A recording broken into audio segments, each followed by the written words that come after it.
Okay, give me 1 second to feed this cat real quick. BRB.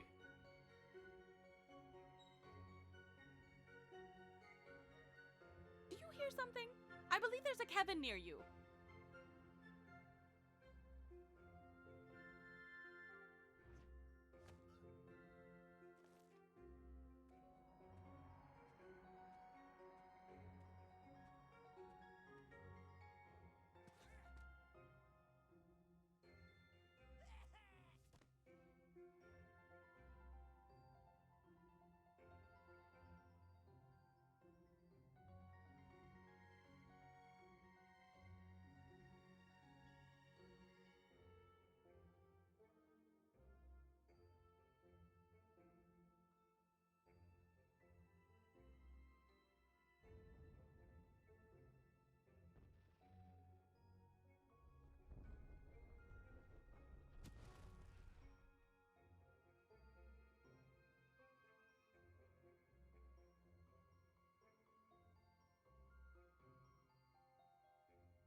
Alright.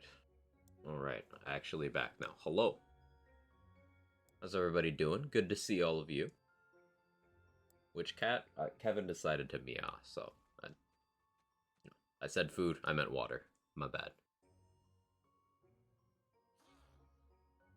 Well, hello, hello, hello.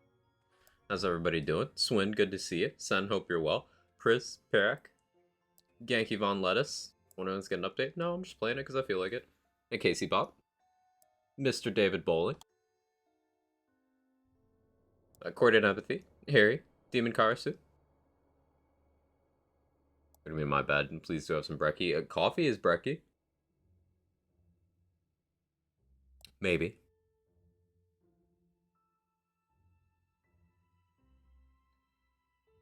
Hey, Gone Bloody Psycho.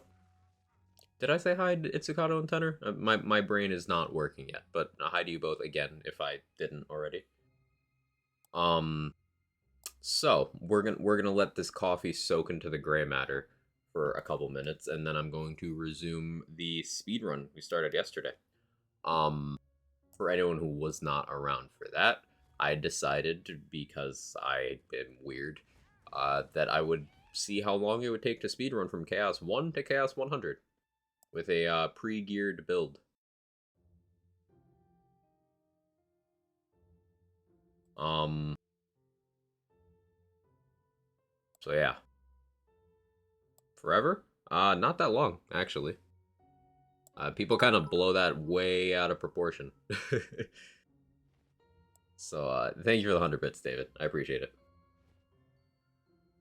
So, you see the time here. This is 4 hours, 52 minutes, and 2 seconds, and 69 milliseconds. Pretty nice. That is how long it's taken to get to Chaos 75. Which is not that long. Keep in mind, that's from 0 to 75 on a setup that isn't. I'm pre-geared, but I'm not set up to speedrun. So, like, that is not unreasonable. I don't know. For a game where the progression is a large intended part of your playtime, it only taking this much time is, like, fine. And keep in mind, we have the splits for the previous chaos caps in here. So it only took me 33 minutes and 51 seconds to get Chaos 20 unlocked. Chaos 20 was the max at launch, and it took people several hours. Chaos 35 took me 56 minutes, 25 seconds, which is still faster than the several hours it took when that was the max. Chaos 50, hour and 20, which is still faster than it took to get to Chaos 50 before the Chaos 100 update as well. And remember, at Chaos 50, all tiers of gear are available in the game. You don't need to go beyond 50 for anything except personal satisfaction or seeing minor stat values go up. Chaos 60 is actually the point where you get the old Chaos 50 HP on enemies, but you get some additional benefits. Like, since you're at 60, not 50, you get higher loot luck, you get better Chaos tier splits, all that stuff, but the gameplay experience is pretty similar to old Chaos 50. That still only took 2 hours and 44 minutes, which is faster than it took to get to Chaos 50 before that patch. So to all the people thinking that their gameplay experience is made worse by levels above 50 being introduced, just don't go past 60. You get the same experience, but the game's better, and it doesn't take you that much more time. Over you haven't played since C20? The cap is 100 now. And as Swin said, there's no level cap changes. But the cap is 100 now. This is a speedrun to 100. This character that we started from 1 yesterday is on 75 now. I actually love there isn't a reason to go past 50. Me too, Casey. That does a lot for me because it allows people who just want the gear to go to the point where the gear is available and they don't have to do the full grind. People who want the difficulty are generally, not always, but generally more willing to grind it out longer. And one of the advantages of having 50 levels of increasing difficulty, but all the gear is the same, it's just the weighting on the gear, that's 50 through 100, is you gear up while you're unlocking your difficulty levels. Any gear you get that is primordial or ascended will be useful as far as C100. Now, even some better gear, depending on slot, that's volatile or chaotic or even non-chaos tiered, can still be desirable later on, but there is statistically no difference between a primordial you got on Chaos 35 and a primordial you got on Chaos 100. If it's good on 100, then it's just good. So you can just treat it as playing the game normally. It's a good system, or at least better than Mayhem and OP levels. Now, granted, in the case of Mayhem, BL3 just had more content. Is what it is. But within the bounds of what we got here, Chaos 100 update did just make the game better. Go by 5s now. You can go by 5s up to 50.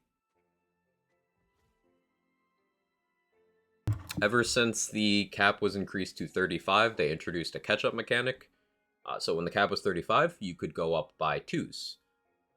And when the cap was made to 100, you can go up by 5s. And it lets you go up that way until the previous cap. So up until 50, you go up by 5s. I think it's my favorite Borderlands game. Easier to farm armor, amulets, and rings. Totally agree. Do like ketchup with my fries? Not Sen praising Hollow Knight again, because additional difficulties in that game don't add a reward. Hollow Knight W. Common.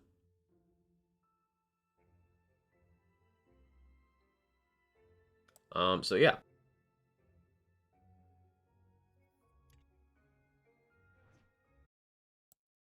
I've got the splits up here. And let's see, how do I have to do this? I think I need to... Okay, yeah, that's how I do it.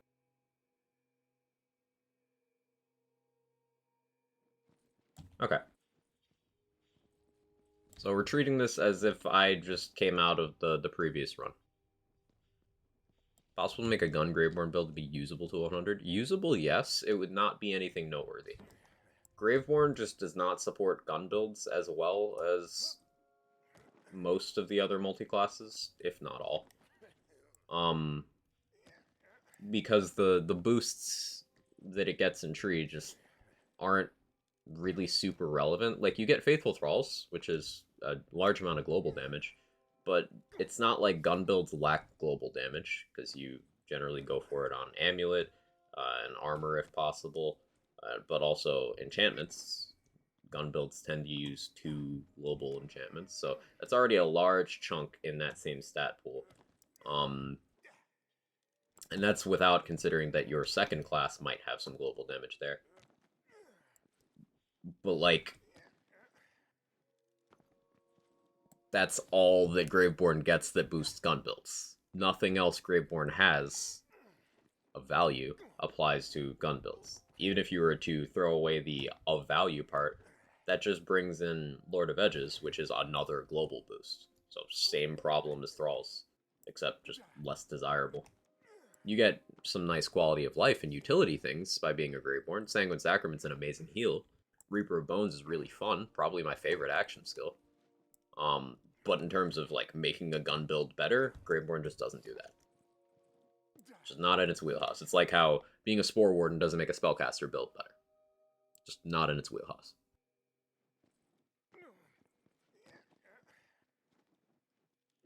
Just want to see Borderlands add something similar to what Godhome added. I don't know anything about Godhome.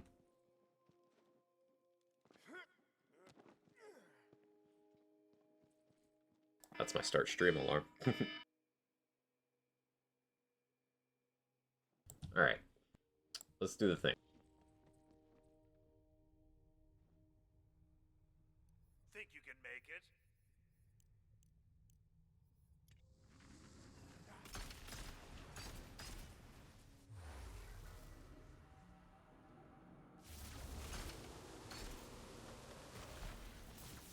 Now, yesterday, by the time we'd gotten this far into the run, I'd really warmed up, and, you know, my lineups were better, my spatial awareness was on point. It'll take me a while to get that back.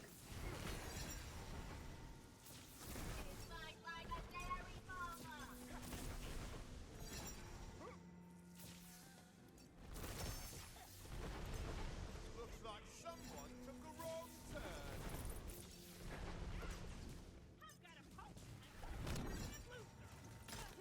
Was that it?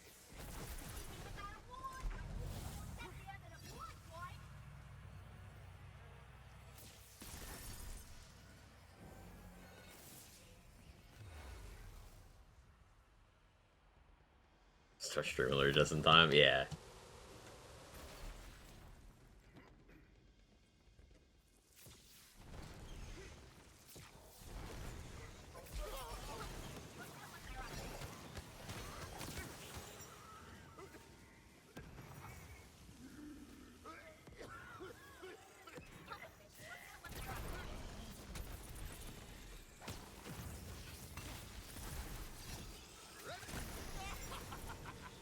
Call the town crier. I'm a prince.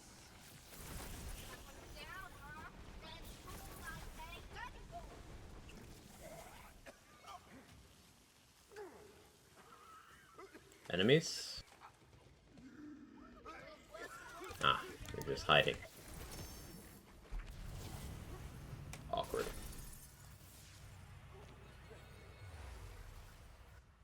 It's funny, doing those BL2 streams, I did 5 days of BL2 content, this past week. It was a lot of fun, a lot of mods. Check it out on the VODs channel if you haven't.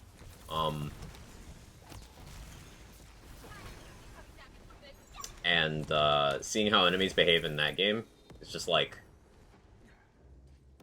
BL2 enemies ran away only when you were down, whereas Wonderland's enemies is just a coin flip, they can run away at any time.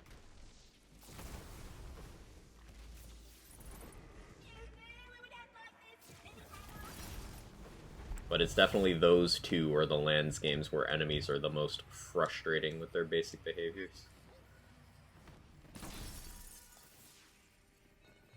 Like, the worst BL1 enemies will do is not come near you.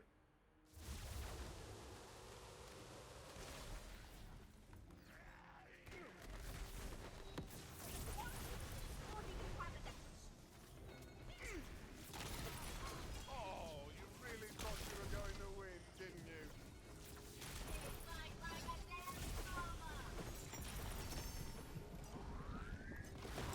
I suppose with BL3, there's the whole they get stuck in walls thing, but each game has its flavor. That one's a little more tolerable.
Morning, Urban Mech.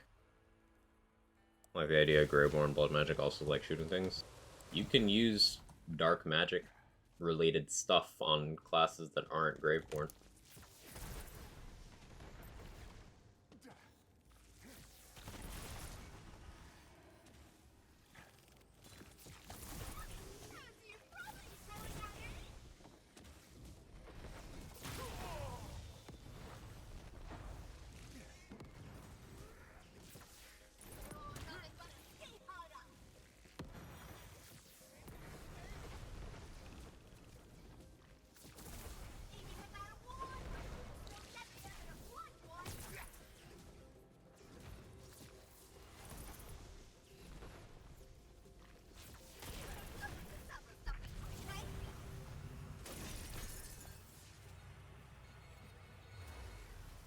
Hey, Stone Swan. How's the zoom? It's okay, Urban Mech.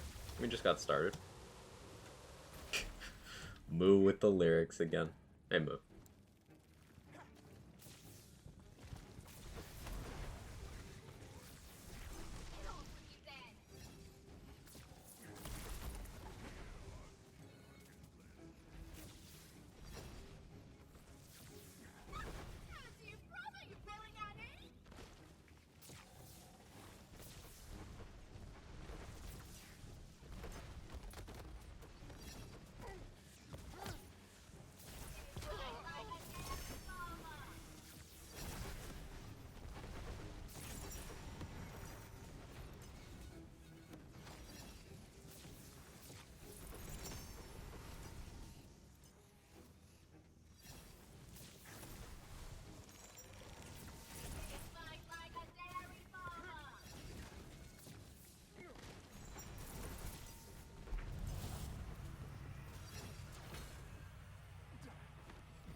Stuck in my damn head.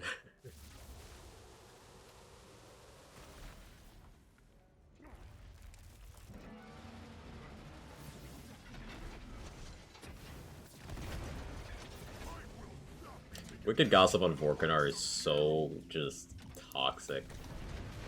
Like, you Wicked Gossip into a crit spot, he's just dead. He's just dead. It's hilarious.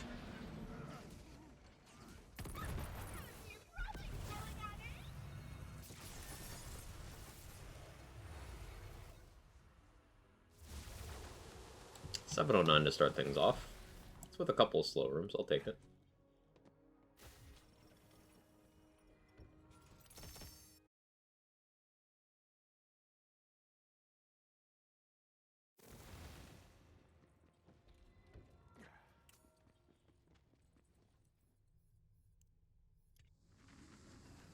Why so mean a dinosaur?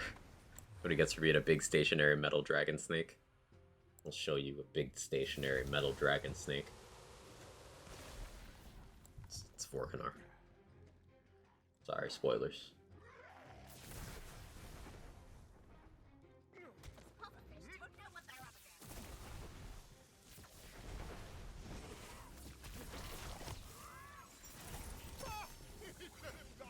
Or block. I don't know, not die.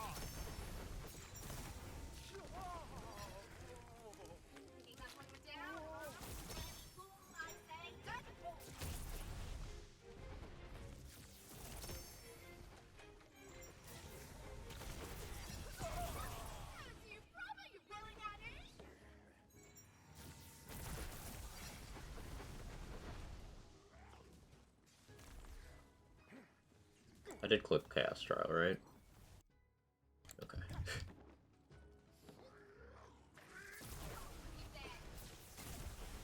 I had an intrusive thought that I was doing a featured run. I'm not.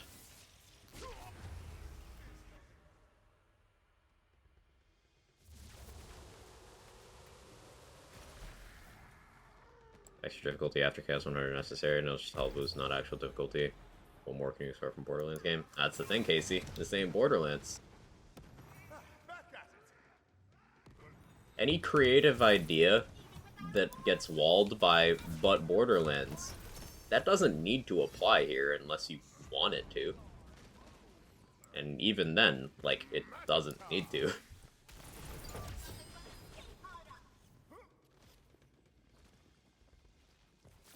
Now, more nuanced things like, but this is the Borderlands 3 engine, sure. You know, that's applicable. But, like, but Borderlands? No, that doesn't need to apply here. Won't stop. I think that's part of what got people so interested in Wonderlands. Some people, anyway. Some people are like, ooh, yay, another Lands game. But others are like, hey, Lands that isn't Borderlands. It does give that extra wiggle room creatively.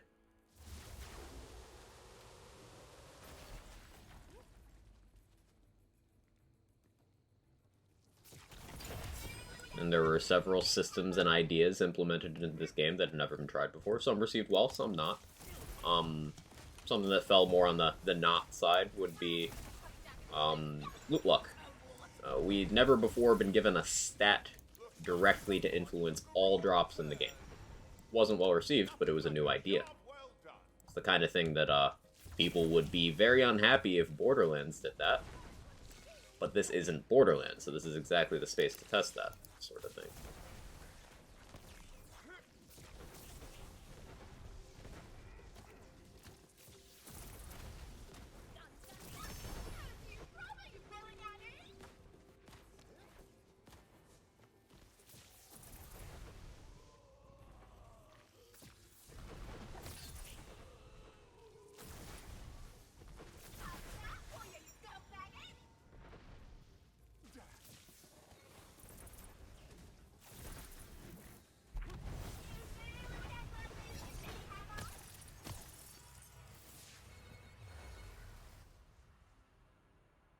Yeah, that was long enough of a message send that I just couldn't read it. Not while speedrunning. But, 4,000 character tweet moment. The magic begins. Is double projectile extra charge? Yes. Might be double projectile cooldown. One of those. Crit chance. Crit chance. I forgot. Yeah, double projectile crit chance.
Trust a reported concern.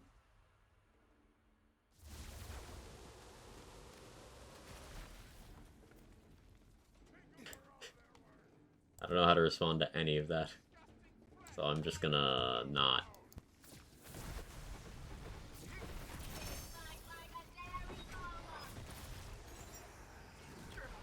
Ready to pop.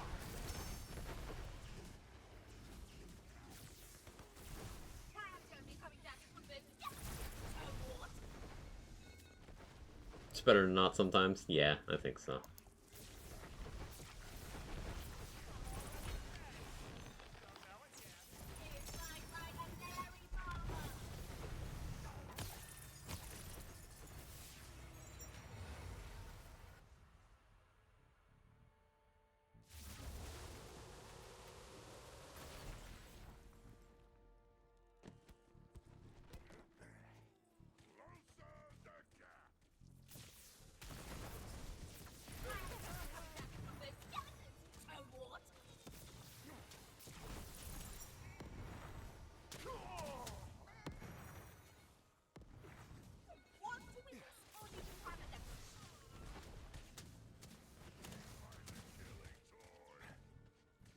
Oh, this'll be fun.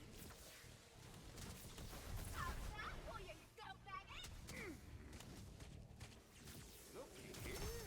Mortar shrimmers are being very rude. I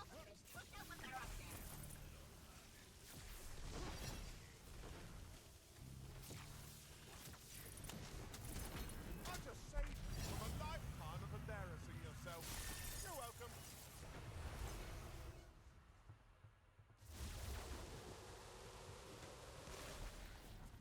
I'm sure if bonked or quaim is the most appropriate.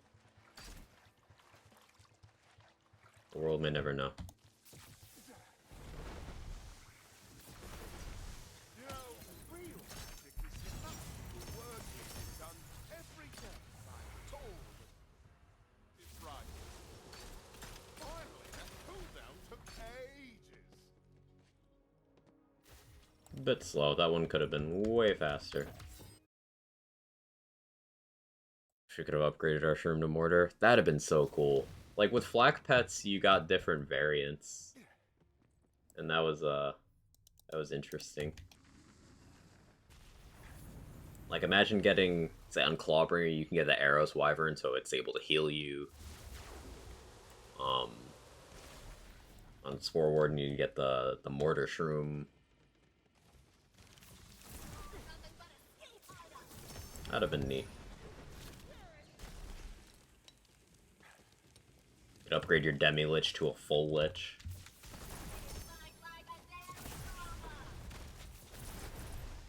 Even though technically Demi Lich is an upgrade over full Lich, but you know, let me have this.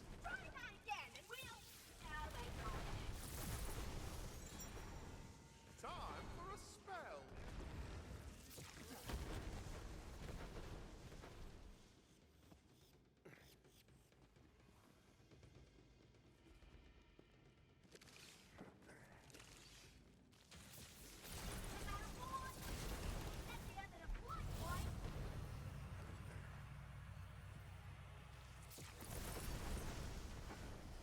I guess I take Magma Breach here.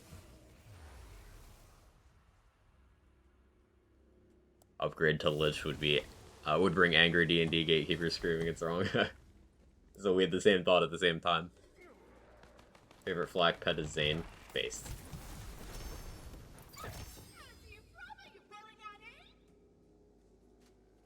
2023 is already rough. It's been really entertaining seeing people with these takes they think are original. Just put it that way.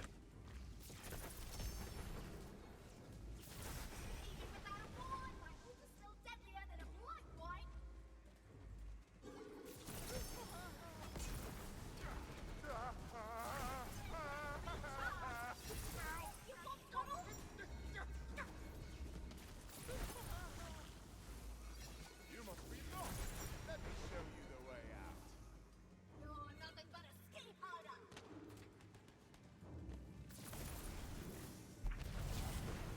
It's actually good spawn placement.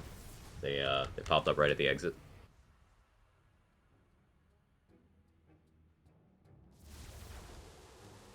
Or it'll take if someone let me tweet. You have a Twitter? Also, the speedrun's gonna be done today, so there's that.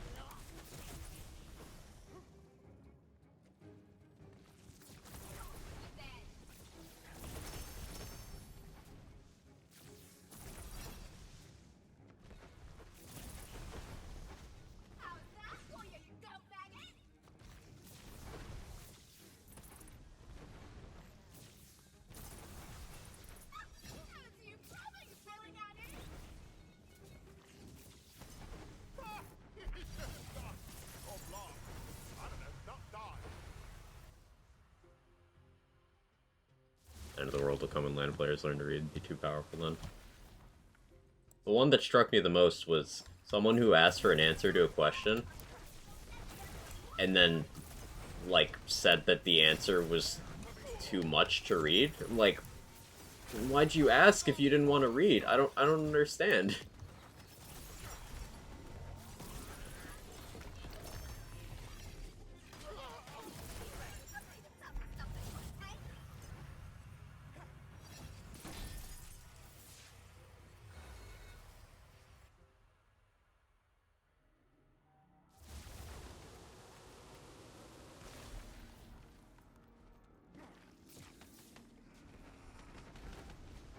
Just like me. But Moo, you don't ask. You just say some degen shit. And pretend the situation never happened. That's you. Different.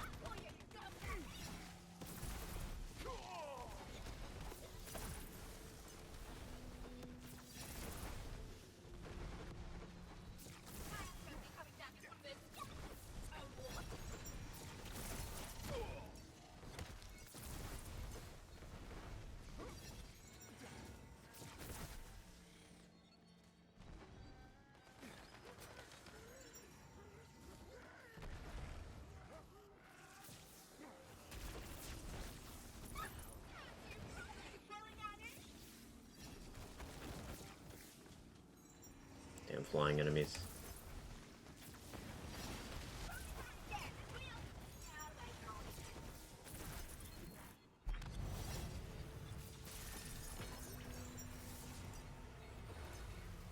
Gotta go. Have a good one, son. Here this week been told and got scammed on eBay. Replied, not helpless. Modded gear is good. Not scammed. What? I just don't understand. That one's mine. Don't touch the loot.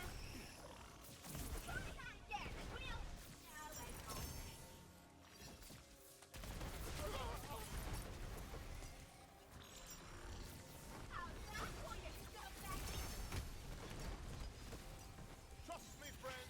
You don't stick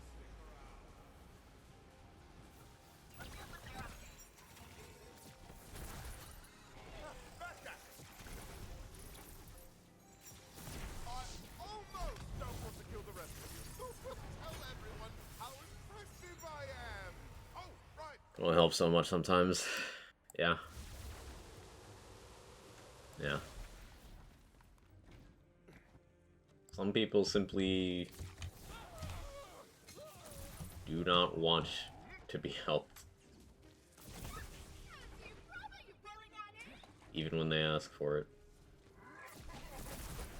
Just that's an awful precedent for, like, just human interaction in general, but...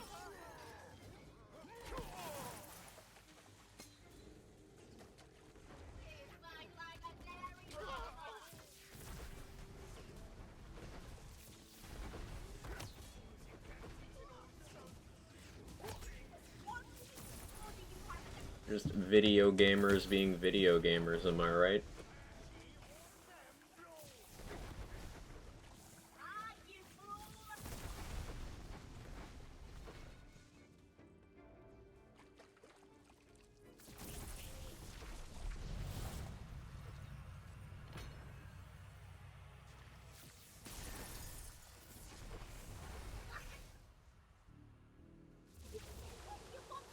Blastard. AKA the easiest boss in the entire game.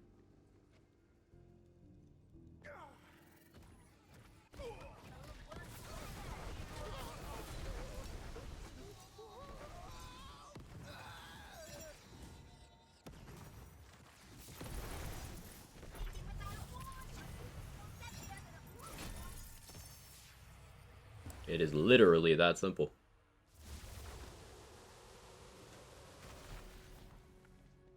Also, did they fix the leaderboard thing? Because I'm actually seeing the top percent thing pop up. But I haven't done Chaos Trials in so long, I don't know if that's accurate.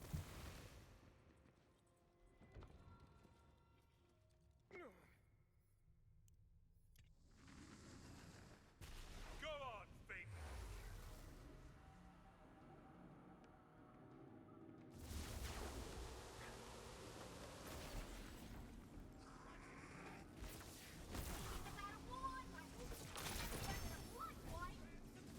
It's a pretty good pace. We're less than half an hour in.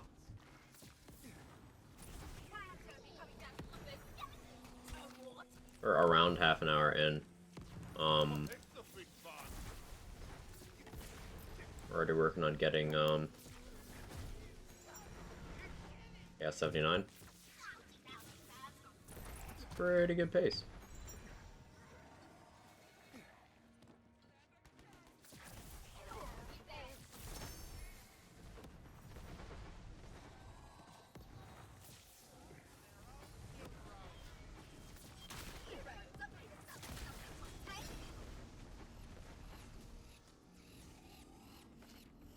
I like farming games? No, because you're pretty contradictory on those, but go on.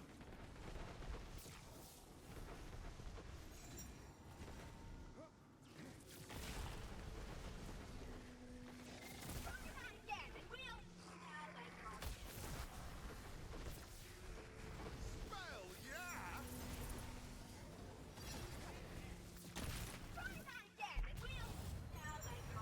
You just bullied him with your Ascended Perfect Gear. Ah, that is the out there, isn't it? Nasty Spill. Does this mean this is a Dragon Lord run?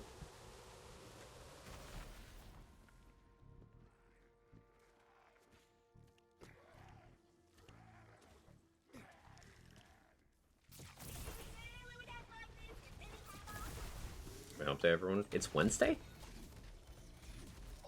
Huh. I stump. I don't know what day of the week I thought it was. I didn't think it was Wednesday.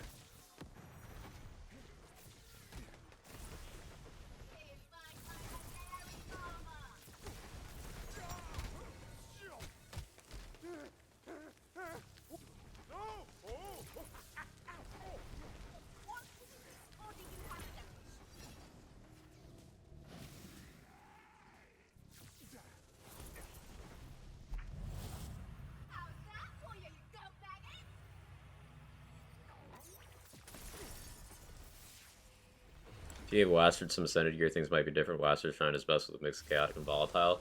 It wouldn't though, because they basically lowered Wastard from having, you know, Ascended Gear. He's just got other stuff now. But they also like removed gear slots from him. So they've nerfed Wastard 5 different times, or 5 total times in several different ways. Like he's received multiple damage nerfs, but also AI changes. So like they just removed skills from him. Or added cooldowns to things that didn't have cooldowns, to be more accurate. And guess what? All the people who have trouble with Wastard still have trouble with Wastard. Almost like changing the boss wasn't the answer.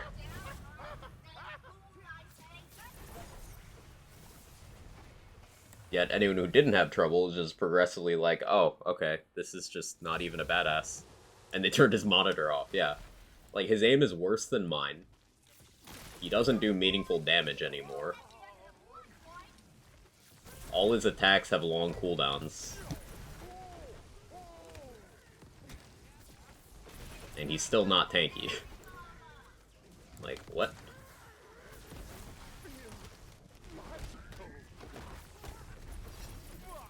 If Wastard was a Redditor, he'd be absolutely livid. Wastard would be at sign this petition levels of gamer rage.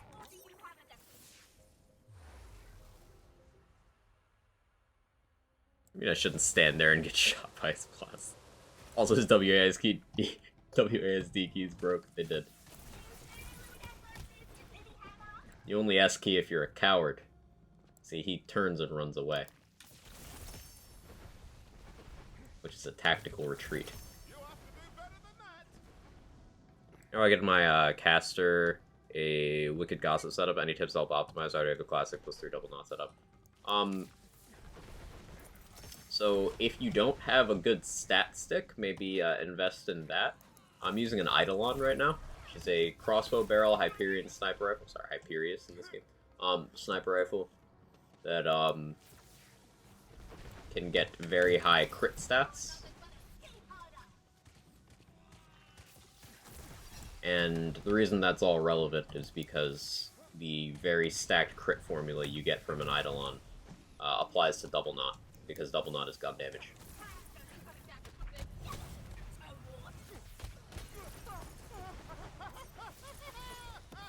And Eidolons can roll in any element, so you can get the appropriate element double knot for your spell of choice. Carouser technically gives more in the crit stat department for fire, but you don't get any other element, and also Carouser is harder to make use of the shell casing ring on. Hey Stump, thank you for the 5 gifted subs. That's huge. Thank you so much.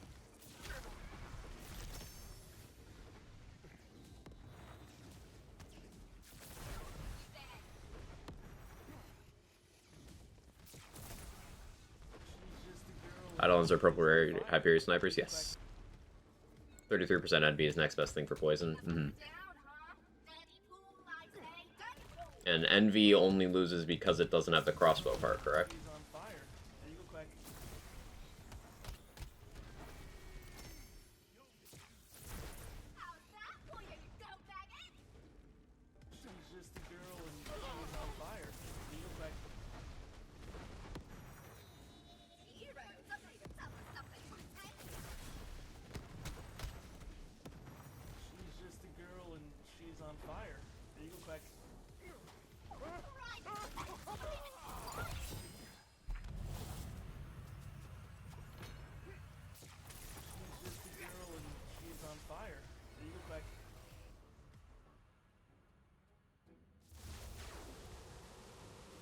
Very new here, you filthy degens. Thank you so much, Stump.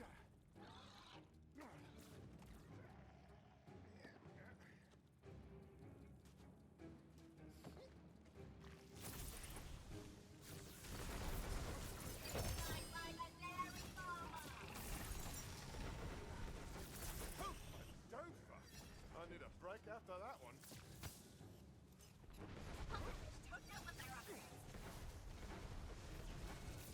Ready to cock.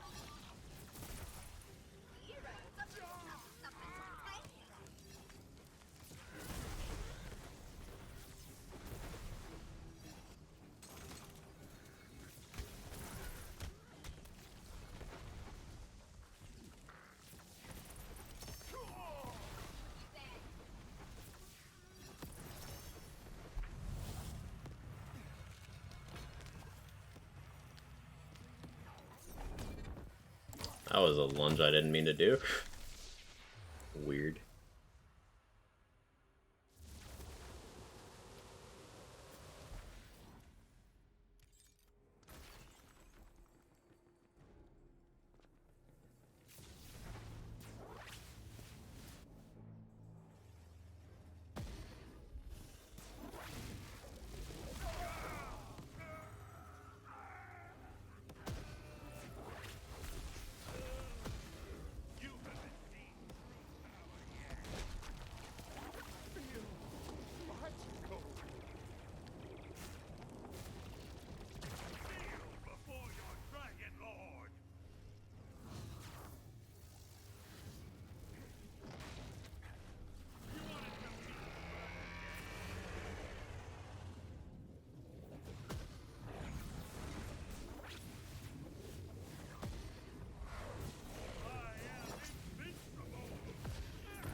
I love how clean that is.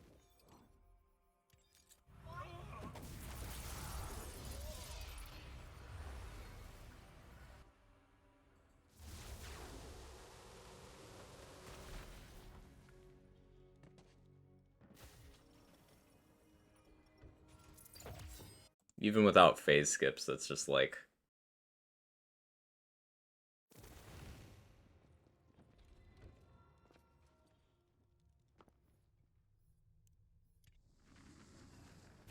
Go on, Beatnik.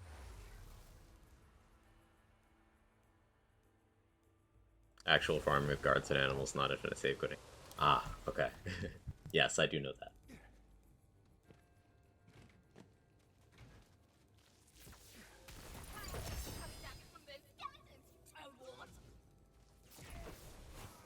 Never stood a chance.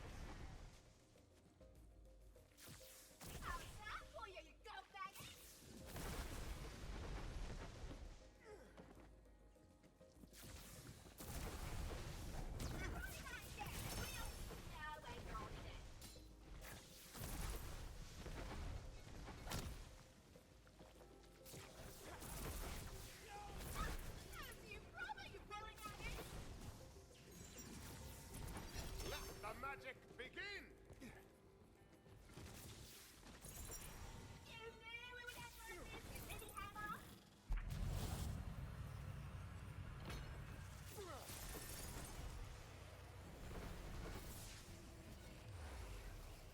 Do you open the cache and then just run on by? Yes.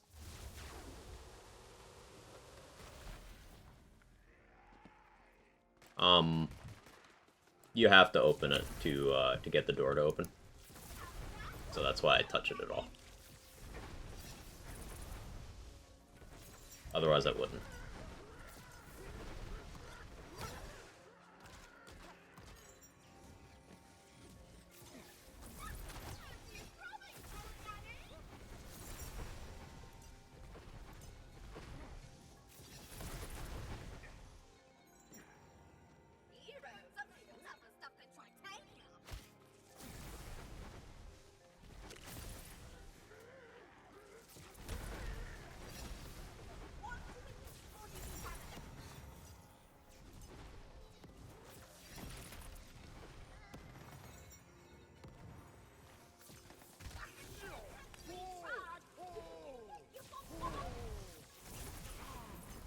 That is business.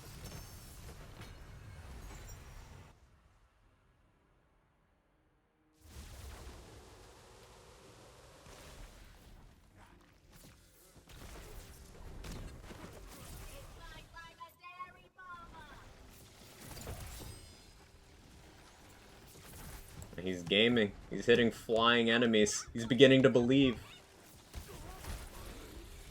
You must stop. Let me show you the way out.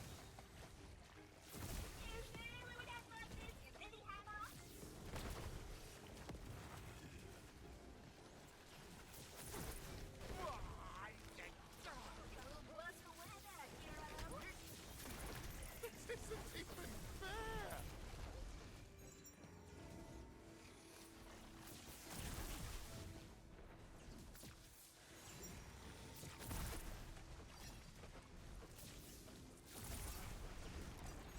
I hate waiting.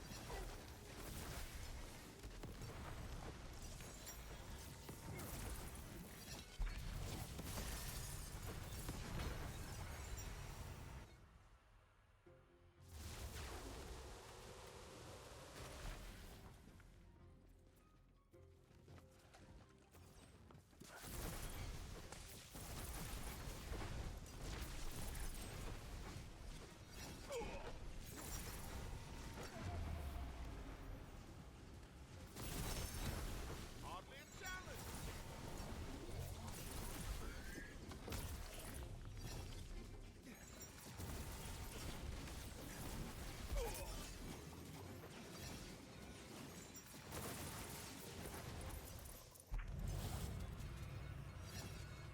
I can cast again. It's a good amnesia.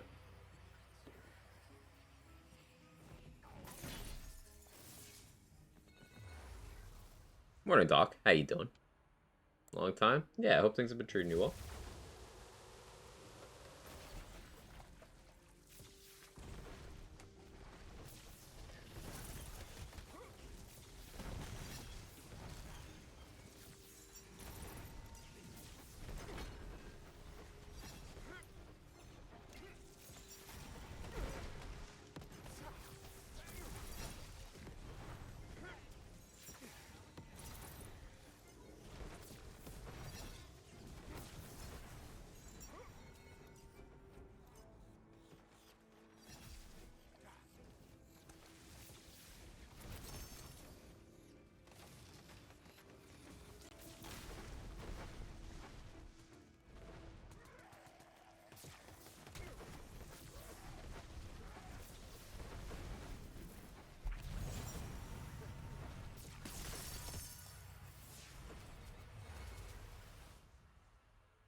Glad to hear it.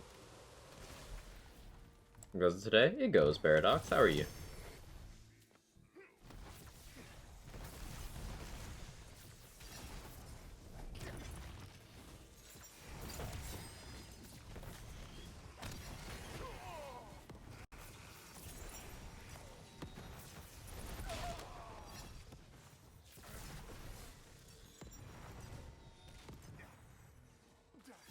I feel magical.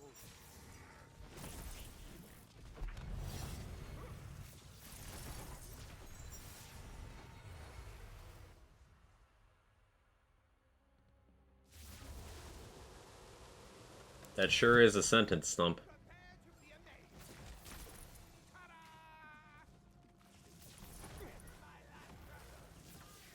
Well, Sure is a combination of letters you just put in the chat.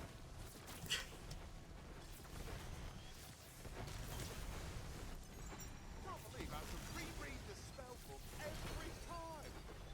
You're welcome.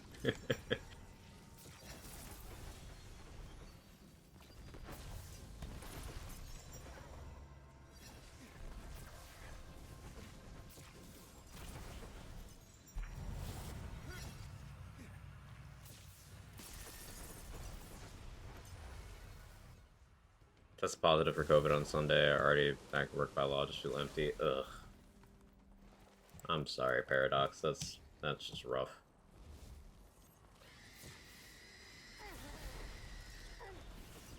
I missed. That's what happens when Quag Aim happens. Missed the one shot.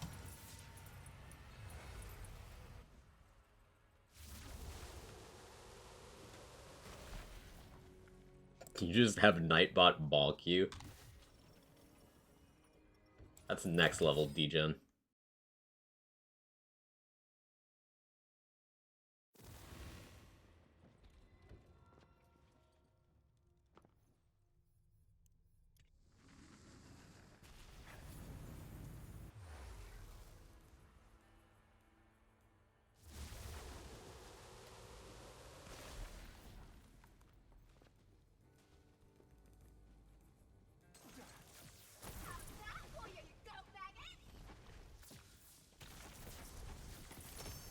Ready to cast.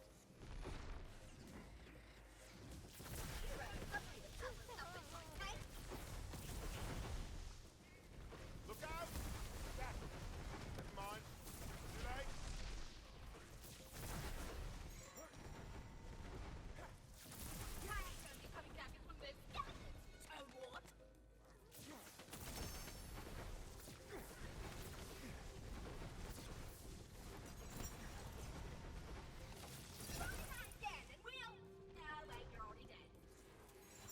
Enemies? Hello? Oh, you're back there shooting the statue. Cool.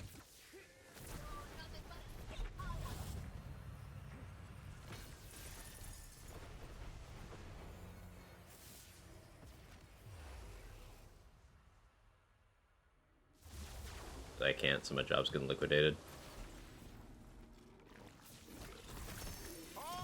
That's one of the bottom 5 sentences of all time. I don't even have a quip for that. That sucks.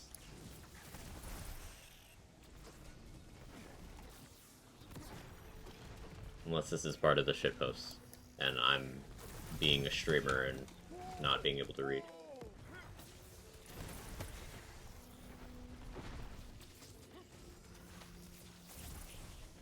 It's a secret everyone knows about. Ah, it's one of those situations.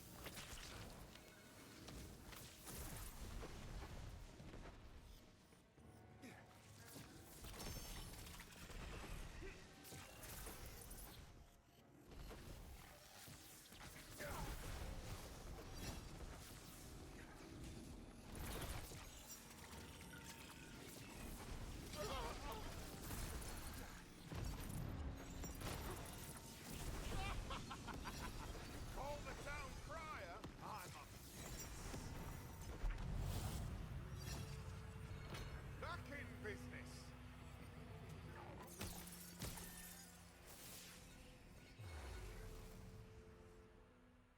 Jay gonna be unemployed soon. I'm sorry, Mo. That's ugh.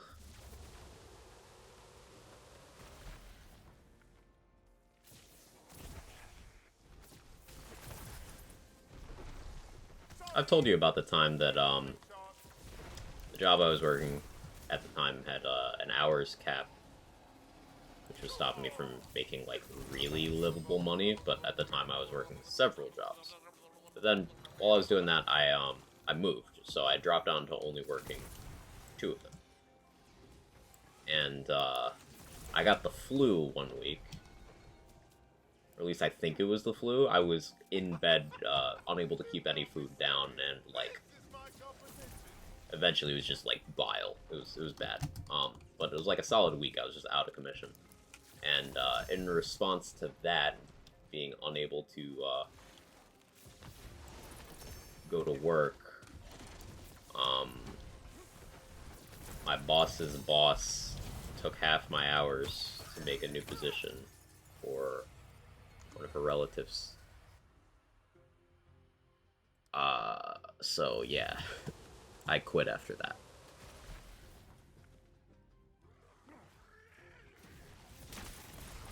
It sucked.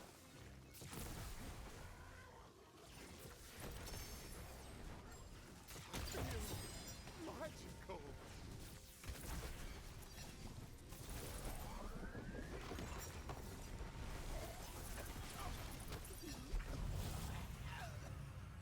Going to the nail shop full time, which isn't an issue, but you know, but you hate those people. So I'd say that is an issue.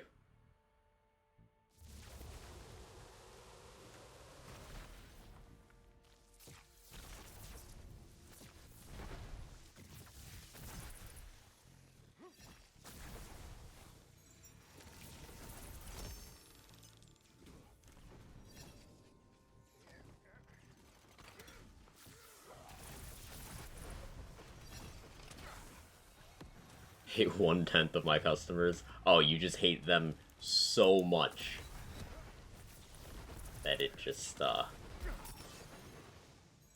eclipses the rest, at least in your descriptions. Hope you finished your bucket list.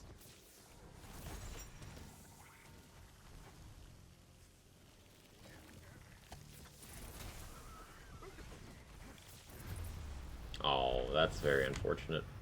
I did not realize there was a barrel there. Should not have clicked the button. Womp womp.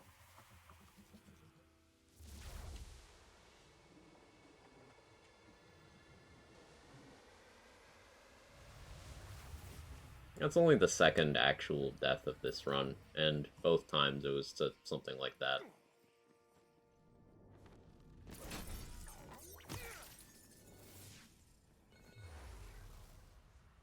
Honestly, more annoyed that my shield is full again.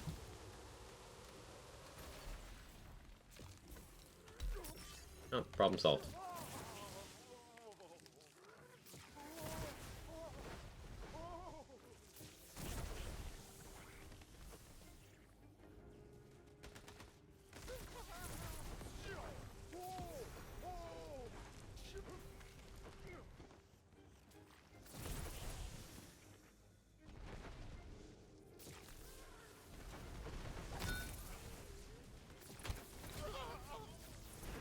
Don't worry, I'm sure the next goon will have better luck than all the rest.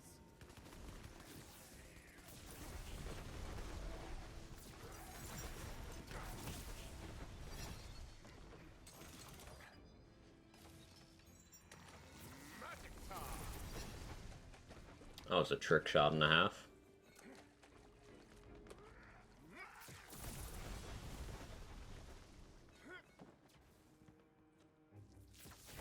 Unfortunate about the enemy placement there, because this has been a slow room. Yeah, this run will probably be one of the longer ones. Hey Jeremy, thank you for the 18. Thank you for the Bezos bucks. I appreciate it.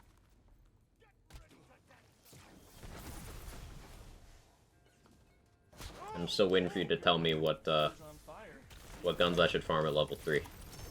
Give Quag your Bezos bucks, or else.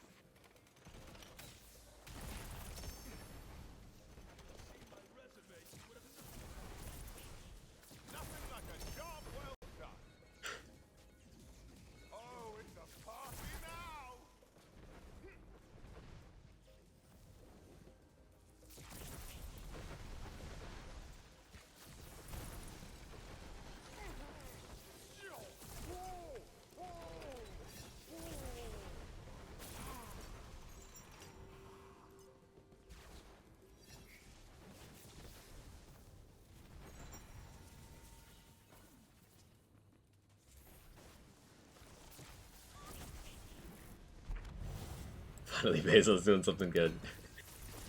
Hey, Hazel, how you doing?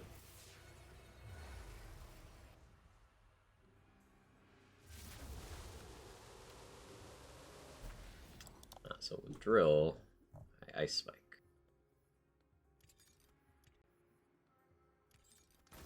I don't think it matters which ice spikes I do.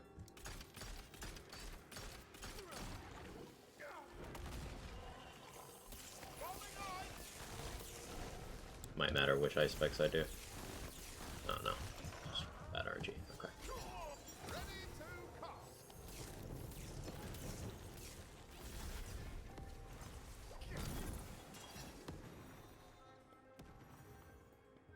Morning, Jester.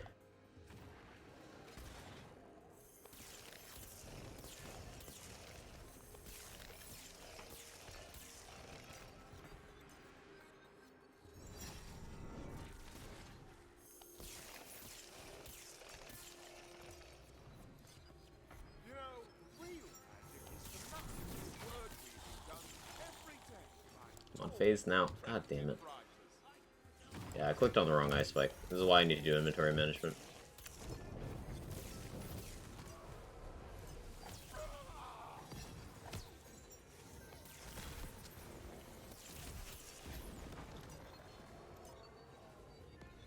It's fine. Happy to be here today, working and lurking. Hey, happy to have you. Truly.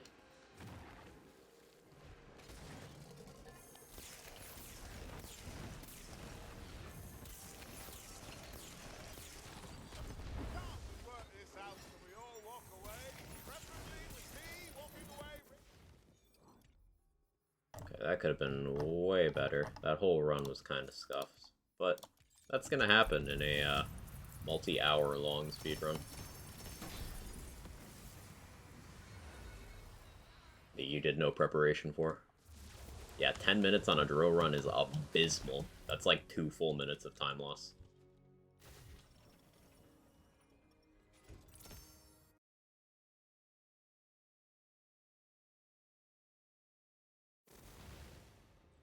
Hey, Mandakeek, how you doing? Come on, have some fun.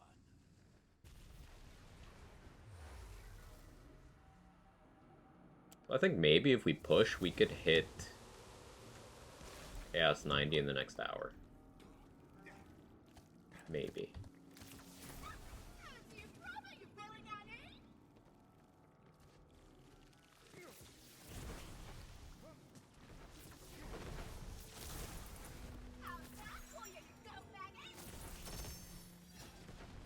Ready to cock.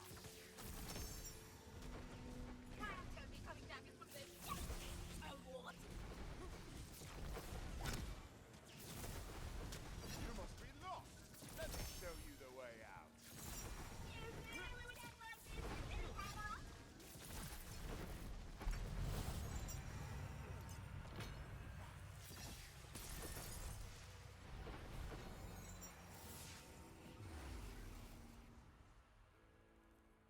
I did take Watcher Step there, right? I didn't accidentally take Stay Back. I guess we'll find out. Okay, no, we're good.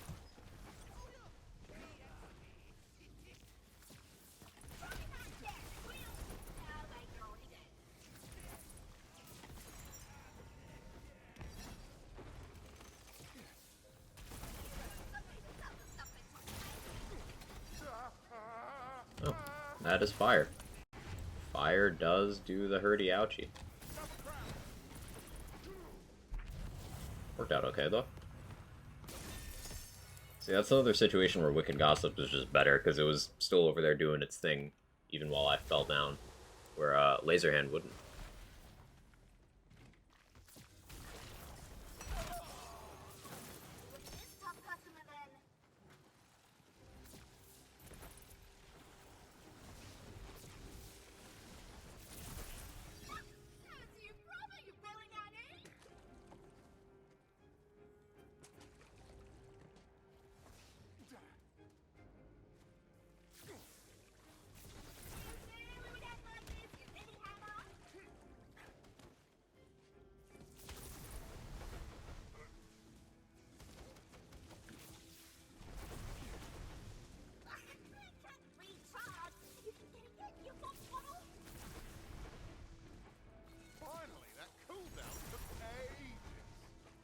was gonna go where the enemies, but zombies, you know.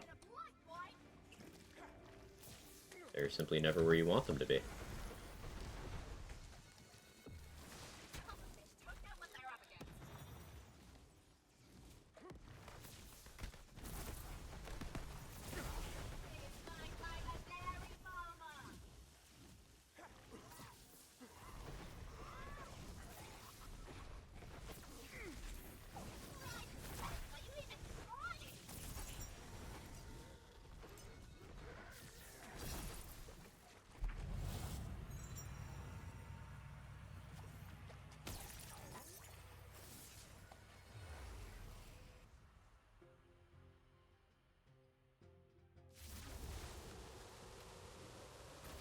Another thing that would speed this up is,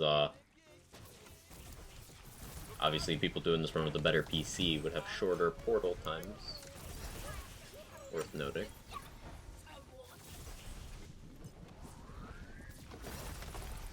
And then there's the better aim quotient.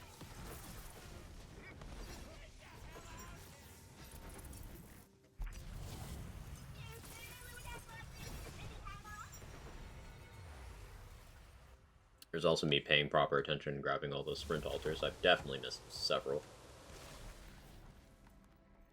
It says movement speed, but it's not actually movement speed. It's sprint speed.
That was a fun little accidental rocket jump.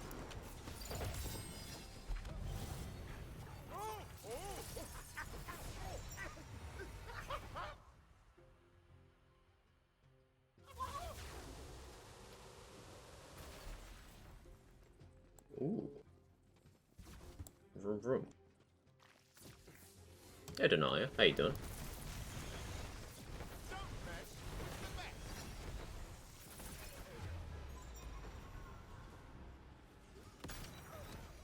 To me, you're just loot waiting to be dropped.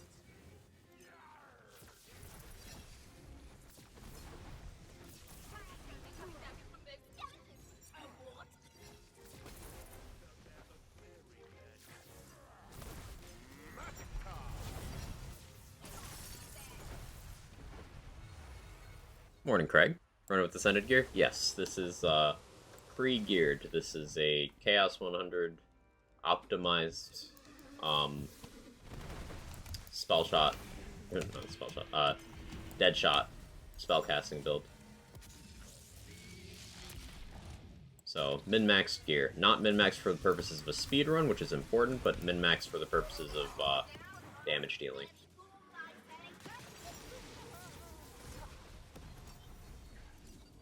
Bad cycle.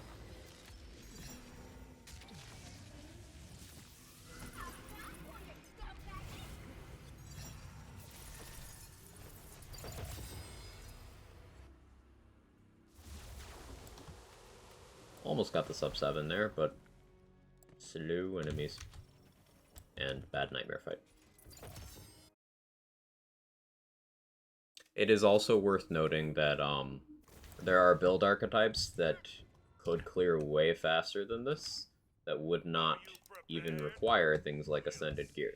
Like, for example, if you were to be that kind of gamer, you could just Buffmeister Pixie your way through this. and you wouldn't need anything better than, like, chaotic gear. And it would still pull a faster time than what you're seeing here. Provided you also had answers to certain bosses.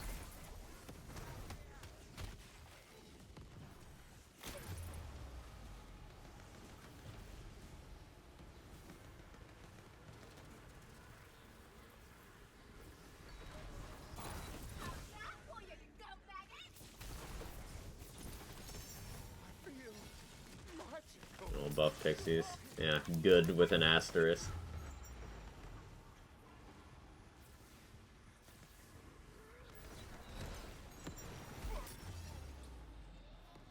Barrels.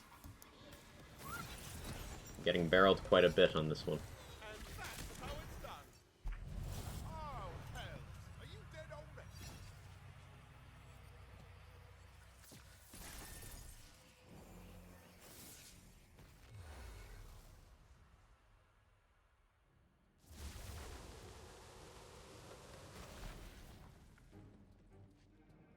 It's also likely that a melee setup, such as Lazy Data's Blender,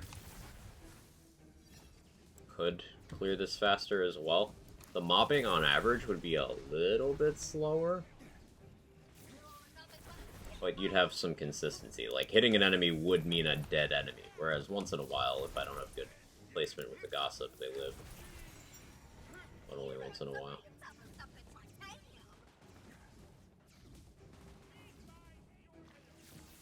A Blight Caller Spirit Swarm setup would probably do pretty well.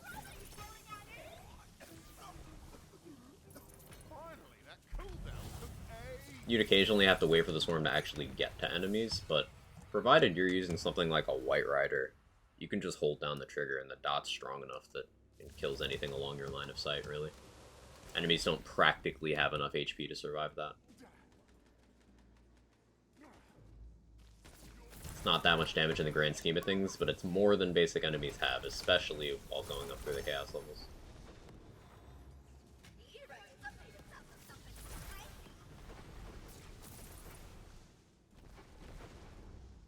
With all the sacred ground. I don't know, they have that a lot in Chaos Trials for some reason.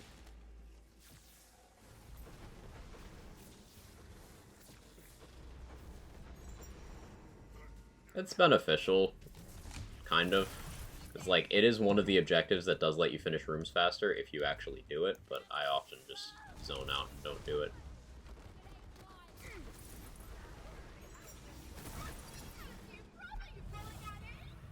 Blunder's my all-time favorite. Such fun. Much death. Yeah. I'd say peak Wonderlands is like between Blender, this, and Spirit Swarm. Or representing the three peaks of gameplay in this game. Maximized melee, maximized dots, maximized spells.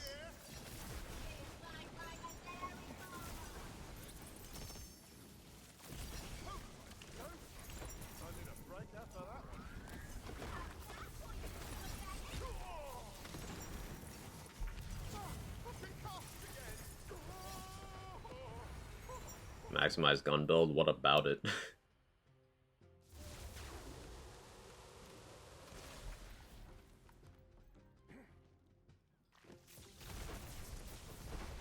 Gun builds simply are weaker. Like, you can have viable gun builds, but there's a gap between gun builds and the three other build archetypes we mentioned. There is simply a gap.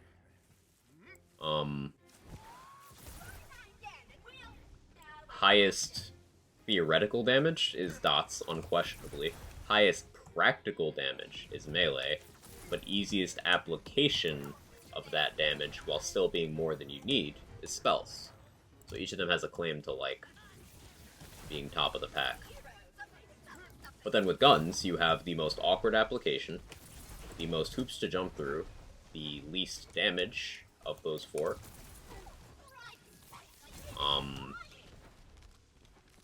And the most hyper-specific gear requirements to be anything other than mediocre. people perceive lands games as gun games, which is why people will still try to do that above all else. But, like, you know how Borderlands 3 isn't a gun game? Wonderlands leans more into that and is even less of a gun game.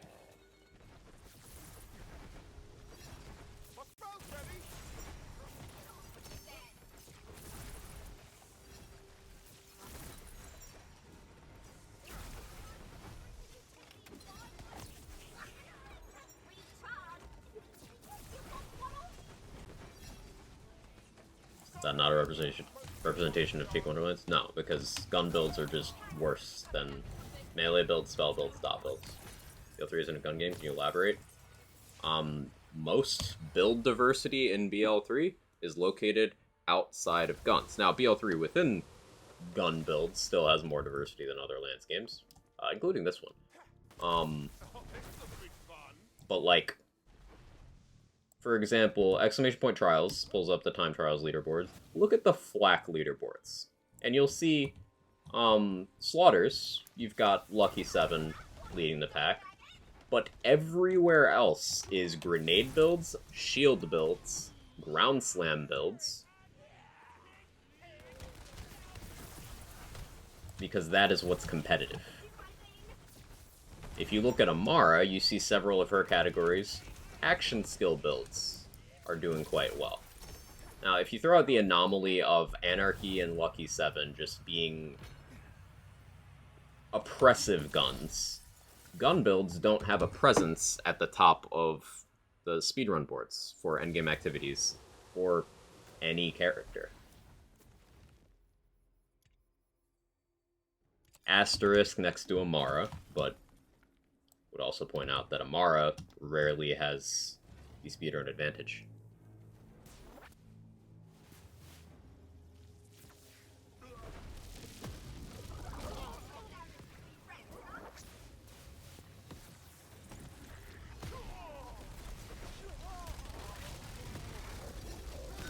Oh, that's so unfortunate.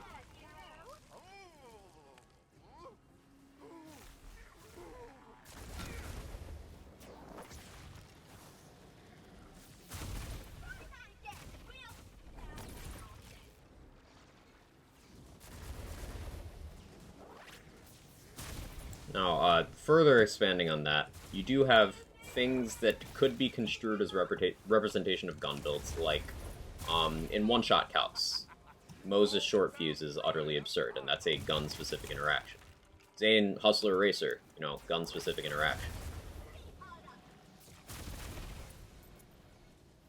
But those are in the minority, because BL3 is not a gun game.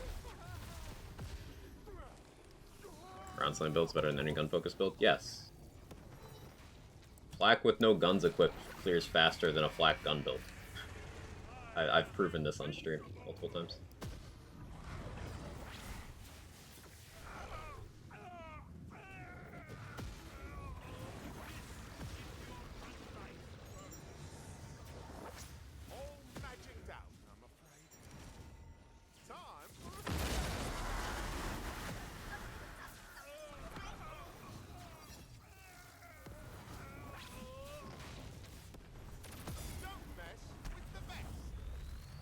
So it's only natural that Wonderlands, being a game on the Borderlands 3 engine, would inherit some of the quirks and enhance some of the ideologies there.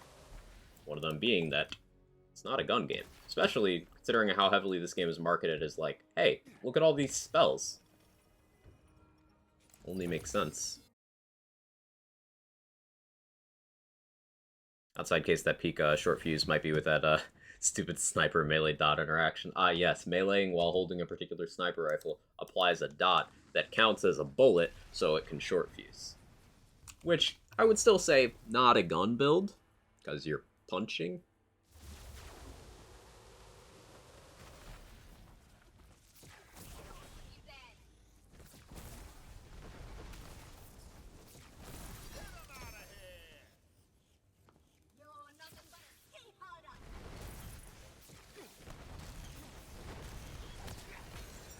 Punch you mean fishing? No, you have to punch with the disruptor. You have to actually, because the disruptor dot doesn't go on fish throws.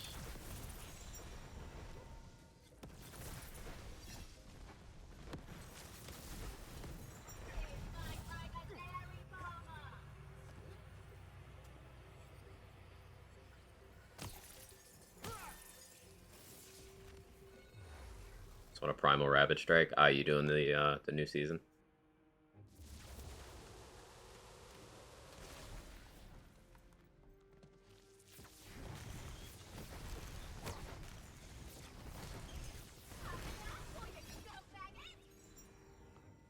Referring back to the ground slam point, there was a window of time, Denalia, where I held all of the Zane Proving Ground and Slaughter records at the same time.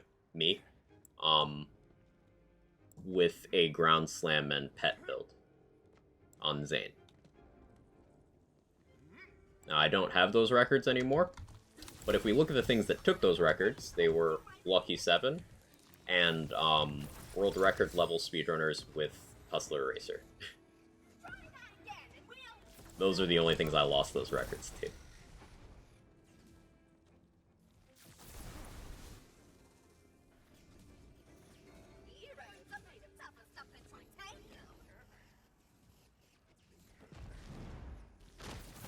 In particular, Moe's True Guardian Takedown speedrun records have bounced only between a Ground Slam build and Iron Bear and Lucky 7.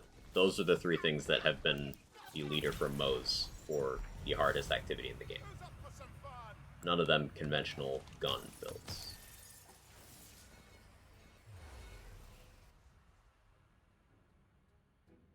One of it's not being gun games unsurprising. BL3 not a gun game sounds crazy to me, and that sounds crazy to people who don't try things that are not gun builds. That's the thing.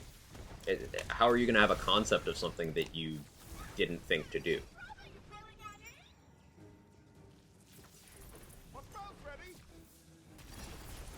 But as Prismatic's touching on there, guns just aren't multi-target, and what is multi-target has the DPS to one-tap single targets. They're out of niche already. So, like, pew-pew thing that does damage along your line of sight when you press a button and has limited juice before you have to do an animation to give it back, and you only have so many of those, that being reloads and your total ammo supply, it's less efficient.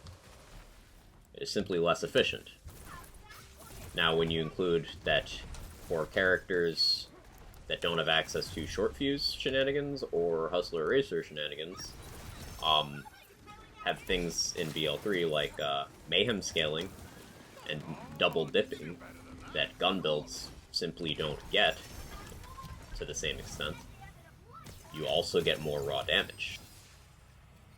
Combined with the ability to multitask, hit multiple enemies at once, be in multiple places at once effectively. That's why Digiclone and Autobear are so dominant in speedruns, because they allow Zane and Moe's respectively to effectively cover multiple sightlines. Like, you set up Autobear to cover 2 to 3 sightlines, or Digiclone, they're interchangeable here, while you cover a third and perhaps even a fourth. In my Zane build, I will set up Sentinel, killing things along my sightline, while I ground slam one area and then move over and ground slam a second, while Digiclone covers the rest. You can cover up to, like, 5 sightlines. In terms of guns you can do that with, it's usually only things like the outliers. Things like Anarchy, things like Lucky 7. Traditional gun builds just don't do that. And that's a huge part of build crafting. Because one of the biggest metrics that people use to determine build effectiveness is clear rate.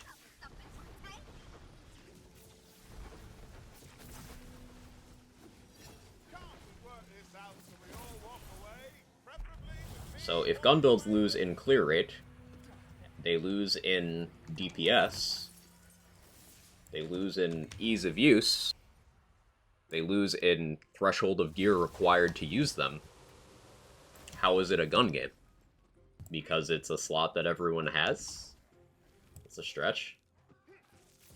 by that logic, every build is a crit build, because every build crits at some point, you know?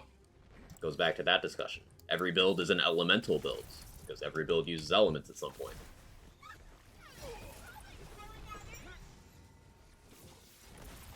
Finally, that cooldown took ages.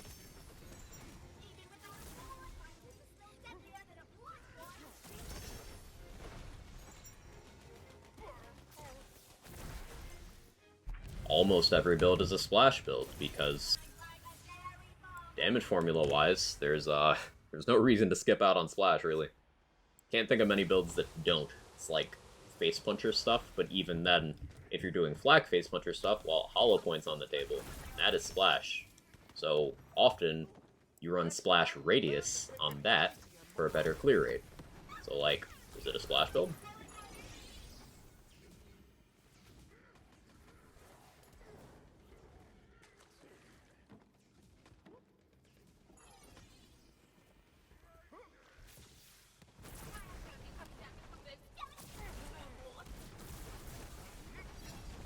Oh, it's a party now! Grenade builds wouldn't be crit builds still? Not necessarily.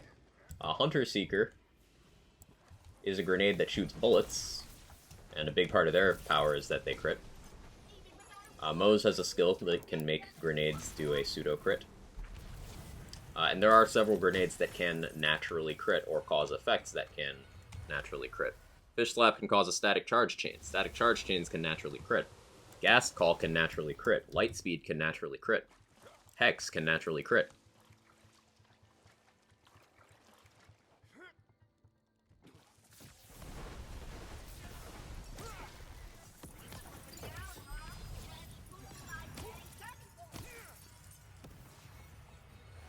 Hey, Synergy, how you doing?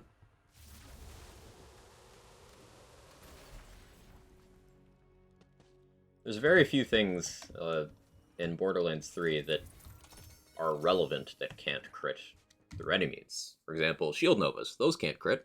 So you'd think, okay, that's a non-crit build. Except in those builds, if you're using a Stinger, Stinger can static charge, which can crit. And static charge crits are very notable because they almost always kill, which means you get hollow points from those, which are massively increased clear rate.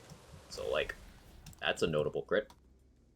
And you know what Rackstab takes? 5 out of 5 Ambush Predator, which gives crit damage. So, like,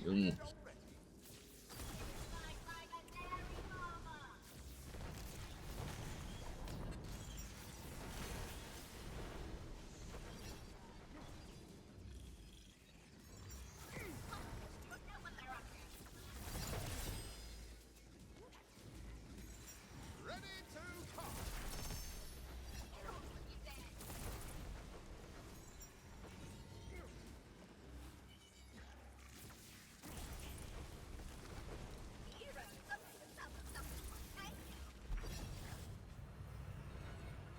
I don't know if I said hi, but I hope we were well, trade secret.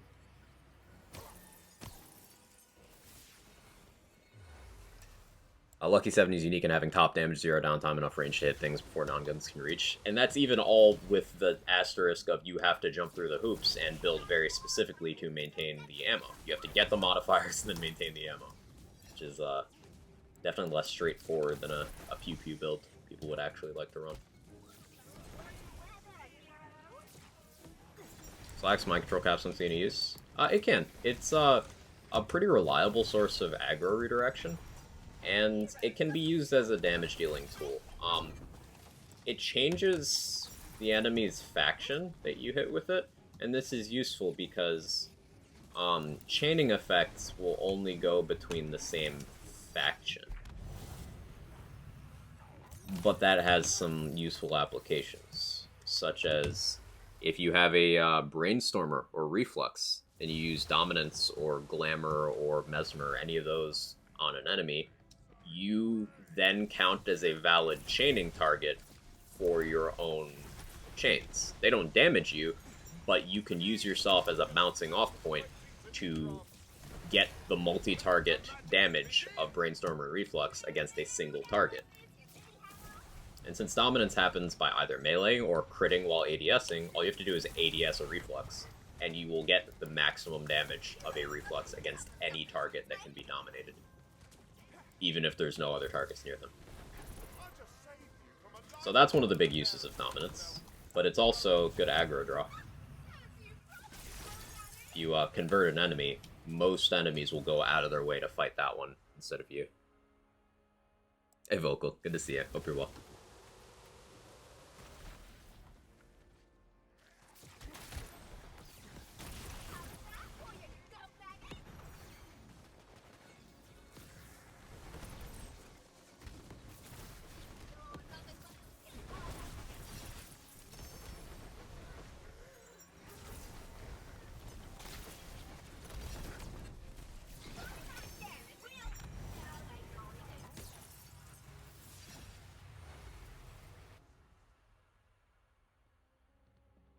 Rare, hope gaming's been as speedy as you want it to be.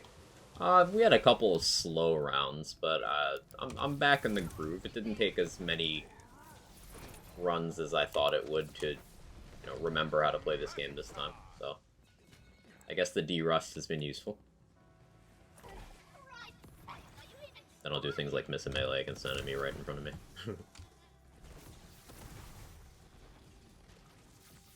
Just blew my mind. What, the dominance thing? It's pretty useful tech.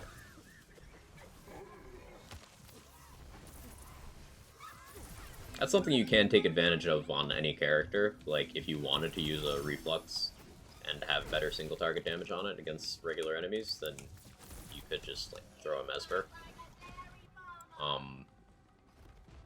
That's how you would have to do it on Moe's. A Mesmer or Scream of Terror. Zane would have to do that as well. Amara could use Glamour.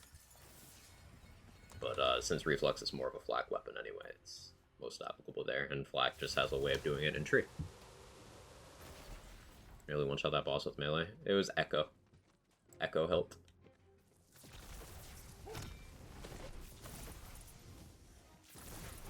So because my spells are doing millions and tens of millions and hundreds of millions of damage, depending on what I'm hitting and how I'm hitting it, Echo delivering 10% of that is still enough to kill most things.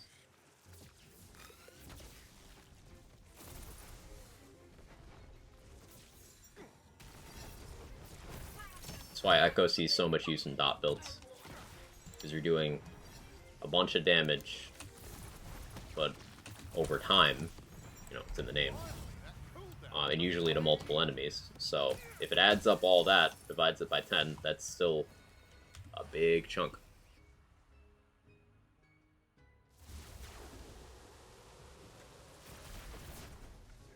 You pass the certification exam? Let's go, Synergy. Huge W. Good shit.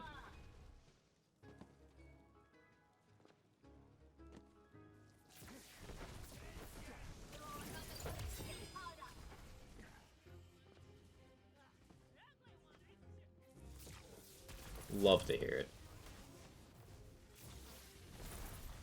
Seriously, hearing you guys have good things happen for you brightens my day.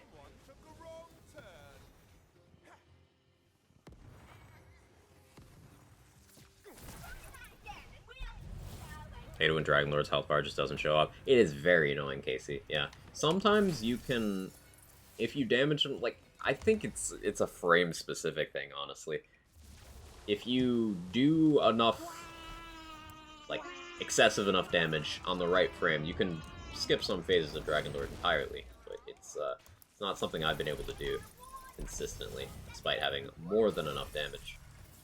Which leads me to believe it's gotta be a timing thing. Hey, J-Bridge. 635 in that one. That was good. Super nervous yesterday, barely slept. Ties into the conversation yesterday we were having about how, if you have a scheduled phone call, you spend the whole day before dreading it, and the whole day after cooling down. Are you prepared? And it could be a 2-minute phone call.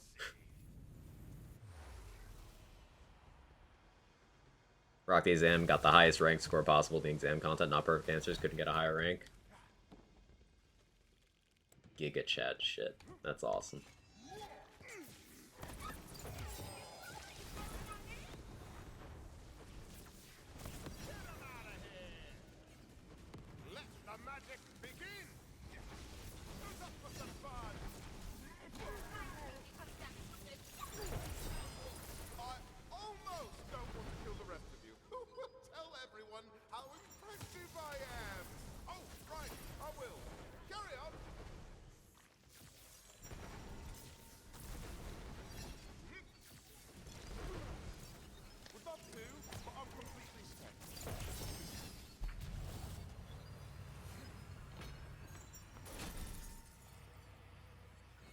Toothless Nasty Spell. I'm gonna take Toothless, You fell for it. which might seem weird, but I can take damage alters to make up for that. I get a promotion or raise for it? Nope, but it will help me get a new job in the future, and now an elitist. Soak in the vibes. Enjoy being an elitist chucklefuck. Sometimes that feels good. No, but in seriousness, you deserve to applaud yourself for that. And if nothing else, useful to throw on a resume. Yeah, job titles can mean a lot, even if they don't directly get you anything.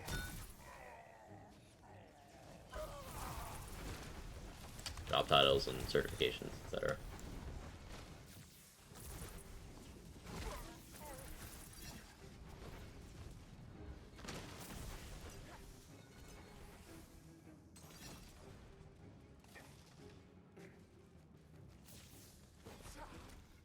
Oh, that was some knockback.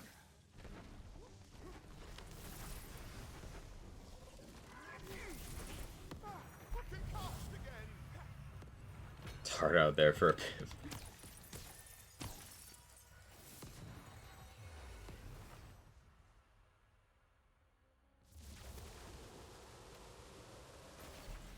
There's a joke about pizza somewhere in here, but I'll let you figure that one out.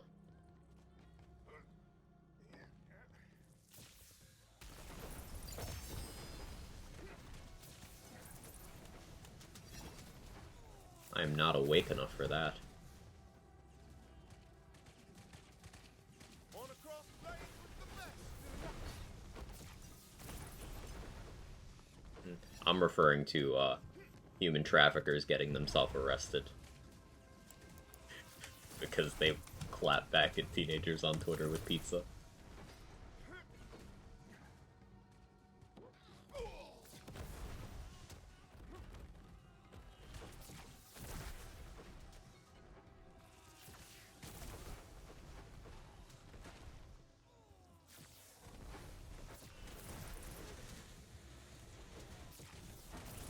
That one still makes me chuckle.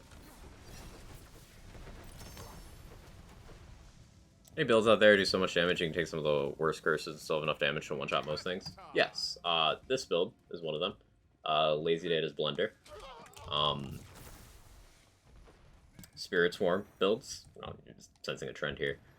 Now, each of those will have, like, 1 or 2 modifiers that do become relevant. Like, if you take out Damn Dot with a Spirit Swarm build, that really does notably impact your damage. But taking, say, Toothless doesn't do much because Spirit Swarm can't crit. And dots have a low crit chance. So, like, it's fine. Taking Nullify, it can affect dot builds a little disproportionately. But something like this, where we're not inflicting that many instances of damage, Nullify wouldn't do much. And even dot builds and melee builds, which do have a lot of instances, melee due to having alchemical agent, that being a dot, they're not affected that much because they just have such a surplus of damage that it doesn't matter.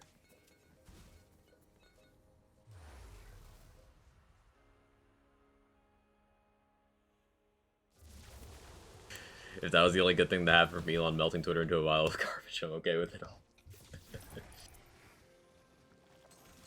Very few things as satisfying as criminals being boneheads get themselves caught. Oh, it's so satisfying.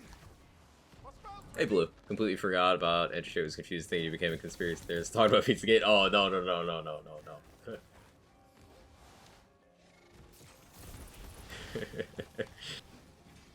I completely forgot about that. But how funny is that that stupid Pizzagate nonsense. And then this happened. It finally happened. They finally got a human trafficker because of pizza.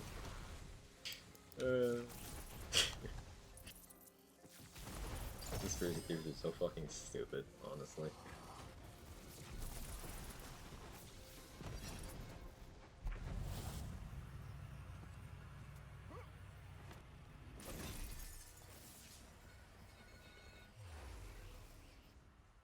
I hope things have been going well for you, Blue.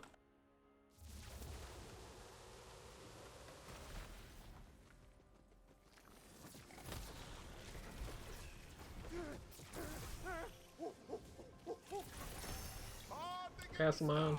85. I've been on autopilot for like the last 4 runs. Which is a good rhythm to be in.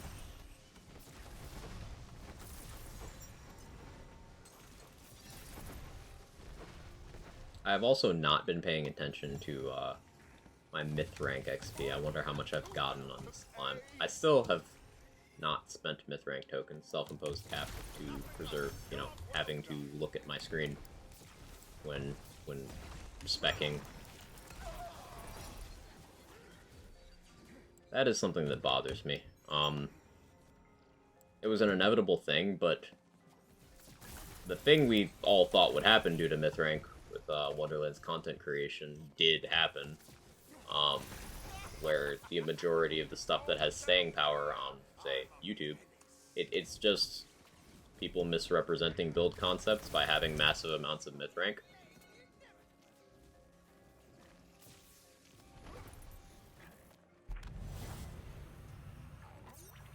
Way to reset myth rank on PC? Yes, with a save editor.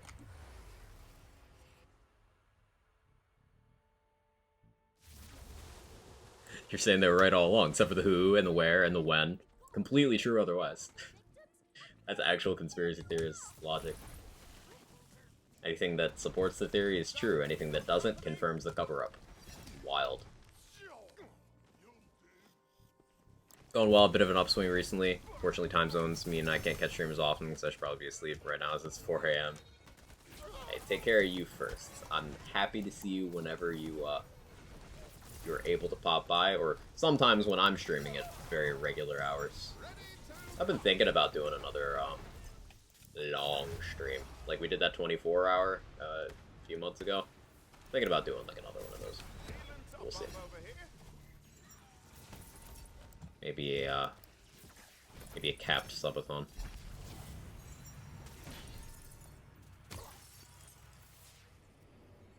You have to use a save editor. There is no way to reset your myth rank without third-party tools. Hey Dex, good morning.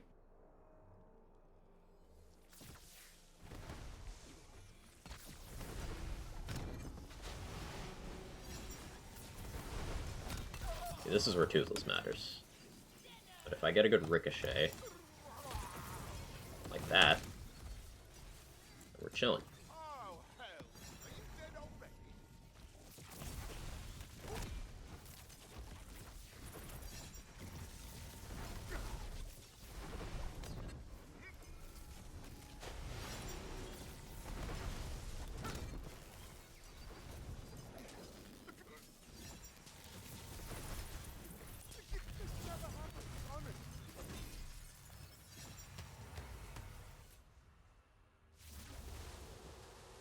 Disappointing. One of the most requested features has been for a myth rank toggle or respec or cap of some kind, but never happened.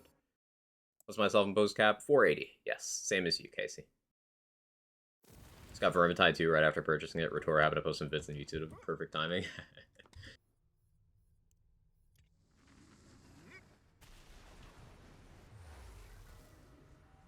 Troy's a massive Vermintide fan? Yeah.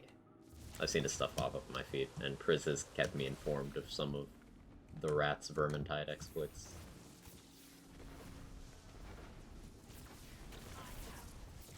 Sorry, that was supposed to be a warning shot.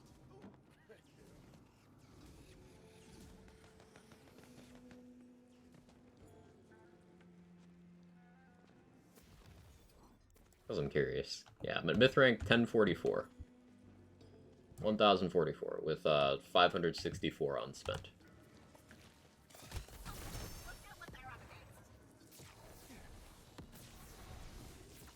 That's with I guess I should include my pre-launch time for that. It's with about 1800 hours in the game. If you include yeah, pre-launch.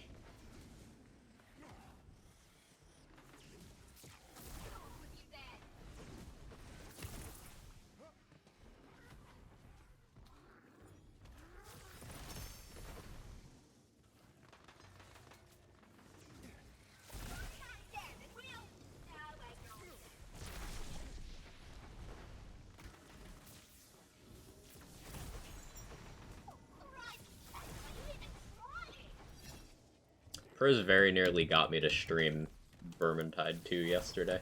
Like, I actually considered it for a full minute, and I was like, ah, no, I'll just do this.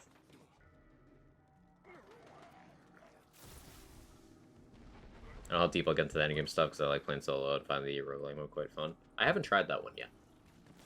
I want to. I'm still learning. Getting comfy on champion difficulty. Only just hit, last time I played, level 30 on Elf. So now I can try out those, like, capstone type abilities. Looking forward to that next time I boot it. So I struck at a good moment. You did. You did. It almost worked.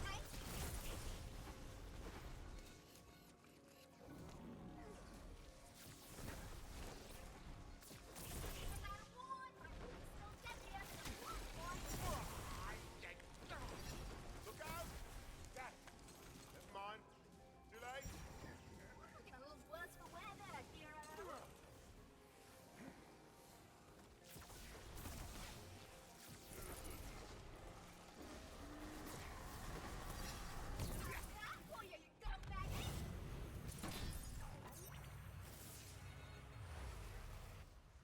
No idea what I'm doing. Literally, like, just started playing, still scrub at the mechanics and game knowledge. Oh, me too.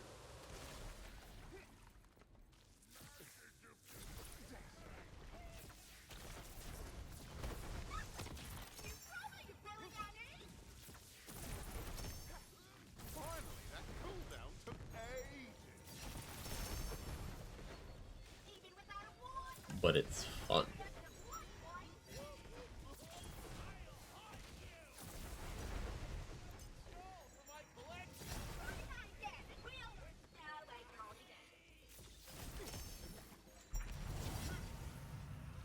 Hey, Pragmatic. How you doing? Fun with it. Just did one run to try it out because it was late. Just want to see how it played. Or I'll probably hop in the main game. If you like, you know, things with that game format, so Left 4 Dead, Back 4 Blood, those sort of things, then it shares a lot of DNA with that.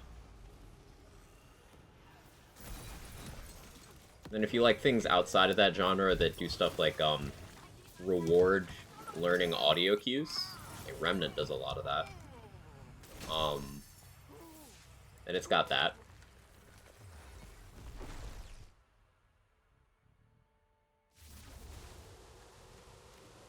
And establishing roles within a group, that's it's a good skill set. Like having someone taking care of some horde clear, someone being your elite killer, things like that.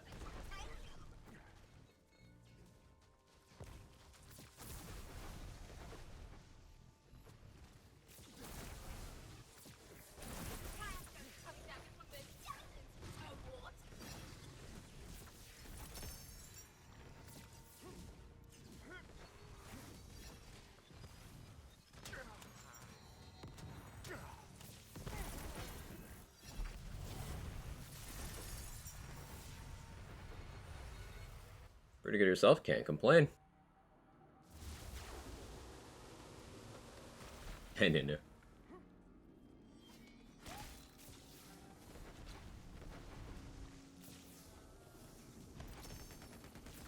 Oh, this'll be fun.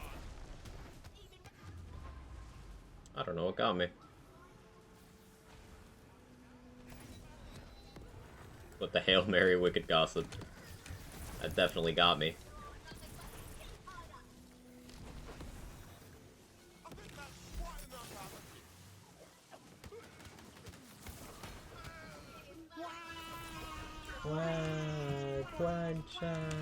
out of I'm zooming. Look how fast you sprint around with full move speed alters. It's crazy. Love Left 4 Dead 2, played a lot of Borderlands, Chuck a Diablo 3 endgame, decently familiar with looter mechanics, crafting stuff, and the biggest thing holding me back is over aggressive movement and thoughts. Yeah, tempering aggression is important for that kind of game format. You can do it once you get comfy, same as with Left 4 Dead. It's just holding that instinct back until you get comfy.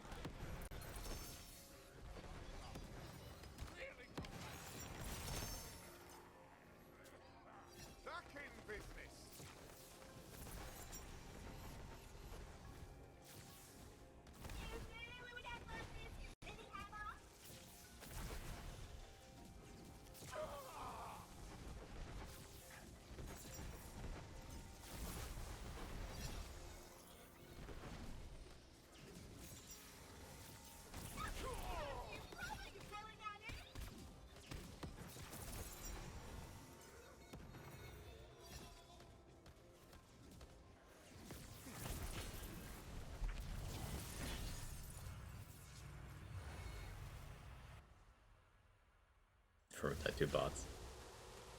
Wonder how many total channel points have been spent on Quag so far. Good question.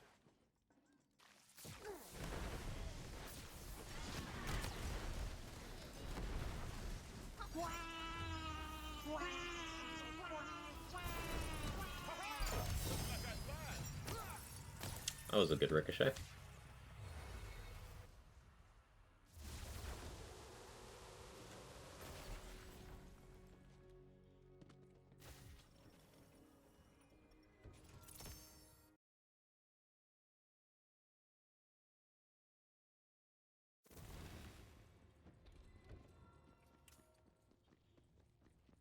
Think you can make it? Good progress here. Yeah, I think I can hit 90 before the 7-hour mark.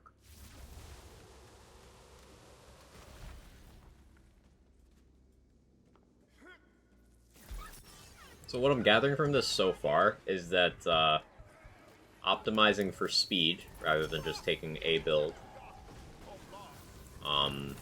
going down to recruit. I know it's relaxed, but we call it recruit now. Going down to that difficulty instead of playing on intense. You could get the full chaos climb down to under 8 hours. And that's very noteworthy. Because 8 hours is a very digestible number when it comes to things like this. Like, playing casually, the Borderlands 3 story, for most people, will take them around 8 hours. Assuming middling game knowledge, some minor deviation, but, not much. Stop at the loot, farming occasionally, 8 hours.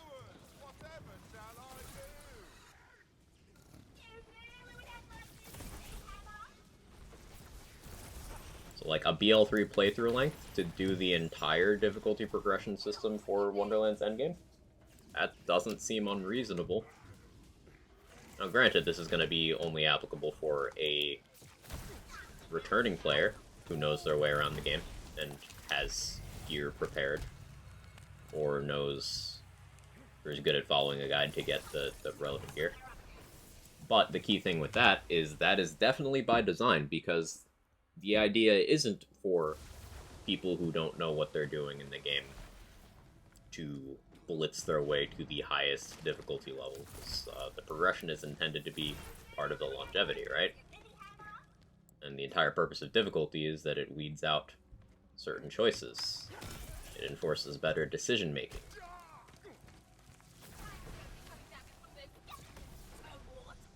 So I think around about 8 hours for a full climb is reasonable.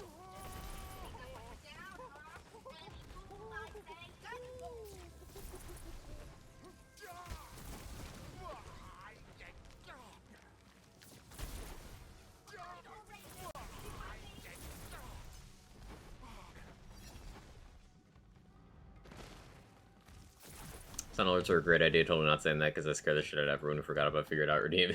There's been a couple of those lately, Blue, that really got me, or people. Which game in the Land series say had the best execution of endgame difficulty choices, which had the worst? Worst was Borderlands 2. Without a doubt. It's not close. Best, I would say that it's, I would say this one did it best in the Land series. Oh, connection, come on, you got this.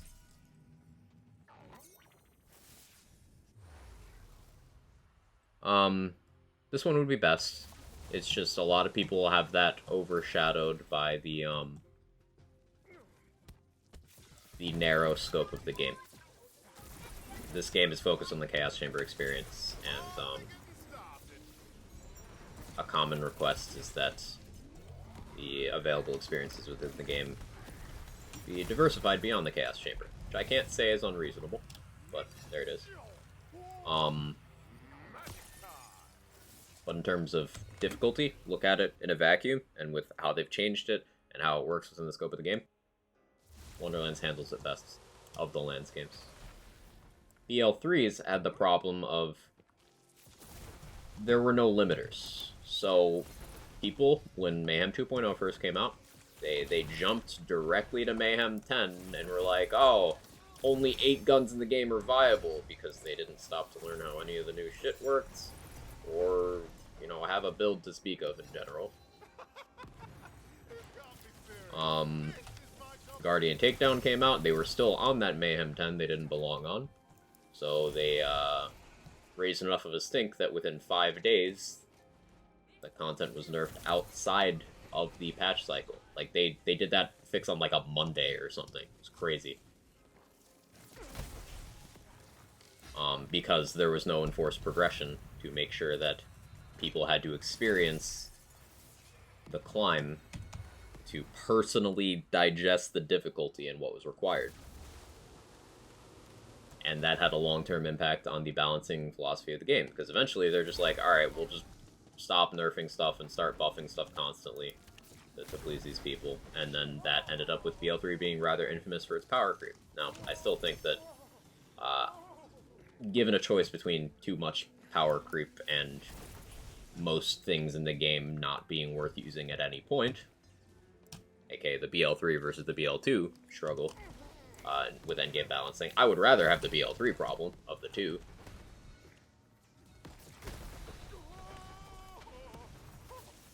And all things equal, I still view it as less of a problem. But, there you go.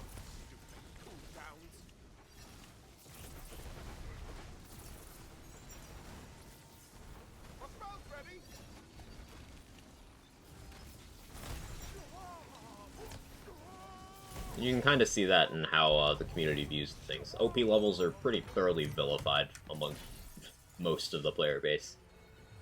Whereas generally, more people are neutral about Mayhem levels. You'll have some people who will prefer Mayhem 1.0, which I would have to say, dropping my personal preference for what was introduced after Mayhem 2.0, Mayhem 1.0 was a better system. Once they introduced Mayhem 4, that is. But there's a camp of people who prefer Mayhem 1.0. To me, you're just loot waiting to be dropped.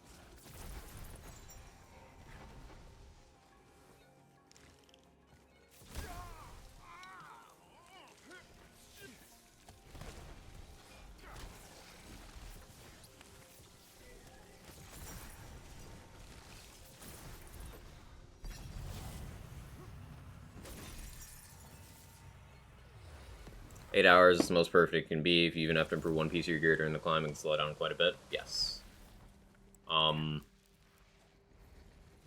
There's also stopping to loot. There's taking breaks and not binging it like the goblin I am.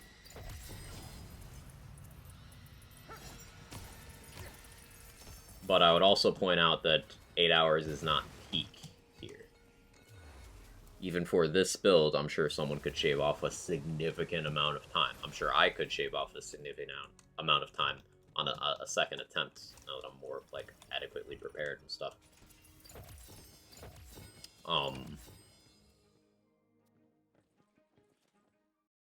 There's also, you know, there's builds that could do this much faster. We touched on it earlier, but if you were to, say, be a Buffmeister Pixie gamer, you wouldn't need even better than chaotic gear, and you could clear faster than this.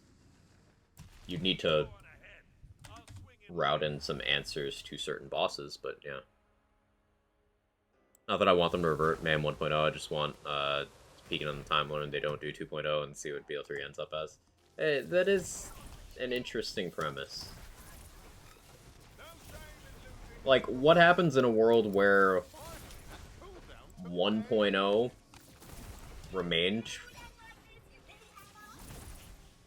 Like, how do some things do? Because two of the more defining points in balance for BL3 were 1.0, changing to 2.0, and then there was also the bonus projectile behavior fix that a few weapons simply never recovered from the combination of those two. Like, the proprietary license was kind of a dark horse among the SMGs. It was good, but underrepresented. And then the projectile behavior thing killed it. There's things like the carrier that did not receive a 2.0 buff, and then the bonus projectile behavior fix also impacted. So, like, would things like the carrier still be viable? The carrier was popular for a bit back in 1.0. Before both of those things happened. And then what would happen with things that were introduced later, such as, like, what does a free radical look like in a Borderlands 3 that never got past 1.0? What does Hemovorus look like with 1.0 balancing?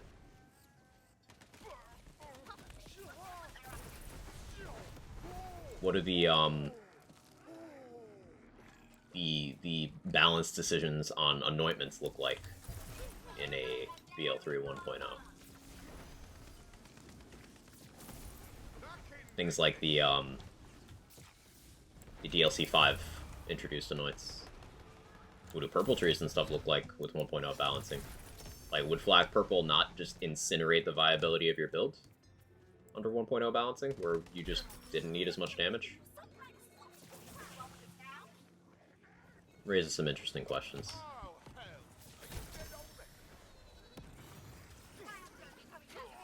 Gaming? Hey, Snow. Hey, Coffee. Double penetrating buff Pixie Meister of the...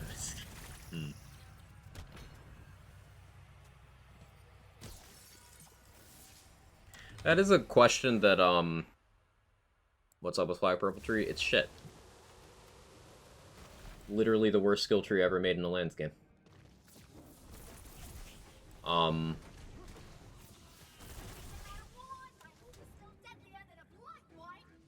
Yeah, the overhaul mods for BL3 have attempted to answer that question in different ways. Baybridge. Ballands had to deal with that. Redux as well. And it's something that, to my knowledge, hasn't been handled completely cleanly in either case. Loader pet not viable or something? It's the buggiest pet they've ever made. One of the loaders actively nerfs you for being, like, out at all. You can, in very, very cherry-picked, isolated circumstances, get the Warloader Grenade to do a noteworthy amount of damage. But the thing is, once again, very specific scenario, requires luck, requires the AI cooperating, then requires more luck, and takes enough time that Flak could have just killed whatever was in question multiple times over themselves without having to do any of that.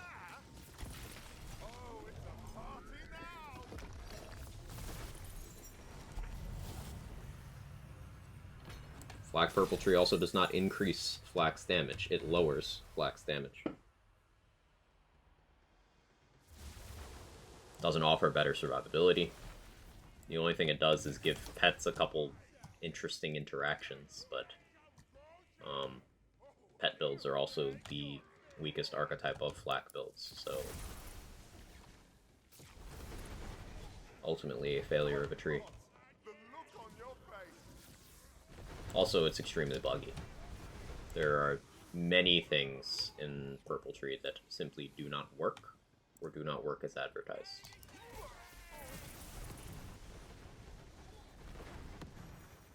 And you can't even name them. Can't even name them. Can't even name them, and several core Flak pet things just don't work on them. For example, you Fade Away Augment, Not My Circus, does not work for loaders. We theorize it's because they don't have a taunt animation, so they just can't do it. That's the theory. But yeah, that doesn't work. Barbaric Yawp doesn't work on loaders. All of the loaders have the bug that of the base game pets only Spider Ant Countess has, where Anathema just one-shots them and they don't get Fight for Your Life. Which means that one of the biggest things that Flak pets have utility-wise, that being Gamma Burst, E-Bites versus Anathema, yeah, that's not on the table for any of the Purple Tree pets. Loader guns also are partially counted as player guns, so because they can crit and don't always crit, they reset your stackbot stacks.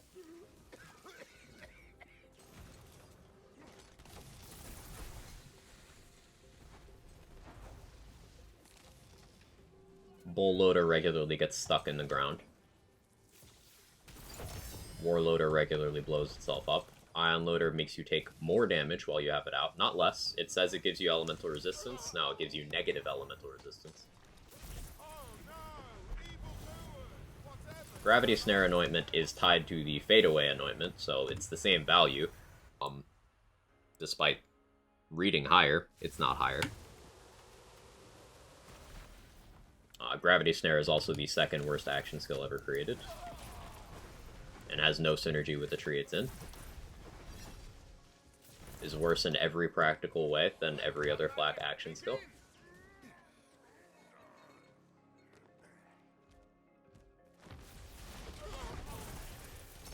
Flak Purple Tree Capstone is the worst capstone in Borderlands 3. Of all characters. Including Zane's Green Tree.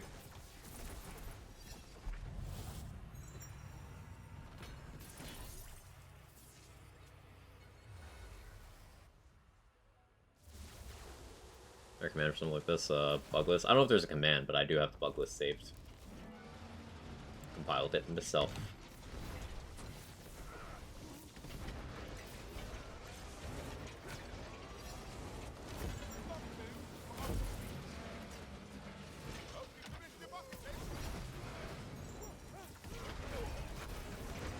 I can and have gone on about Black Purple Tree for hours before. I've done entire streams on it. But yeah, suffice to say, it's awful.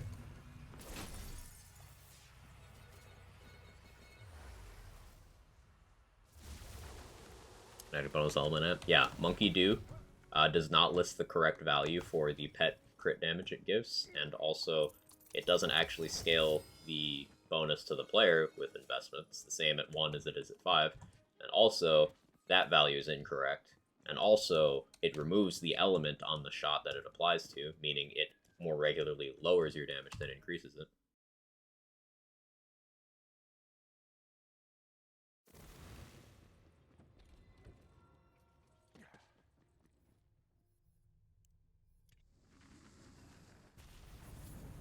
The action skill duration increase in Purple Tree does not apply the same way the action skill duration increases Zane and Mo's have to.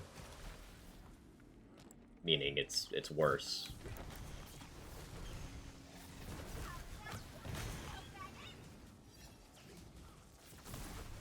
Magic time! This one's a thing that Gravity Snare shares with Mantis Cannon, actually, but several cooldown rate increases in the game do not apply to those two action skills. Oh, right, I will. Carry on. I believe it's specifically Loop of Angel and All In. Hope that works out for you.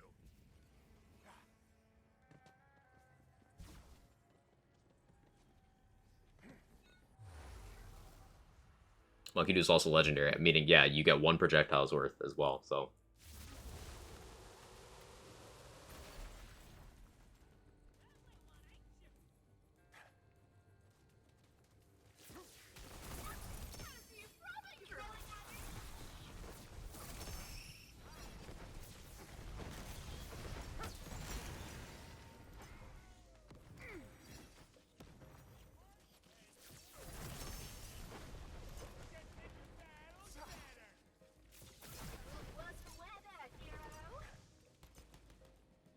It's like they purposely designed that tree to be anti-synergistic.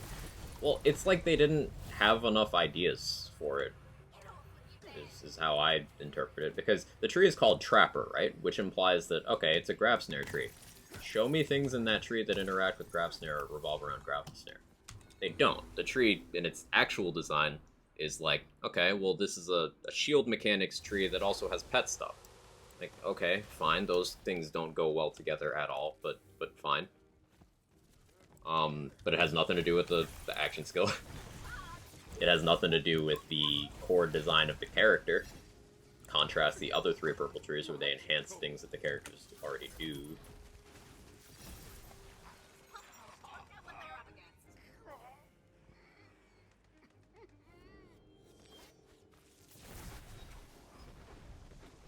It's not tested how many bugs there are. I don't know. There was definitely some amount of testing, because, you know, that's how game dev works. But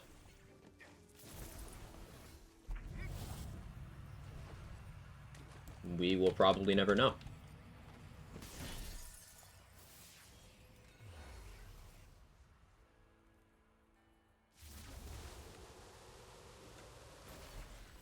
Like, why'd you announce people were going to be unemployed but not say when? I've seen so much discourse over that in the last couple of years, Move. Like, announcing a wave of layoffs, or leaking a wave of layoffs, and then everyone just loses their goddamn mind over it, because, like, what else are you gonna do? You don't know if you have a job or not for the next week? Like, what do you do with that information?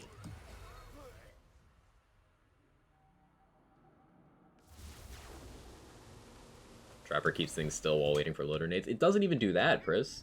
The crowd control effect from Gravity Snare only works on enemies that are roughly humanoid or smaller. That are ground-based. Flying enemies are not affected. And even then, the crowd control lasts for, like, less than a second before they just move out of the area while continuing to attack you. Like, it doesn't even do that.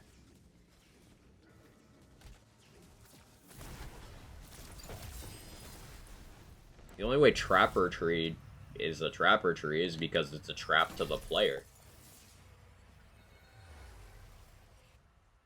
Over time, I've come to realize that Amara's Purple Tree is extremely well designed. It is so well designed. Like, it really irons out most of the problems Amara has.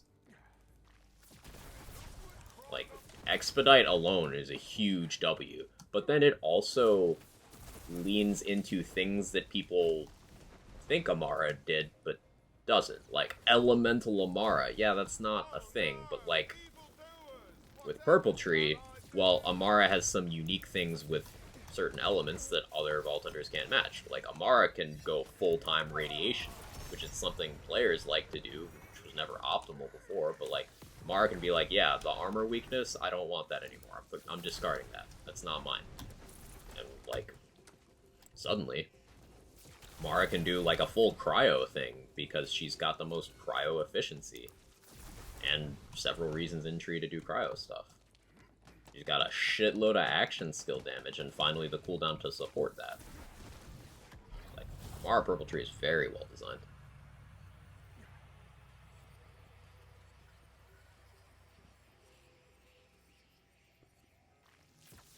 Mo's Purple Tree also somehow underrated still. Like, sure, there's the one skill that literally doesn't work. But, like, Mo's Purple does a lot of stuff well. Told the story before, once I get my flag save file, like, 12,000 skill points max out every skill, and all skill trees still do less damage with my vanilla build. Amazing.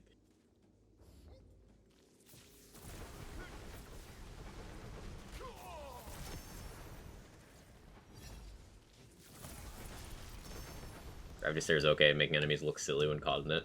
For a couple nanoseconds at a time, sure. Guaranteed backup job, keep in mind, that works here as well.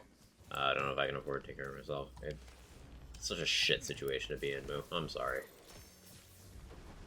Got some similar anxieties with you know, global recession type shit. People aren't exactly spendy on the internet these days. I'm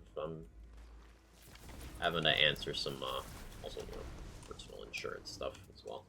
Having to answer some difficult questions I'm asking myself, but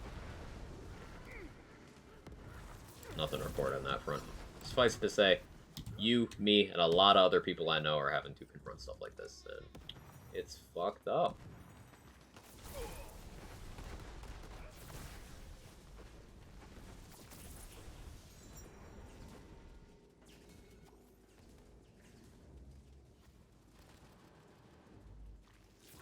Like, as soon as you have to ask the question to yourself, what basic necessity am I going without this month? That's like, hang on, something failed somewhere.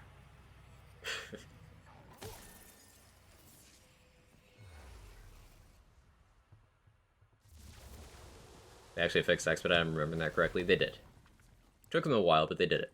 Got BL3 NPC finally and started a new playthrough with Flag. Purple action skill doesn't even work good early game. Yeah, it's got no use cases. It's really tragic.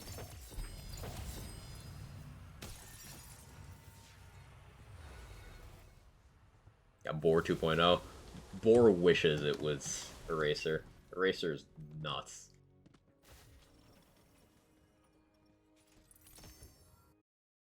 Okay, that is Chaos 90. Just before the 7-hour mark. Just worked 3 minimum wage jobs in conservative somewhere. 2015 to 2016, I was working 4 minimum wage jobs. And it was killing me.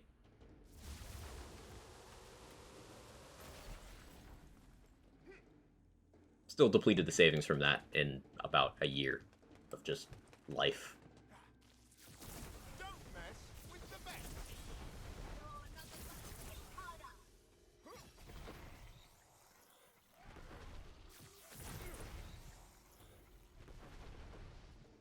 Don't be coming back as one of those skeletons, Toadwart.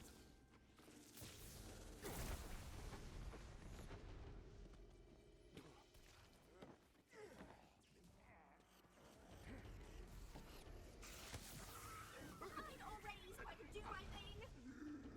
Quit your job, do crime. So there's some good financial advice. Like a dairy farmer.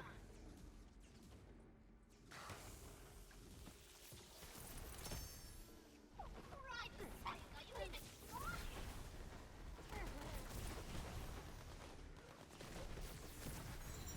Let the magic begin.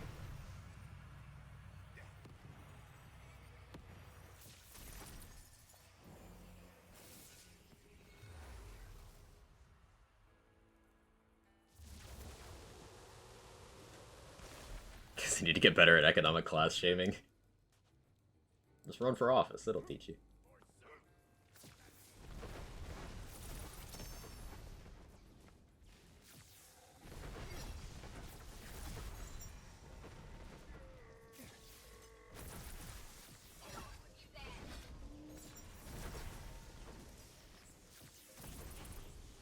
Okay, I average $200 a day at the nail shop, right? Sounds like a lot of money. Let's do some math. No, it doesn't sound like a lot of money.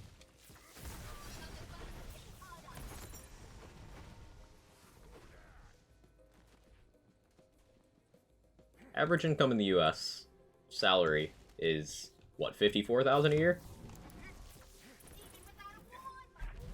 And keep in mind, that average does not adjust for, you know, generational wealth gaps. Like 54,000 a year is barely livable. 54 sounds crazy high, right? But even that's not livable in several areas of this country. Like, wild.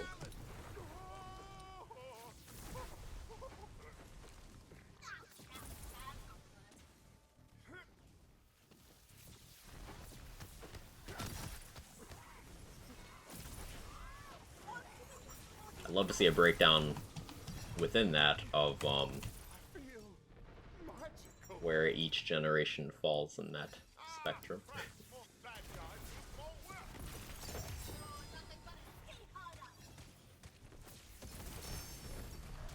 Ironically, not livable in the parts of the country that need that class the most. Exactly. Federal minimum wage is still $7.25.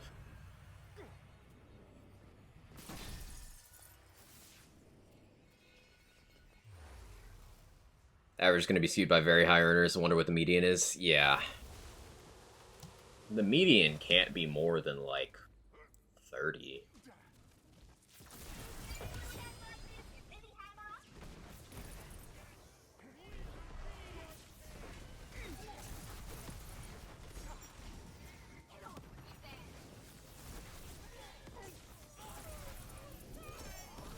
I almost don't want to kill the rest of you.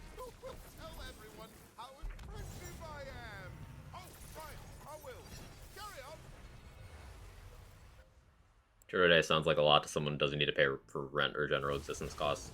Exactly. $200 a day is like, okay, if you don't have rent, and you don't need to pay for your food, and you don't have pets, and you also don't spend on anything entertainment related, or travel, or healthcare, or insurance bills, then, like, okay. Then maybe you could start getting some savings. But most people have all of those things to deal with.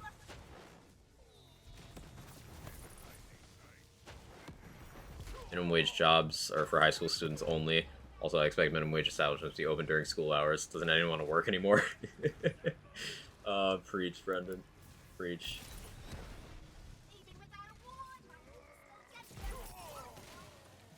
I saw a really interesting. We've talked about this before. I think was it Stump who actually found this link that I was talking about. Someone found this. But there was a thread. This was around last year.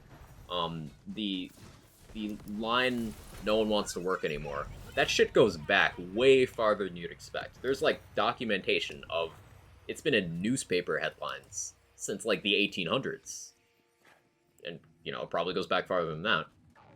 That's just a talking point that's used.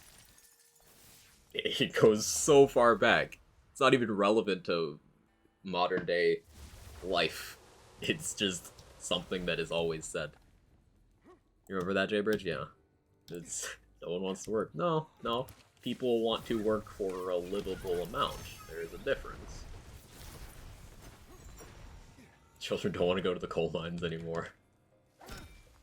I mean, I guess we figure we have microplastics. We don't need black lung too, right?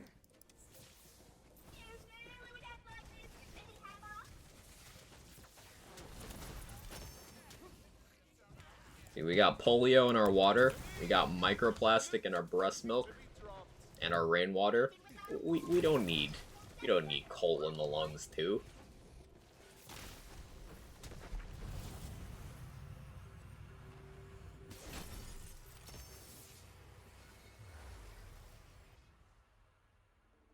Yearned for the mines. I don't think it was me, but I do remember that. Okay. Someone managed to find the link. But it's clean coal. Average salary in my country is 25K. The cost of living is much lower. Like renting a big city is around 500 per month for a 3-room apartment. That's insanity to me. 500 for 3? That's crazy. Here it's like 1,500 on the low end for a 1-bedroom in a major city.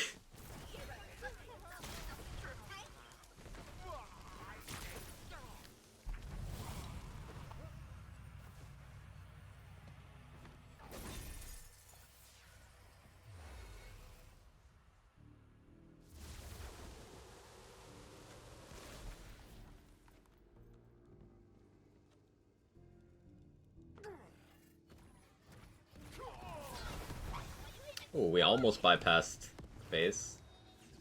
If I had weakened him first.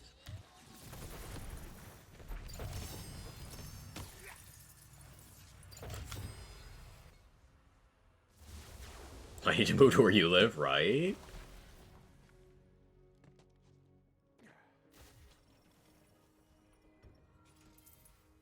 The speedrun brought to you by Eating the Rich.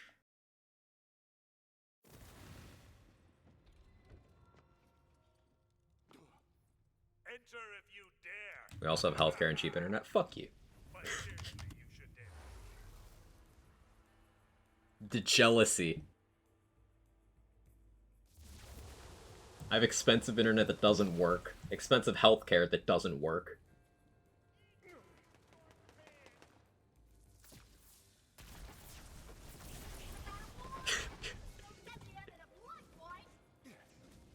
You are speed, at least I hope. Hey, Era. How you doing? Doing well. We're just venting about existence being pain. We're just vibing, chatting while we do a long form speedrun. Hey, big bug.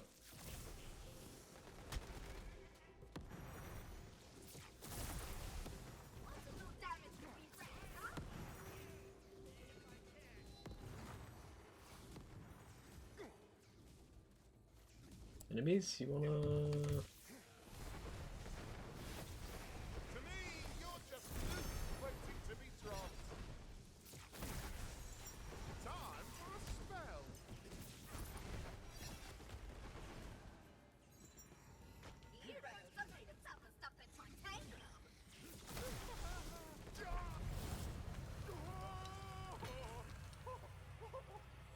Yeah, a lot of W's for Romania lately. Holy shit.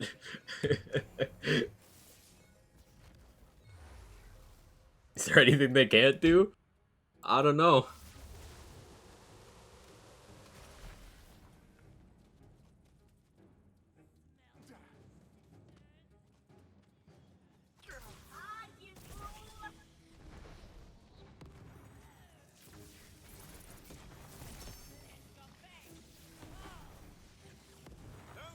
Romania is the country she told you not to worry about.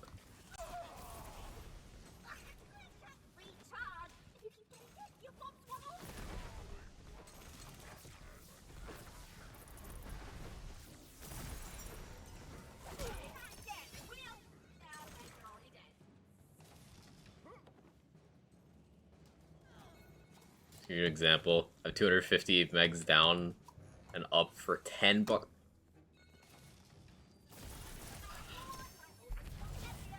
So, like, just to give you a window into my thought process there, I saw the not like this, and the broad was like, it's gonna be bad, isn't it? And I still wasn't ready. I still wasn't ready.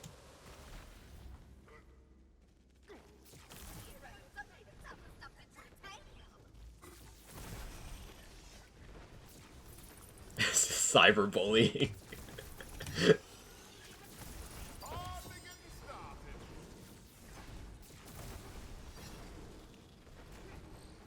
So they've got 2 extra rooms, right? I'll cook.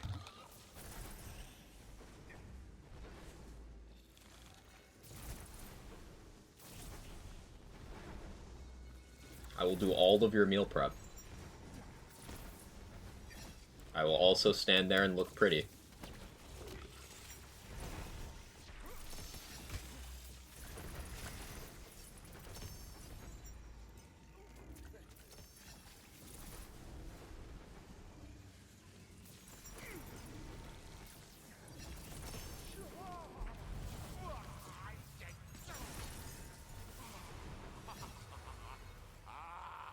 Let's all move to Romania and just have a fucking big party.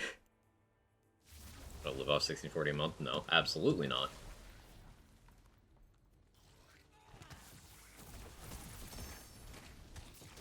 With how much food costs right now, it's questionable you can even eat properly.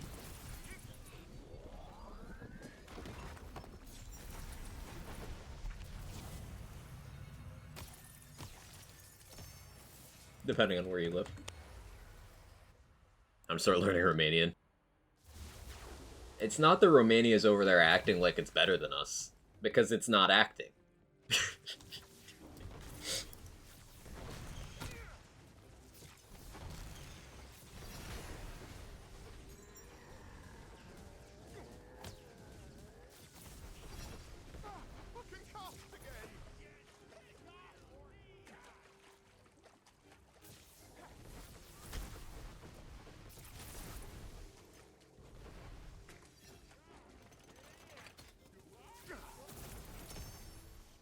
What the cost of living is in Canada. It's the most convenient country for me to bail to. Bold claim, bold assumption that they would take anyone from their wild basement party. I wouldn't. Hi? There you go.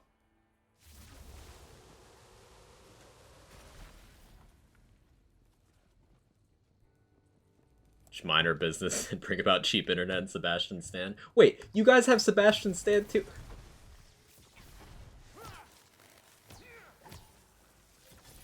Stop.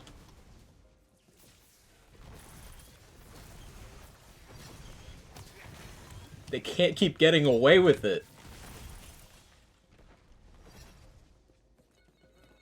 Don't mess with the best.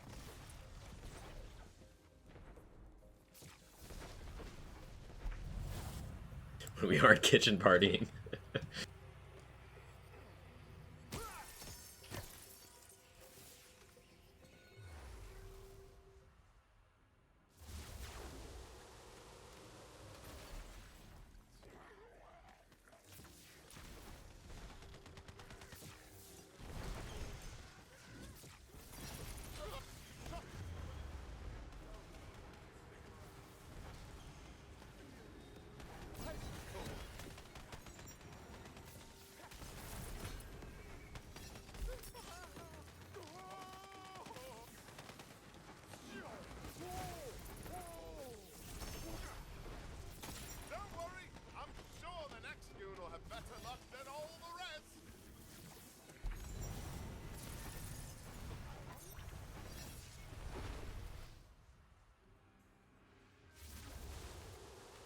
Nothing like late stage capitalism and massive tax cuts. Mm-hmm. Massive tax cuts for the wealthy. Yeah.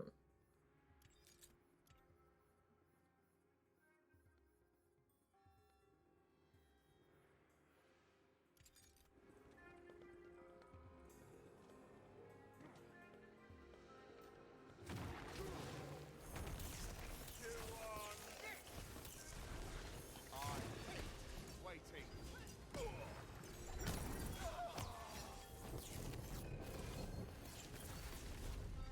Revolution, anyone?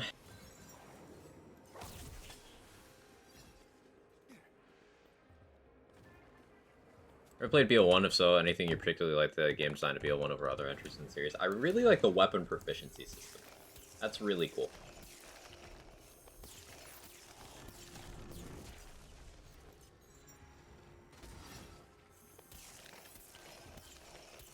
Yes, I played BO1. Played BO1 at launch. Walked over to GameStop and got it on my way home from school one day. Because I saw a commercial and thought it looked neat.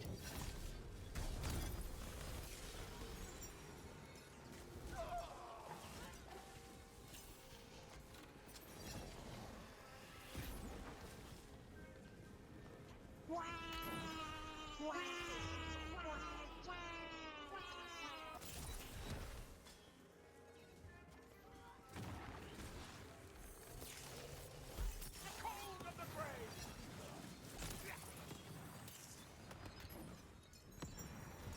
Finally, that cooldown took ages.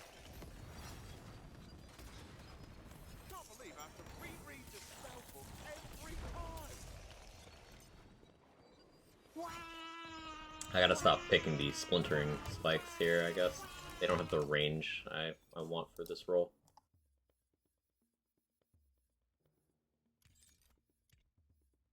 Triple is just more consistent.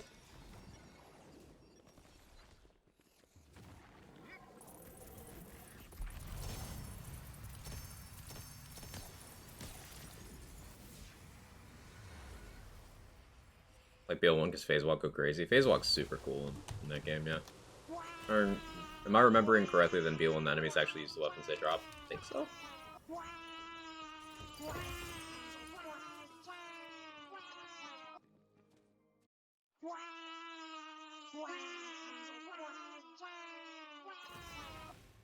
BL1 nailed the atmosphere and understated humor, for sure. BL1 felt grim and like black comedy, you know? It wasn't silly wacky, it was, hey, this is fucked up.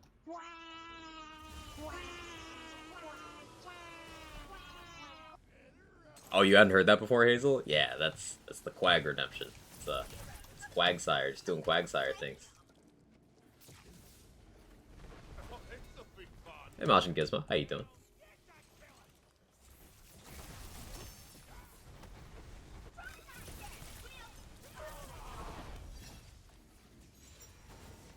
Spell, yeah.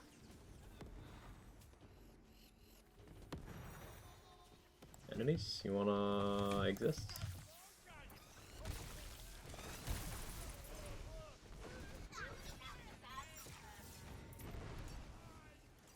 Never stood a chance.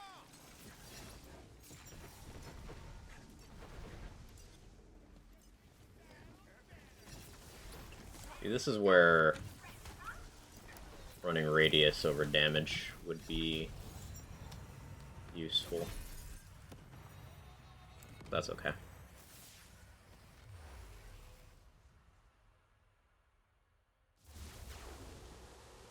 No, they know you're speedrunning. Favorite weapon types? In BL1? SMGs, I guess. A little basic in that department.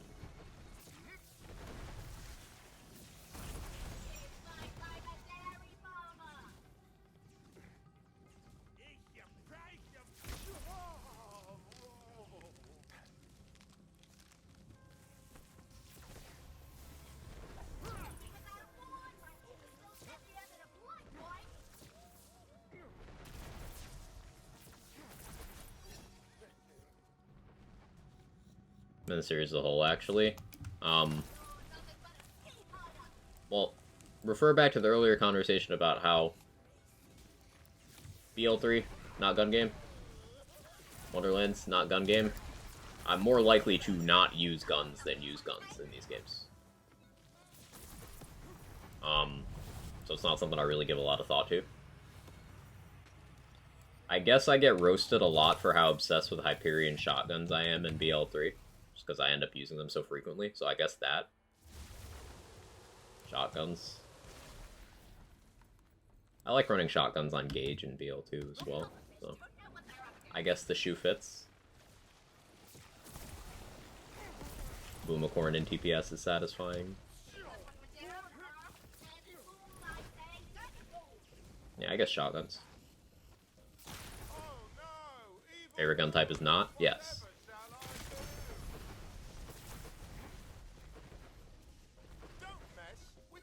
About a time trial of C90 or 95 to 100. Everything's fixed.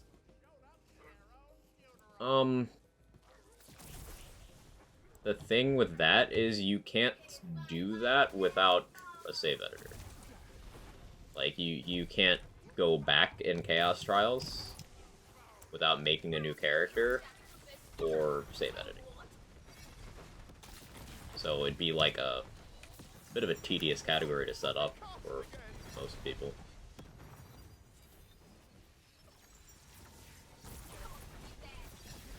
If you could do whatever Chaos Trial you wanted at any time, then yeah, that'd be rad. But like, this is only possible because this save has not gone through Chaos Climb before.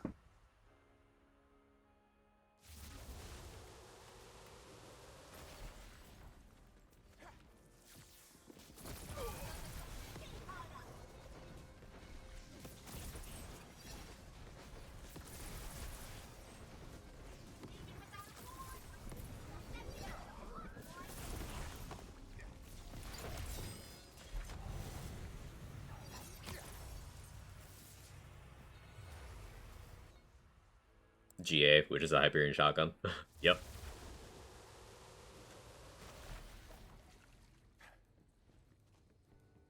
Make focus farming even faster. Yeah, because you could go to the Chaos Trial with the specific bosses you want to farm and just chill. It'd be nice. It's one of the reasons I think also just having more playlists in the chamber in this game would have been really cool. Like, allow you to consume the content whichever way you want to. Like, people have requested an Obelisk Rush. People requested the Gamescom featured style thing they did, where it's only 6 rooms. It's 3 obelisks, 3 mobbing rooms, so it's the fastest access to the Maker we've had. People requested a Boss Rush playlist where, you know, you just get the raid boss sigils in the obelisk rooms if that was at all possible to implement, so you just have pure Boss Rush. Like, no mobbing at all. Except for, you know, the mobs to spawn the obelisk boss, but...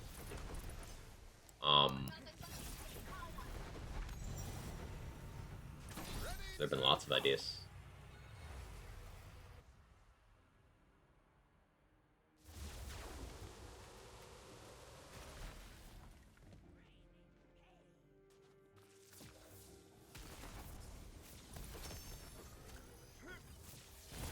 I agree with the decision to make, Chaos Trials fix, and I'm glad that they did that when they did that, because it would have been awful. Imagine going through Chaos Trials, and if you've done DLC on that character, you could potentially get, if you are unlucky enough, theoretically possible, you just get Imelda on every single run.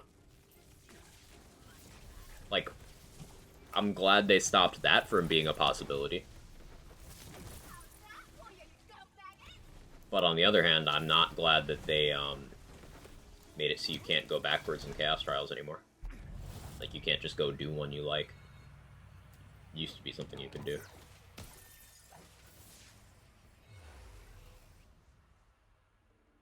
think that's why I like Zero and I got BL2, because I do melee and guns.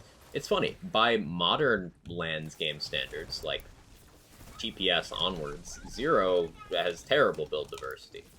But by the standards of everything up to that point, Zero could do so much because Zero had functional and desirable endgame level melee. Something realistically only Zero and Krieg did in that game. And Krieg was another Vault Hunter that had, like, really good build diversity for his time. But if you look at it now, like, doesn't hold up as well. Sounds like heaven. Something in you is broken, Roddy. You must be lost. Let me show you the way out. Hope you finished your bucket list.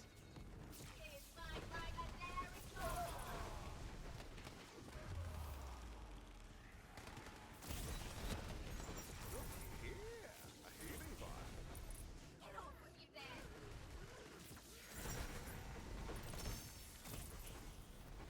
Not gonna argue with that.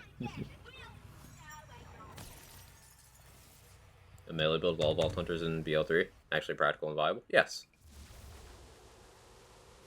Pretty recently I did a Mose that punches things on stream. The thing with, like, Zane is you don't have anything innate to the character buffing anything melee related at all. So it's like, it's entirely the gear at work. Mose at least still has some damage formula that can apply. But Zane just doesn't. So it's just the gear. But yes, you can do that.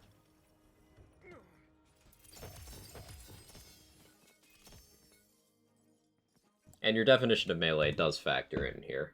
Do you consider melee going up and punching things, or do you consider doing damage that scales off of melee bonuses to be melee? In either case, the answer is yes. Although, the efficacy of builds that simply do melee damage way higher than builds that melee things. True melee only? It's doable. Now, there's some enemies you can't really true melee. Like, good luck true meleeing Hemo. It's not a thing. Never stood a chance. But exceptions like that aside, you can. Oh, you can do better than that, surely.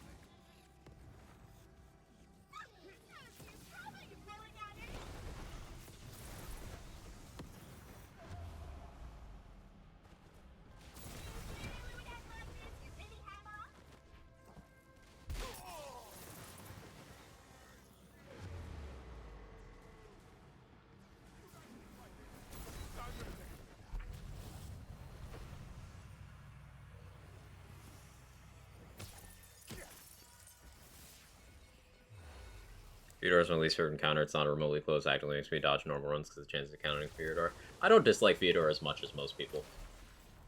But it's an understandable problem.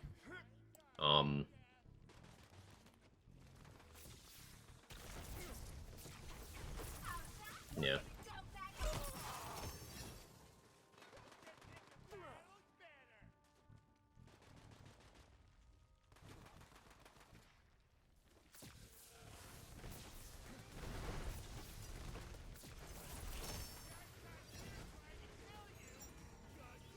Really like an accident because speed's need to finish him. Like, I didn't really notice how fast he was until I switched to Vault Hunters. Most people still sleep on that move. Accident's so underappreciated.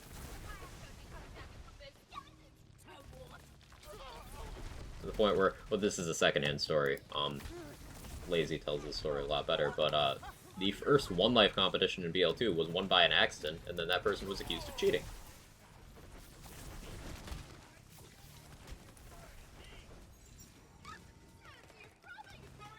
They didn't. Axton's just good.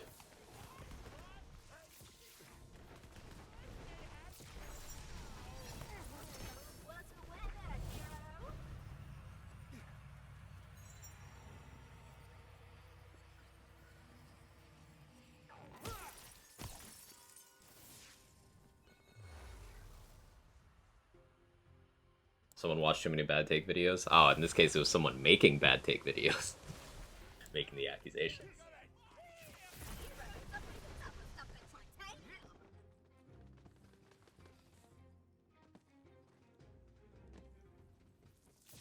Yes, cat, hello. It's a cabin.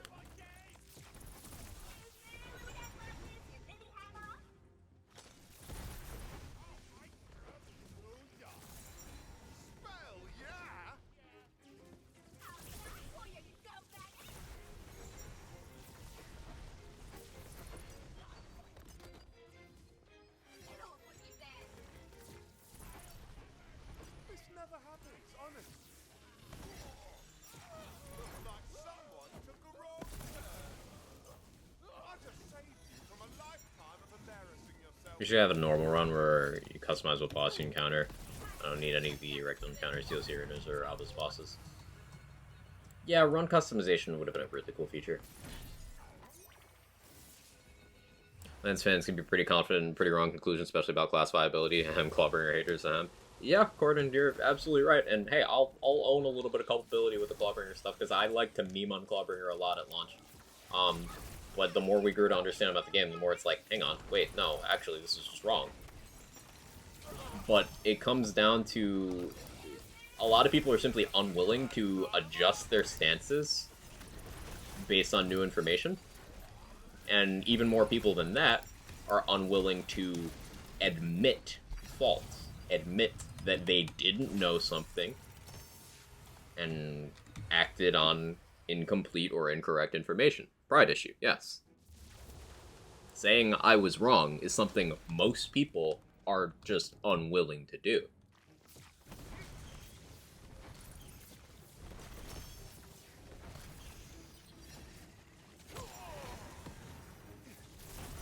So, like, yeah, I underestimated Clawbringer at launch as well, and pretty quickly we found out how all was working, and launch Clawbringer was absolutely busted.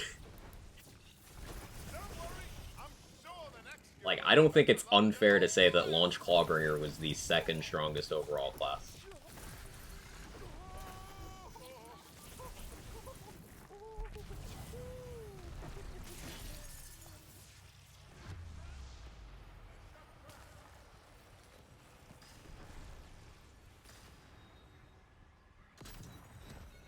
That's scary. I don't understand the whole classism with different builds of Vault Hunters would preach about build diversity. It comes down to, it's a popularity contest that people mistake for a measure of efficacy. Moo. Like, all the flack bad stuff, it's because most people making content for the characters did not have the time, the desire, or the ability to grasp non-lifesteal-based survivability. So that's how flack bad was a thing. The Axton bad stuff came from not as straightforward in damage dealing as Zero or Salvador, so bad. And then you'll have weird misconceptions like Amara OP by people who watch cherry-picked one-shots in build videos and do not have a frame of reference for any other character. That's why you'll still hear things like how OP Amara is. Where, despite Amara being fully viable along with all the other Vault Hunters, and sharing the trait that BL3 Vault Hunters have of just being more powerful in general than other games' Vault Hunters, in most areas, Amara is in fact weaker than the other three, by the numbers, or by the clear rate. Most. Not all, but most. OP as fuck for like 3 days? Which 3 days are you referring to? Because I'm pretty sure there's only one window where she was that busted, and there's a window of 1 day and there's a window of 7 days where she was that busted. I don't know of one of 3. OG driver days? Okay, yeah, that was a week. There was a week of driver being nonsense. And then there was day 1 Muse was the other time. But both times it's one class mod. Not the character, one class mod.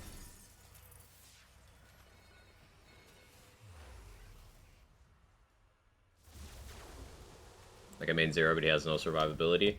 You see why people are so attached to their Moxie lifesteal guns in that game, right? Zero players.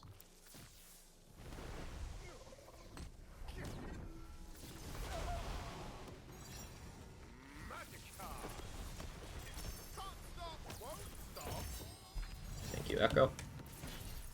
Hope you're doing well, Herrera. Accent is some of the best survivability skills in the game, too. Yeah, he has just a skill that's like, hey, were you gonna die? No. That's it. That's the skill. Like, it sounds like a shitpost, but no, that's just how it works. He's also fucking fast. And we all know from this game how well movement speed equates to being survivability. If things don't hit you, you don't worry about it. Maybe you want to play Wonderlands again and actually make it to end game. It's a good time, Denalia. It's a good time, especially if you haven't messed around too much with builds. It's really fun to put together a build concept and see it through. Like, I was on my melee villain arc for a while, just doing all sorts of different melee, and really enjoyable. And more recently, I've been into spells.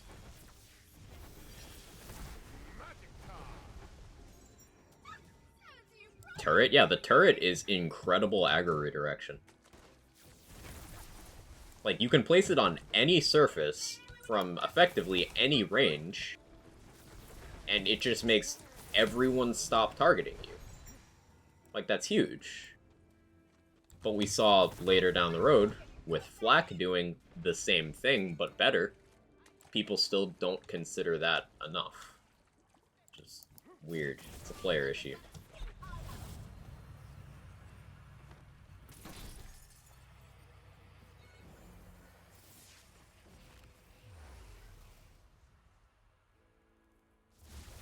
After used to stream BL2 is using the Moxie Sniper on 0.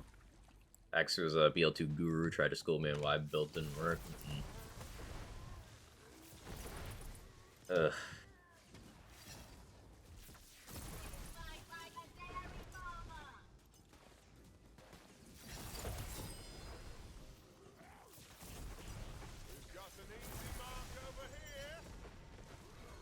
Asking from Brock kill skills by destroying a second turret too. See, I learned something today, K-Dog. I didn't know that. That's extremely useful.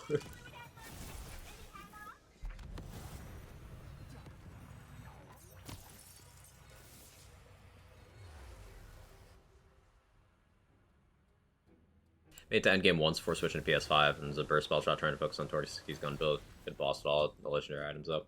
You can make that work without legendaries.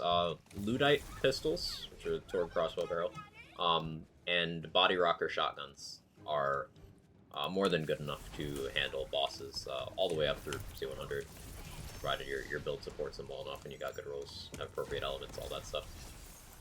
I guess you can do it with encapsulators. That's the ARs as well. But non-unique Torgs are fully viable through all difficulties. So your build concept can work. Nothing inherently problematic there. And you can do some cool things to support it with that multi-class combo. Like, Spell Shot is good at supporting Amp. It's good at supporting guns that reload a lot. And Berserker's just got generally good damage formula, while also having some nice reload and Amp support. So they play very well together for the specific thing you're trying to do.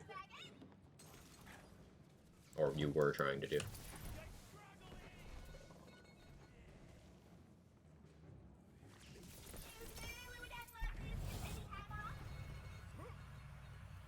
Should I buy Sifu? Released next month on Xbox. Sifu is a great game. I will say I did not get that many hours out of it at launch, but they have since added features and different difficulty modes and different game modes even. They've added stuff to the game, and I really enjoyed my time with it. I think Sifu is one of the best indie games I've played ever. Really one of the highlights of 2022 for me. And even outside of, like, the gameplay, it's just a beautiful game. The art style is cool. It's got some really interesting set pieces. I really like that game. I would say buy it, personally. Tell everyone how impressive I am. Oh, right, I will. Carry on.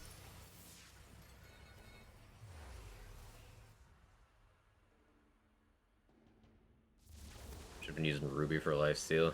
No, if you switch to a gun that isn't a sniper, you lose critical science. Oh, yeah, well. There you go.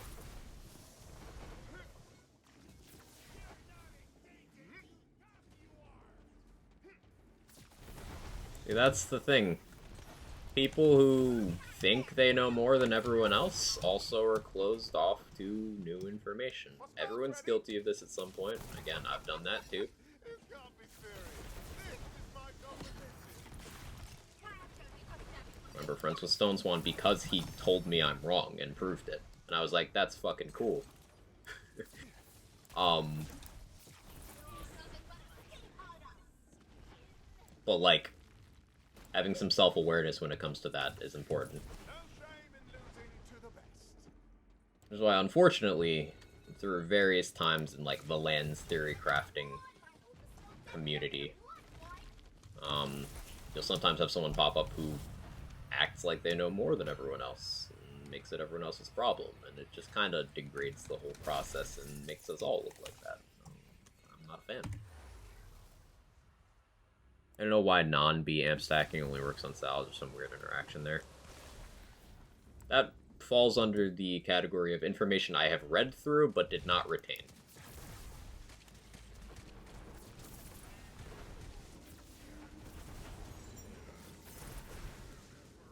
I don't retain Salvador-related stuff, personally.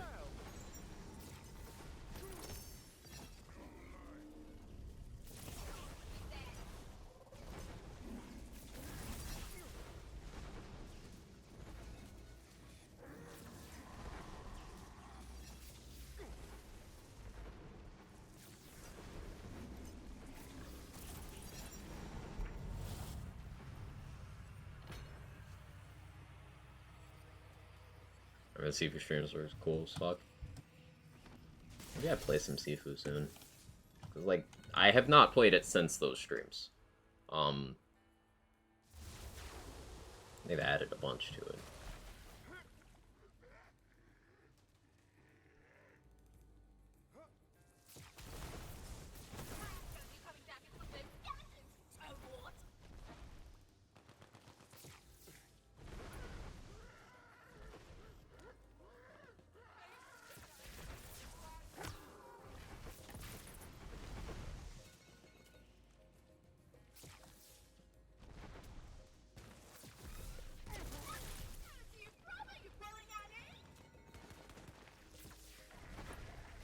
Way to speed farm Doc Mercy's in a car. Seen vids of people doing it. I think you gotta hit the jump exactly right. Unforgiving.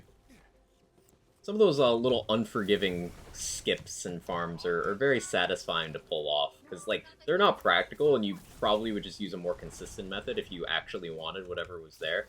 But it's a cool party trick to whip out, right?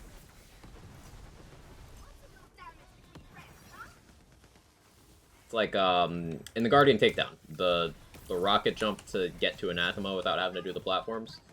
I know, like, 4 or 5 different lineups for that. Now, I only use one of them, with a preferred backup jump as well. But, like, it's cool sometimes to be able to go, hey, look, you could do it this way, too.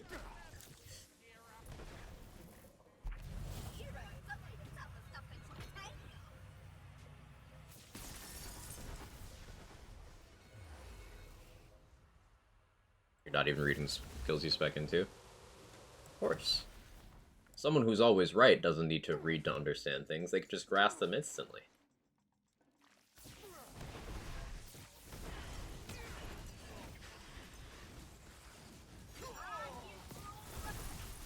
Good ricochet.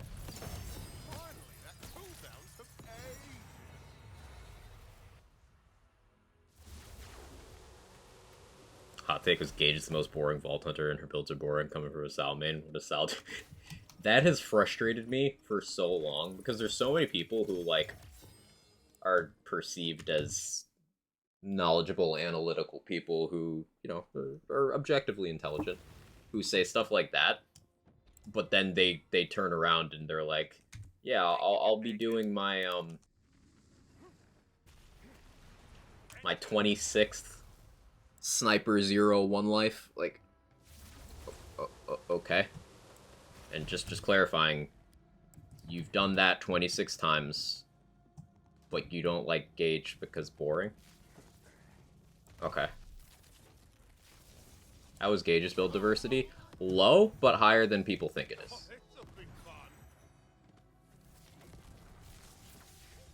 Like, Gage is directly comparable to Zane in a lot of ways. Like, there's a perception that, oh, Zane always takes Vile Momentum, doesn't do anything without it. And while it's true that he does always take Vile Momentum, doesn't actually have to. It's just, you have no reason not to. That's Gage's relationship with Anarchy.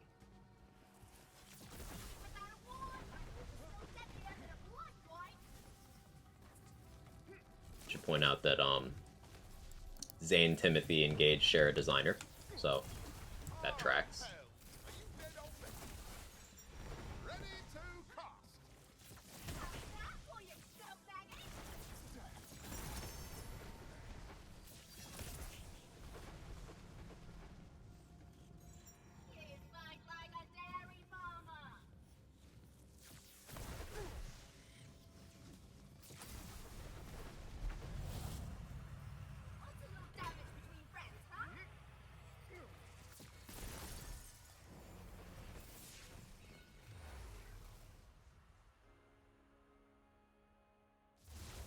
Hope you're doing well, Boom.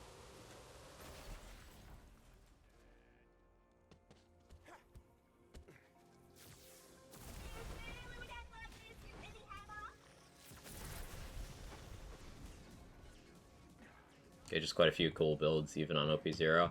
I like the things that Gage has that are uniquely hers because they are different gameplay.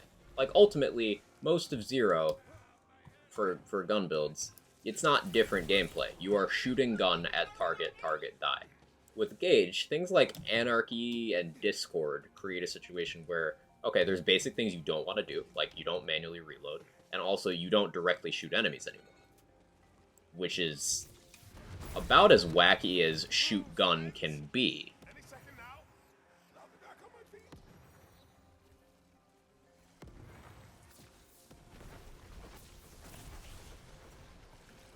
And Deathtrap isn't the worst pet they've ever done. Deathtrap has its moments where it's like, hey, this is pretty good.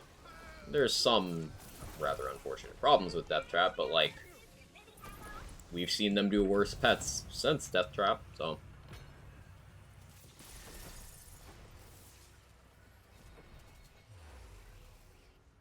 AFK Deathtrap, there you go.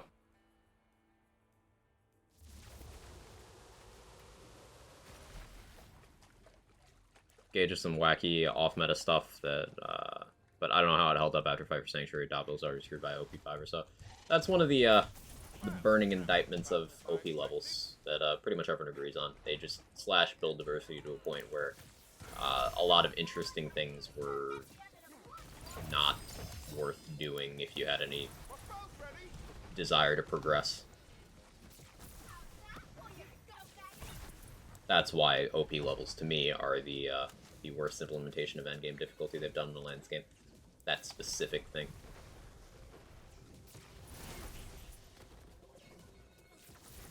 Because there are things about OP levels I do like. Earning it through peak, that was cool. That was really cool. Big fan of that. Peak itself is great content. But that's not the difficulty. The difficulty was too restrictive.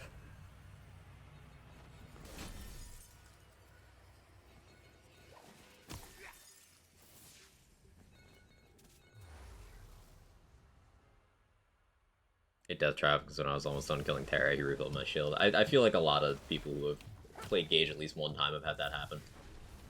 Unfortunately, that can be prevented. Unfortunately, that's something most people learn the hard way.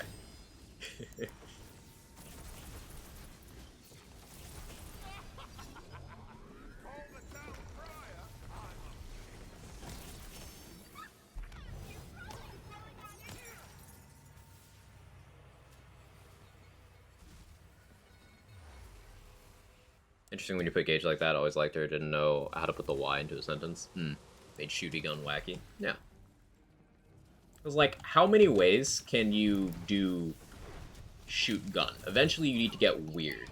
And there's a couple basic subversions of shoot gun that have worked really well for Borderlands that have just kind of gone not stated enough. Example, TDR manufacturer gimmick. Weaponizing reloads. That's not common. That is not common for shooters in general. How often does your reload button become a way of doing damage? How often do you have to gauge how much you have left in your mag to decide when to reload for any reason other than in some games that try to add that realism of, hey, you lose bullets if you reload too early. Like, it's interesting. And then you have stuff like Anarchy, which is, hey, don't reload manually. Also, you have trouble hitting stuff with conventional weapons, but you get a lot of damage. And then you have these other skills that synergize that allow you to hit things independently of your accuracy, that can turn single-target things into multi-target things. Like, it creates several extra dimensions that you don't get by keeping things as simple as bullets go where you point them.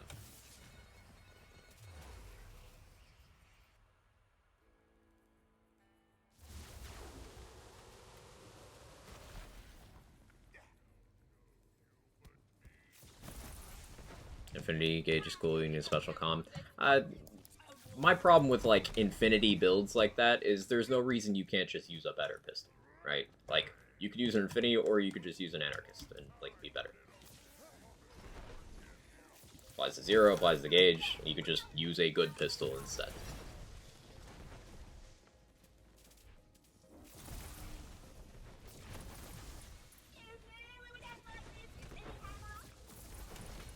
So it's not really a build so much as you want to use this gun and accept the decrease in power for the style points. A lot of her skills names are based on My Little Pony, so I like the stuff she says. She feels different, which is fun. And different being fun is at the core of what makes these games work, right? Like, the weirdness is the appeal.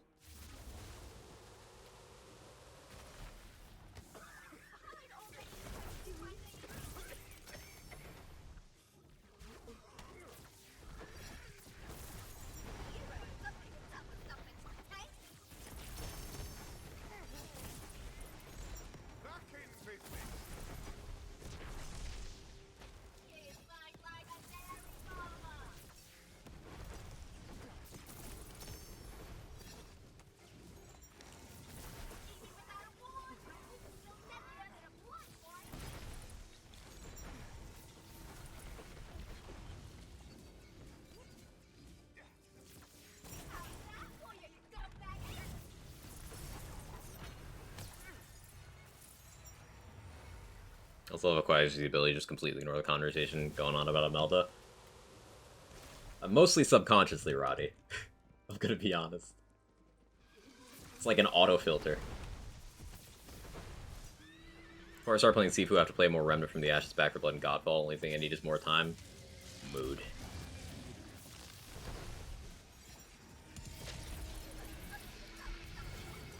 It's a bit of a slow nightmare kill on my part, but at least it teleported favorably.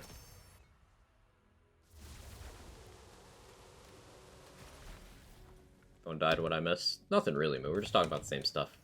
The wackiness is the point, and Gage making things different on a fundamental level is, like, why she's interesting, even though some of the design aspects prove to be, like, less than practical.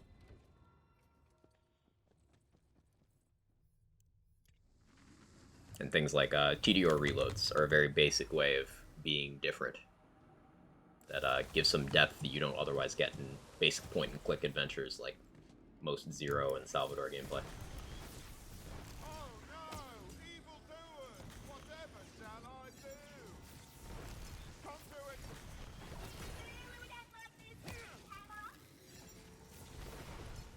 My spell's ready! You ever played Grim Dawn? Feel like your affinity for build crafting make Grim Dawn an addictive choice for you unless you just really don't like isometric ARPG games or something. I actually really like isometric ARPG games. I grew up playing Diablo. Now, you know, contentious feelings towards ActiBliz aside, I still like Diablo. Hades is isometric and I really enjoy that. I've been recommended both Grim Dawn and Path of Exile, and I've not tried either, but I've been recommended it before for the same reason.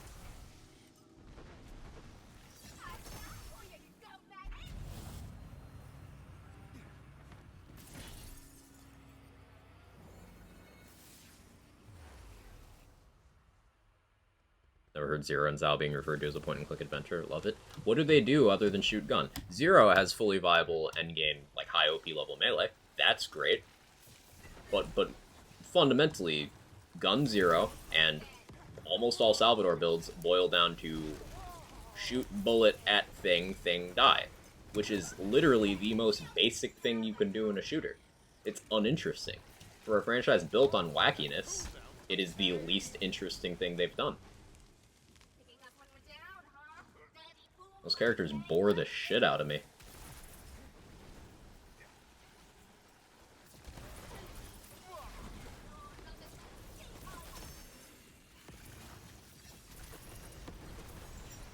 Oh, that's a thing of beauty. To me, you're just loot waiting to be dropped.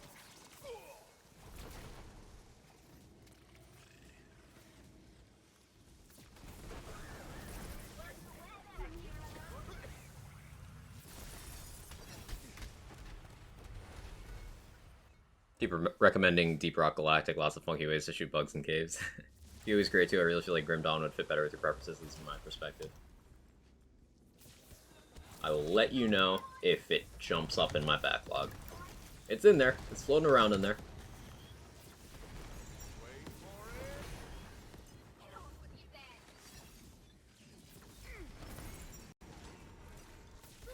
I just saved you from a lifetime of embarrassing yourself. You're welcome. I think Sal's the worst offender because at least with Zero I have to get good because he literally dies after a single punch. There's that, and there's also the fact that Zero's action skill can be used to meaningfully change gameplay, whereas Salvador's action skill is just more gun.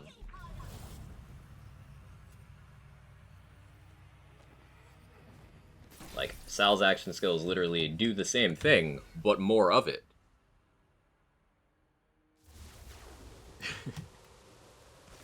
Twice the standard shooter. I love Sal, but yes, I end up with the same build by 72 every run through, it seems. He doesn't have that much in the way of options. And while it's good to have a, you know, steak and potatoes style character like that in any selectable character game, you can still give them flavor. It doesn't have to be unseasoned steak and potatoes.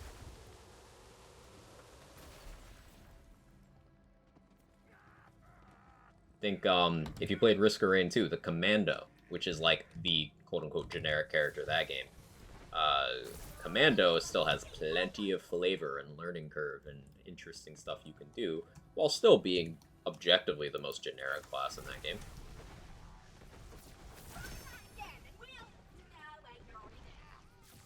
Like, it can be done.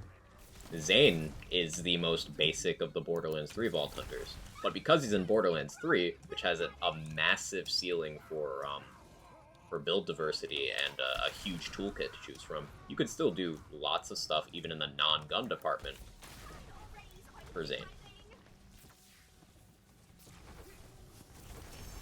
Fucking cast again. What do you mean? I love steak and potatoes with literally nothing on them.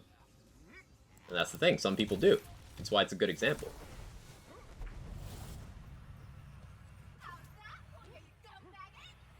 It's not risky, it's reliable, appeals to a large number of people with minimal effort.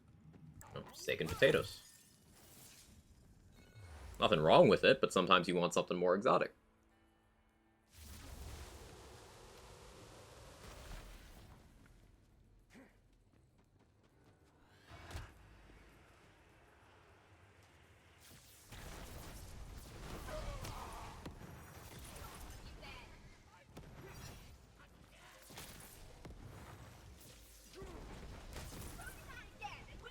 Comparing items to food again? Always. How you doing, Asa? Sorry, that was supposed to be a warning shot. Being sarcastic? I know, but I took the opportunity to reinforce the point.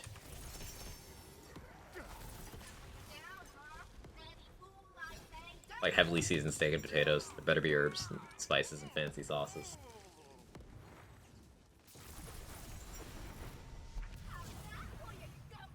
Yeah, I agree. If gun salad, steak and potatoes, what is sparkled snowshoe mows? An extremely weird sushi roll that doesn't sound like it should work, but is just delicious and addictive. Ready to cast. Some people can't stand sushi, which is why that bit is there. But for some people, it's life.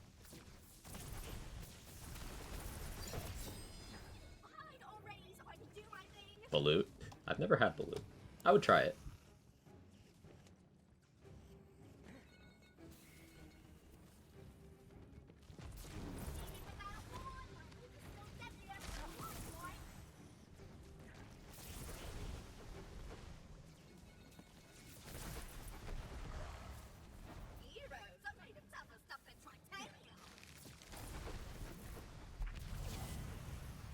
The exploded sprite you left in your car in the winter. Well, that's certainly what it looks like, Jaybridge.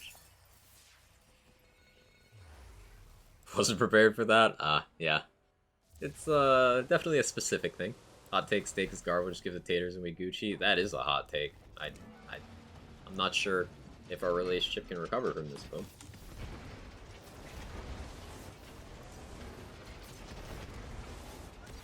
Nah, I can't.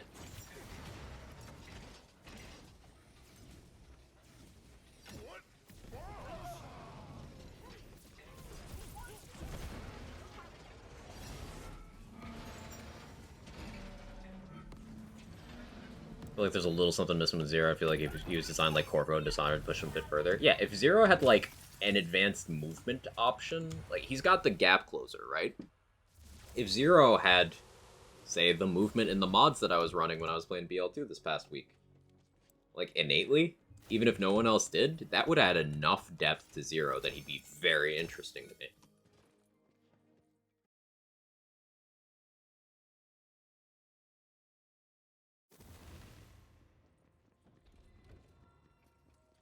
Just like a little something. A little something could push him over the boredom cliff and into interesting for me.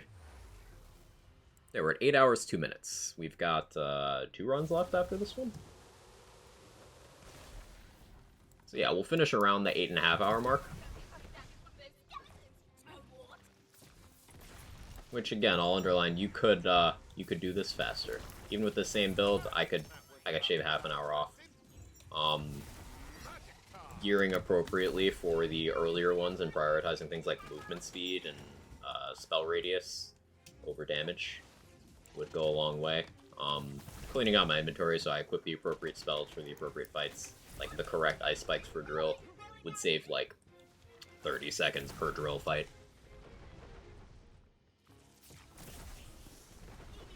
Can definitely be optimized downwards. Now, do I have any real interest in doing so?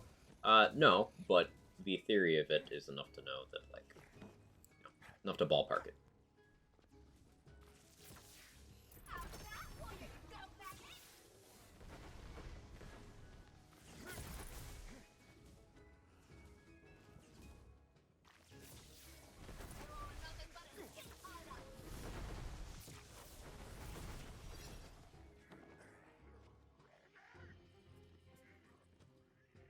That quartz. Started at level 0? No, this started from level 40 Chaos 1. We started from Chaos 1. So we had to do the trial to unlock 5, and then unlock 10, 15, 20, 25, 30, 45, 25, 30, 35, 40, 45, 50, and then by ones up from 50.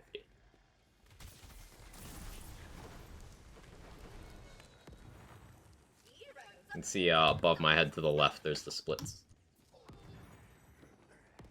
See how long it took to hit each of those benchmarks.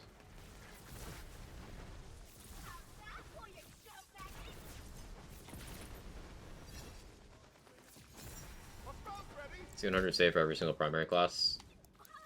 Do I? Yeah.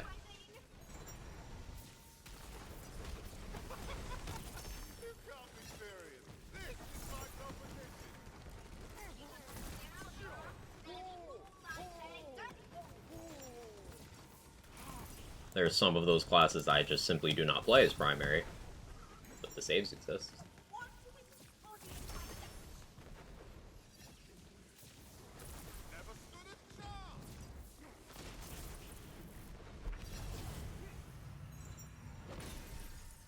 Maybe if you had some more stuff like Kunai.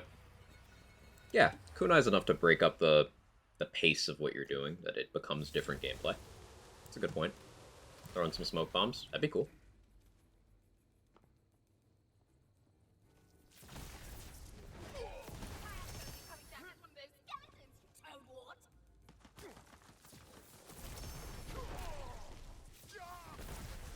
I really like melee overrides as a concept. I hope in the next Lands game we get some more of those. Like, if we got the Wonderlands melee system with melee override skills as well, I think that'd be a really cool combination of things. How do you guys feel about that?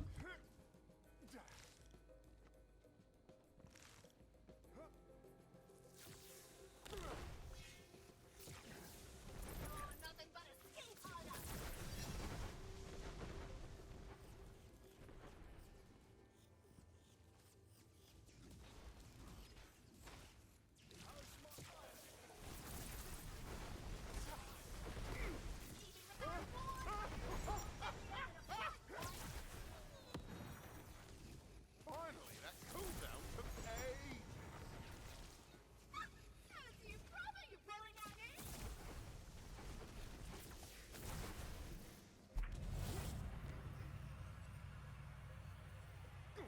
And I gotta relearn that jump. I'll do the slow one instead.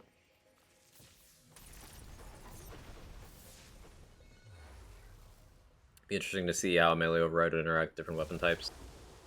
Yeah, I'm curious about that. Be perfect.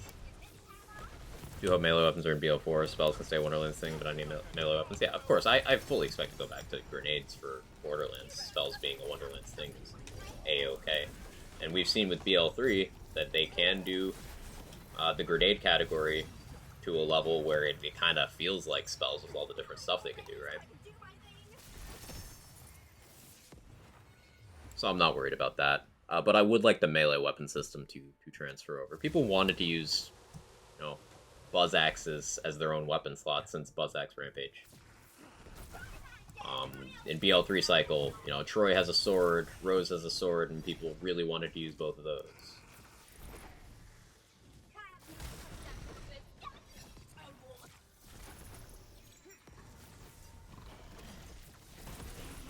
I think it would be popular. And Wonderland's melee has led to some of the most interesting build crafting in the series, due to the juggling of how the stats work. Like with the crit chance, crit damage, attack speed, different parts influencing 2 of those stats at a time. And then you've got the unique effects of the weapon, you've got the elements, you've got enough to think about. The things like, when they made it so Spellblade only applies to melee swings, and not all melee damage, which was a good change. When they did that, we were initially worried that maybe some melee-ish things would fall off, like Clawbringer Hammer Throw. But we ended up, because of that, it motivated us to figure out which weapons were desirable stat-wise, stat profile-wise, for that. And we ended up build crafting to the point where Clawbringer Hammer Throw, with existing player knowledge before the change and after the change, it was better after. Despite being technically weaker by not having Spellblade available, we ended up making it stronger because we min-maxed it to a higher point. But, like, the system's robust. Plan to optimize speed build and try to beat this time when you're done. No, but, like, I also wasn't planning on doing this at all, Karma, so I can't say that I'd stick to that. Like, maybe I do this with a more optimized setup at some point. I don't know. I can't say I have plans to do it, but saying I'd never do it is also something I can't say. Oh, that's the same frame. That's unfortunate. Flip the script, 4 weapon slots for melee, 1 for a gun. I don't know how that would be received. The subtle pushback on gun game has lost some people. So I don't know if something that overt would go over well.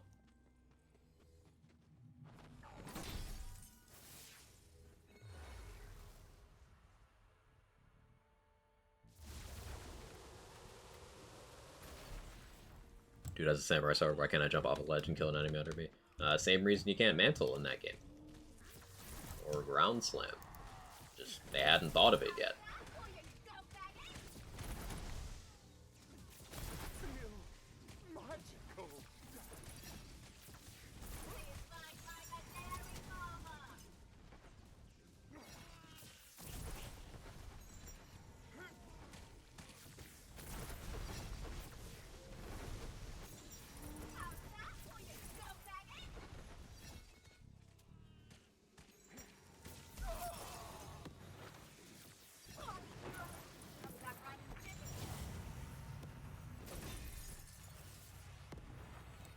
glossed over more than gun game are better off without them. I don't disagree, but fact of the matter is, it all feeds into the general image of the game. If people if people have an emotional response to being encouraged to do things other than pew pew gun build, and that emotional response is, well, it feels like they don't want me to do this. I don't like that. That often gets lost in translation, like a game of telephone, and it becomes the gunplay's bad. Like, no, it's not. It's just there's things that are better than it.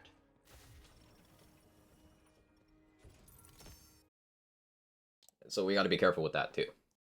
Like, there's some people who run around and say Wonderland's gunplay is bad. It isn't.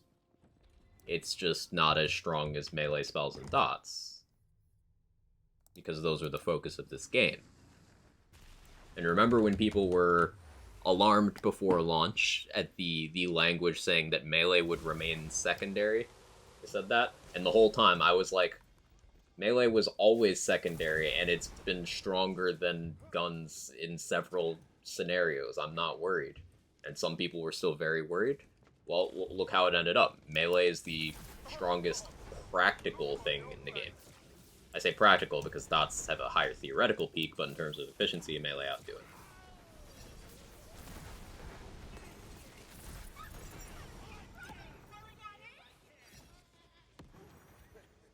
Spell, yeah?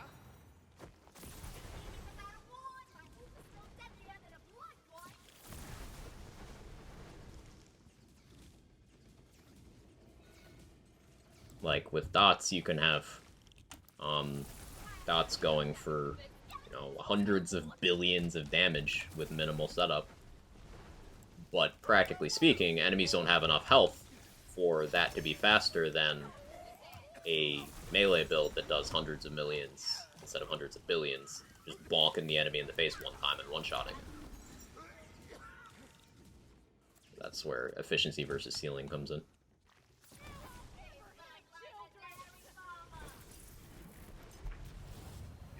Give a more Borderlands example there. Hustler Eraser is generally understood how it works with, like, dealing damage and how it hits really big numbers. Now, that doesn't hit as big as Moses Short Fuse can hit, but it's easier for people to understand, and functionally it doesn't matter because nothing has enough health in that game to really survive either of those things when built well. Even though Short Fuse peaks much, much higher.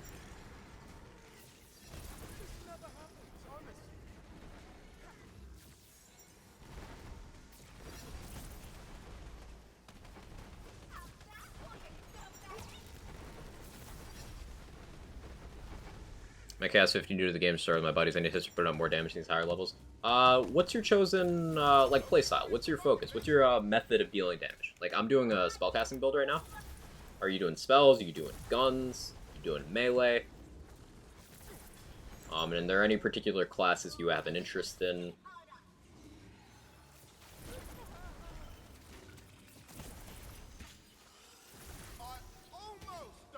I need a little more info to help troubleshoot for you, Belzy.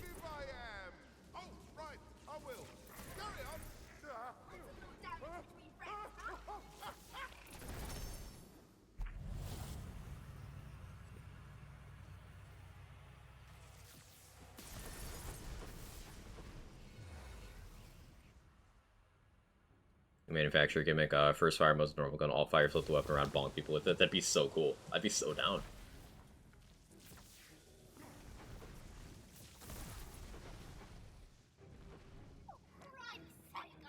I'm lost. Free.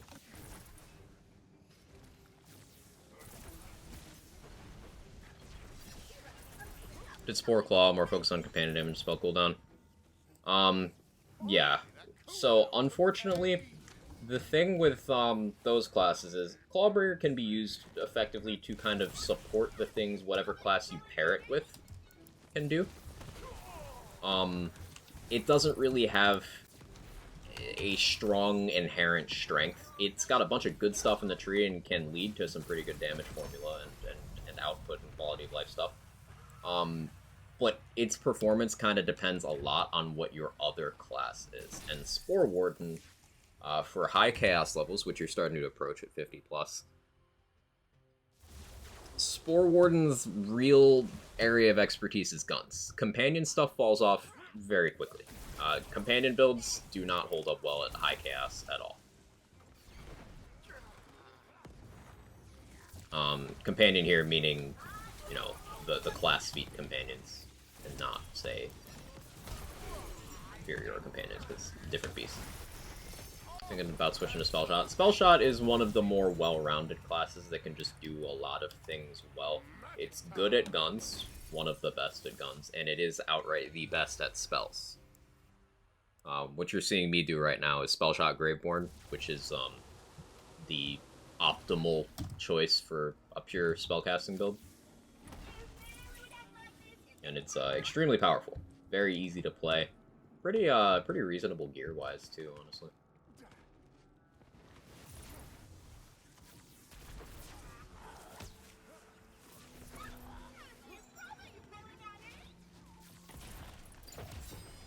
But Graveborn's another class that kind of works out like Clawbringer, where its value is determined mostly by your other class. Like, Graveborn is here supporting Spellshot, and Graveborn doesn't do anything in the game as well as it does this job of supporting Spellshot. See my companion's falling off.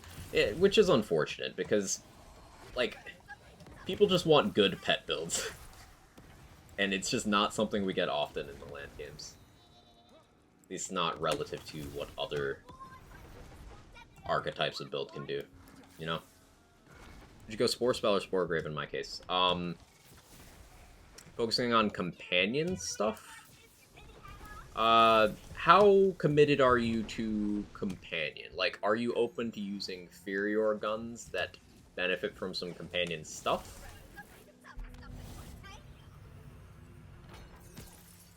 Game's best pet build? Borderlands 3. And it would be either Moze or Zane. Switch off companion?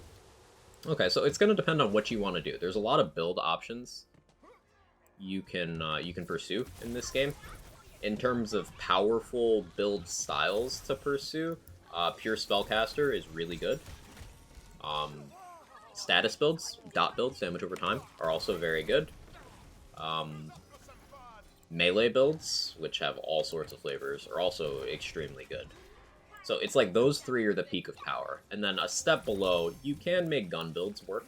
They take more to work at higher chaos levels, but they can work, and they are strong enough to be considered viable.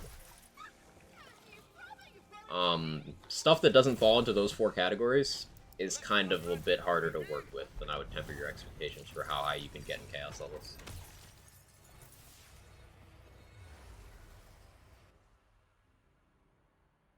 I think Spore Grave, more seamless transition, but the thing is, Denalio, Spore Grave is also not good at high chaos levels, so it doesn't solve the problem. It is less confused identity-wise than Spore Claw, but not really better off in the grand scheme of things.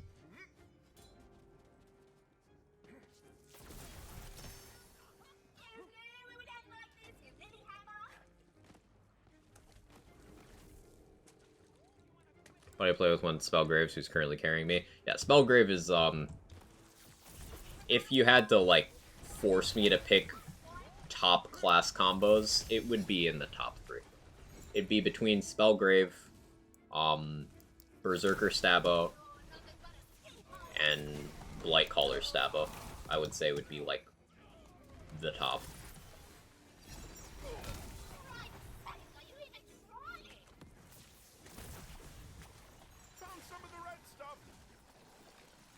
You make just about any class combo work at C1-100. We'll give you that idea. Sorry, that was supposed to be a warning shot.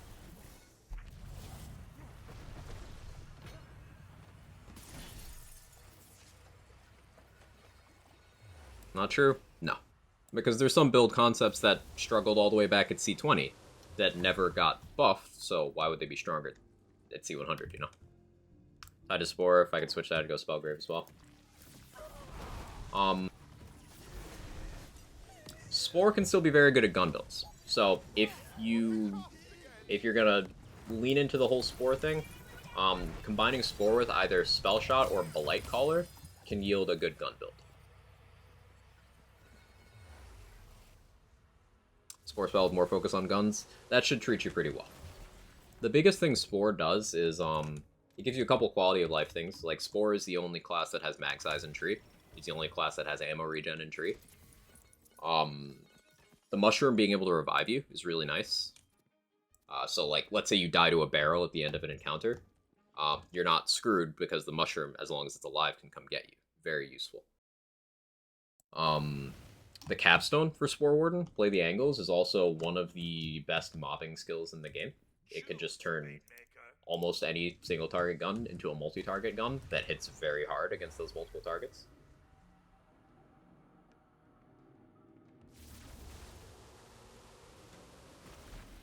Also, we're on the last run of the speedrun.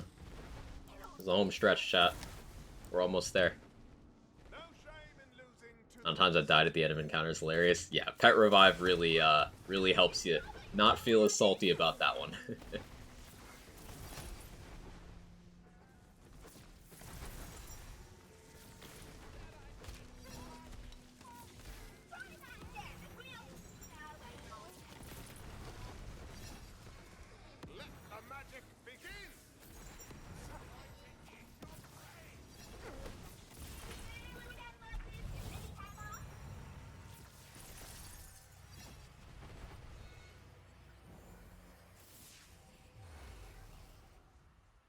Metroid Prime stream and really appreciate it. I will take it into consideration, but it'll go in the backlog. It'll go in the queue.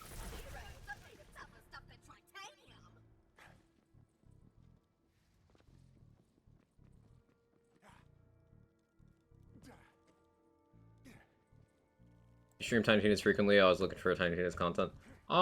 It was the only game I streamed for like a solid like 5 months from when it came out. And I've been streaming it less frequently lately, just because I've been bouncing between a lot of different games. But my primary content is ultimately land stuff, so mostly this game and Borderlands 3. I've been playing a lot of other stuff lately. But this is also the kind of place where you can just, if you got a question about it, doesn't matter what game I'm playing, I'm always happy to talk shop.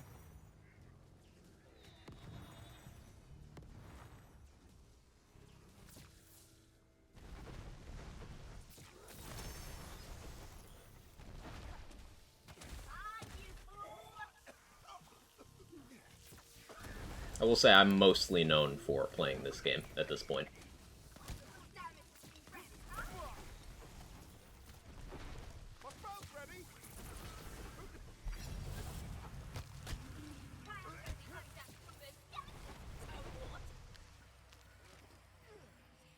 I should know that the build works out.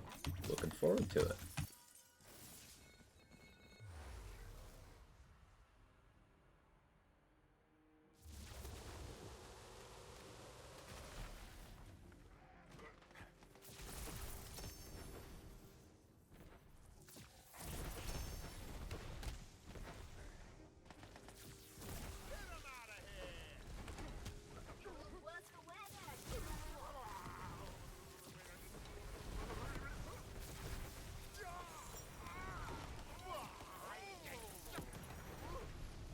Mugro. So when people through Wonderlands notice when trying to theory craft and build ideas, it seems to not work out the way I hoped. Any advice on how to get into theory craft and actually see it through to a viable build? Some process of testing and math you go through creating build around a fresh idea. So the first thing I do is I figure out a concept that I want to be core to the build. And then I figure out, okay, how can I maximize that thing? So then I do that first, and then I test. And I'm like, does this work well enough in practice to, you know, base a build around? So like, let's say I want to build around an interaction between a particular skill and a particular gun. I go out with that skill and that gun with at least decent gear, and I see, do I do enough damage? Does this feel efficient enough to run? And if yes, then I will refine and see what else is connected to the interactions and items I'm using. So, like, if that gun has a special interaction with another skill that I can afford to take, and I see if I can fit that in, and I build from there. But sometimes, and this is the part that a lot of build crafting focused creators don't show, sometimes a concept doesn't work. Sometimes you'll go be like, hey, this sounds like this could be good, and you test it, and it just doesn't do good damage. Or you die too much, and you can't find a way to get survivability in. Sometimes a concept fails.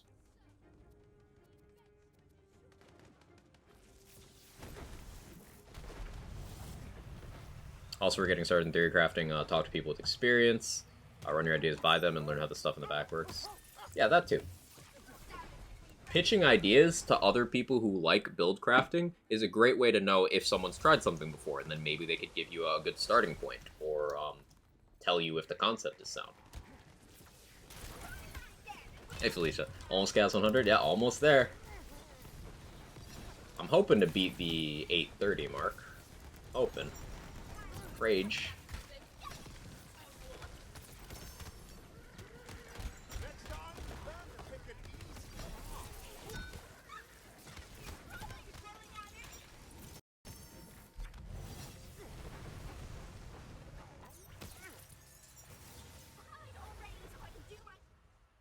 M&M's is what? I didn't know that. Oh, that's not where I thought that was going. I didn't know that was a thing.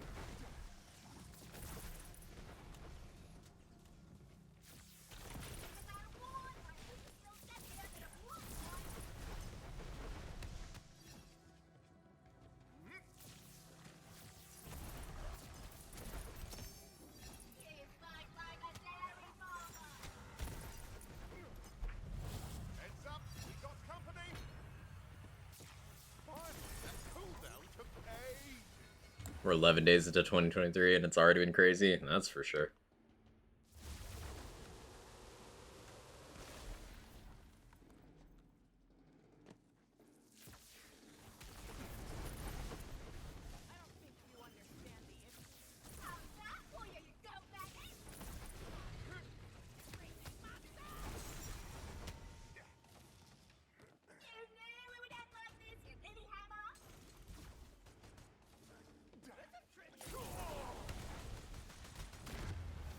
Ouch.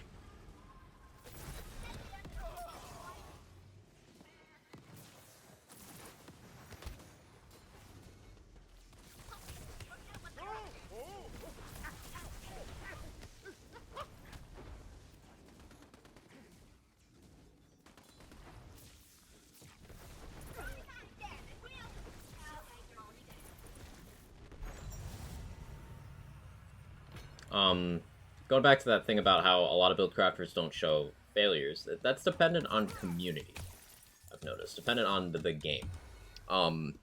For example, team building for Gen 9 of Pokemon, I've seen a few interesting videos that are just like people trying to build around something and it just doesn't work. But like they still put the content out. And I respect the shit out of that because that is potentially more informative than creating yet another team for something that's known to work.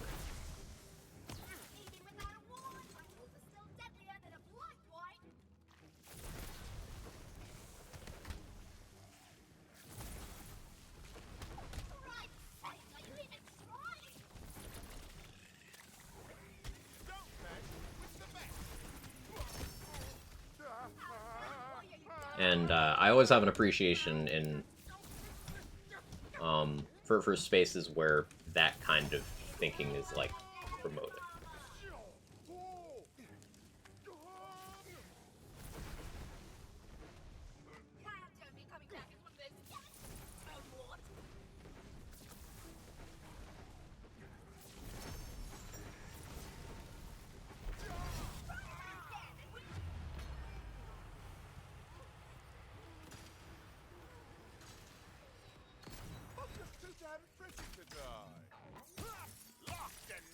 No, I didn't break the 830 mark.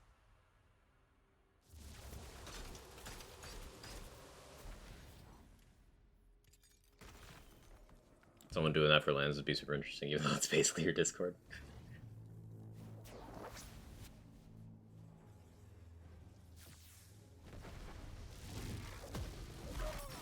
I'll be back up soon, and then you can say You haven't seen true power.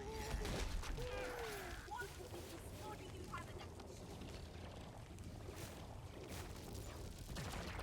Before your dragon lord.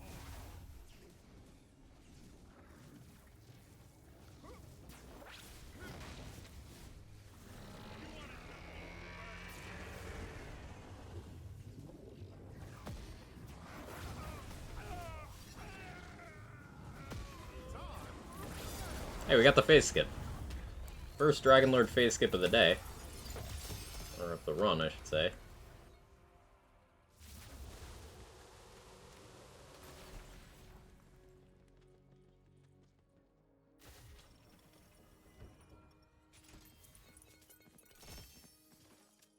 All those 4 AM build sessions. But yeah, 8 hours, 32 minutes, 18 seconds. A .68. Aw, I'm a failure. 6.8.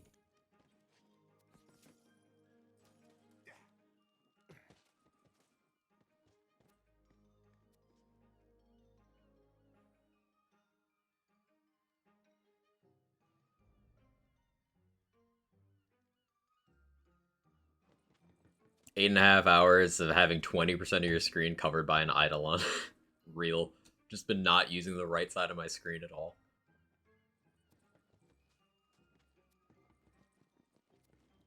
So, this was 8.5 hours with 1 potty break, several, detours to be chatty, 3 deaths, a few mistakes for inefficient boss kills, a lot of bad aim, running a build that's optimized for Chaos 100 gameplay, but not for speedrunning.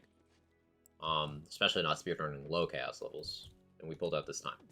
So, you can say that a less optimized build gear-wise could maybe take another hour here for 9.5 hours. This build with more optimized gameplay could take 8 hours or less. I just rhyme like that. Holy, the damage output of an optimized spellcaster build is quite frightening.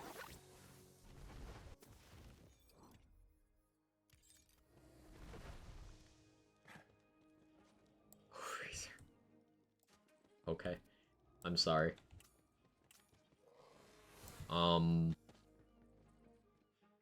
Yeah, I think I'm happy with that number. This presents some good information. So it's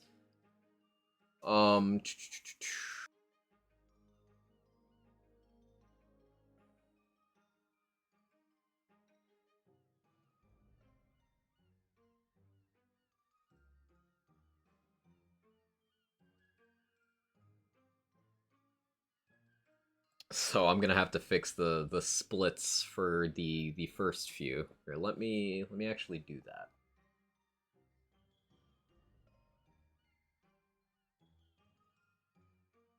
Pull up my own VOD.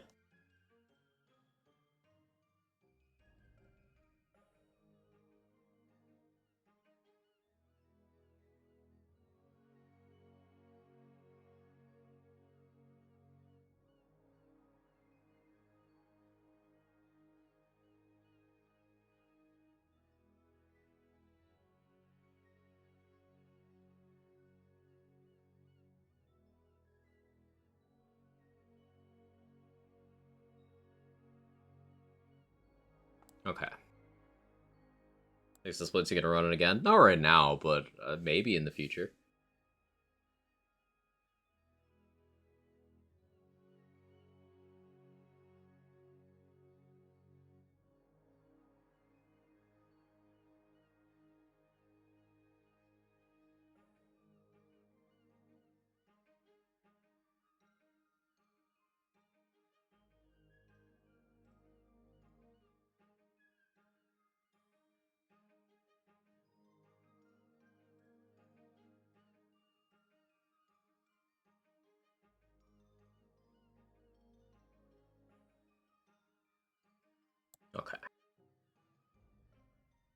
There we go. That's correct.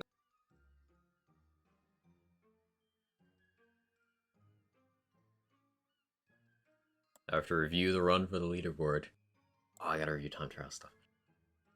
Add more splits between 60 and 90 maps. Yeah, that's probably wise. The splits just kind of get longer as this run goes.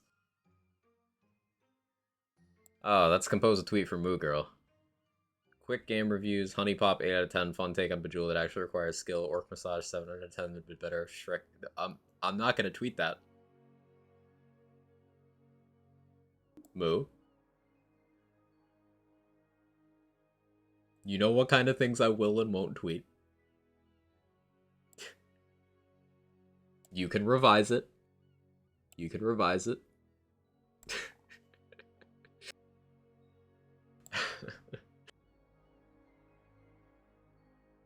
There's two people who just they can't get the compose a tweet thing right on the first try. And that's Moo Girl and Rabbit. Tweet looks pretty solid, you think? Try to sneak it in there. Typical. Oh. Yeah, sure. Sure. Sounds like quite. Yeah, it sounds like me, but Twitter can't know what I sound like. That's the issue here. I would say that, but I wouldn't tweet that.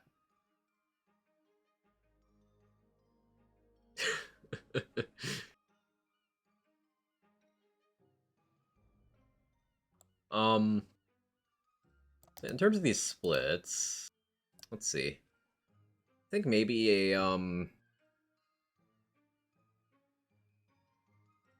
we could have a Chaos 69 split for the memes.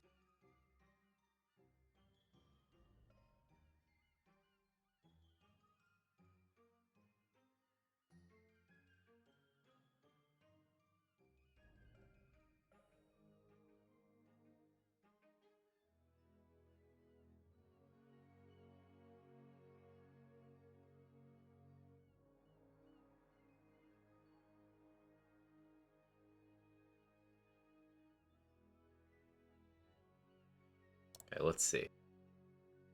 Just want chat to not be cursed one day. Hopium.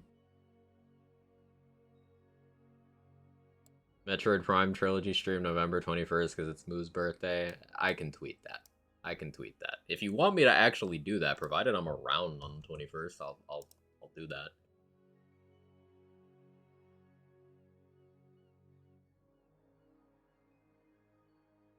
Do you want me to at your Twitter, or do you want people to not know what degen things you like?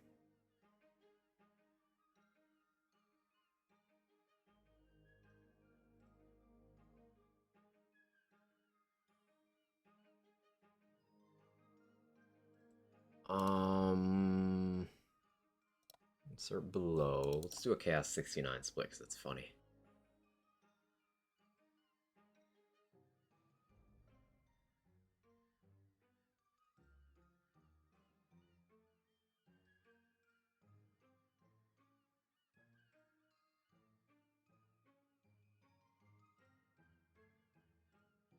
The split between Chaos 75 and 90 is kind of long. Like, what's a funny number there? I don't know of any funny numbers in that region. So just split the difference.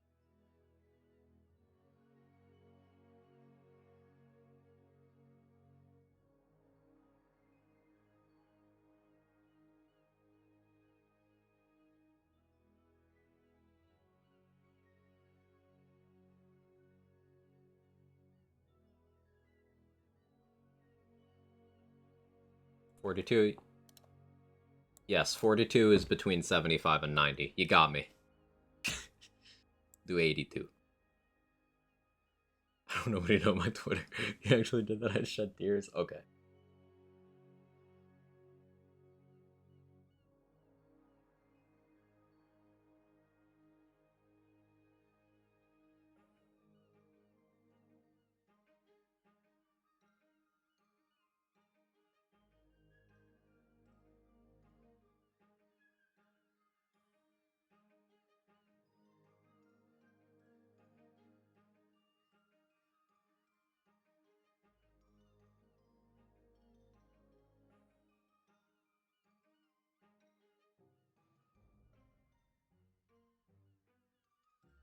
also quote tweeted to clarify.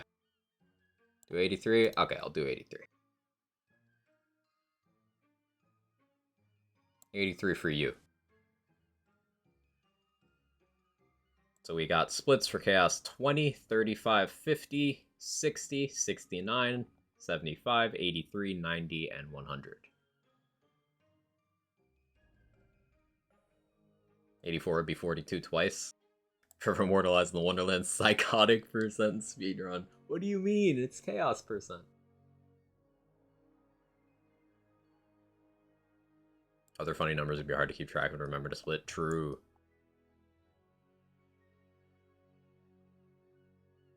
Yeah, it was asked enough times that, like, I might do this again at some point. Maybe in next time I need a backdrop for, like, a marathon of some kind, right?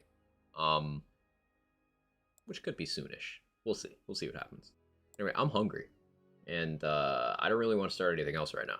So I guess this was a slightly shorter stream. In 4 hours instead of 5. Total time? Total time was 8 hours, 32 minutes, and 18 seconds.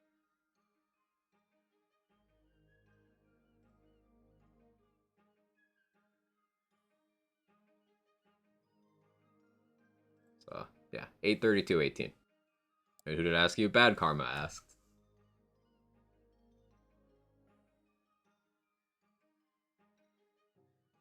Shrek night? You say that every night. It never is. Did Lazy beat Elden Ring yet? I know he's, like, towards the end.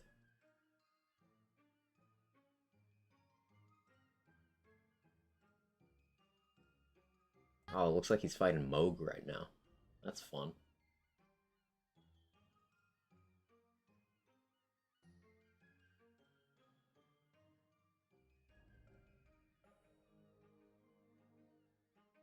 Someone vanishes?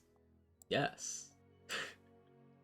Alright, thank you guys. I don't know what my plan is for tomorrow.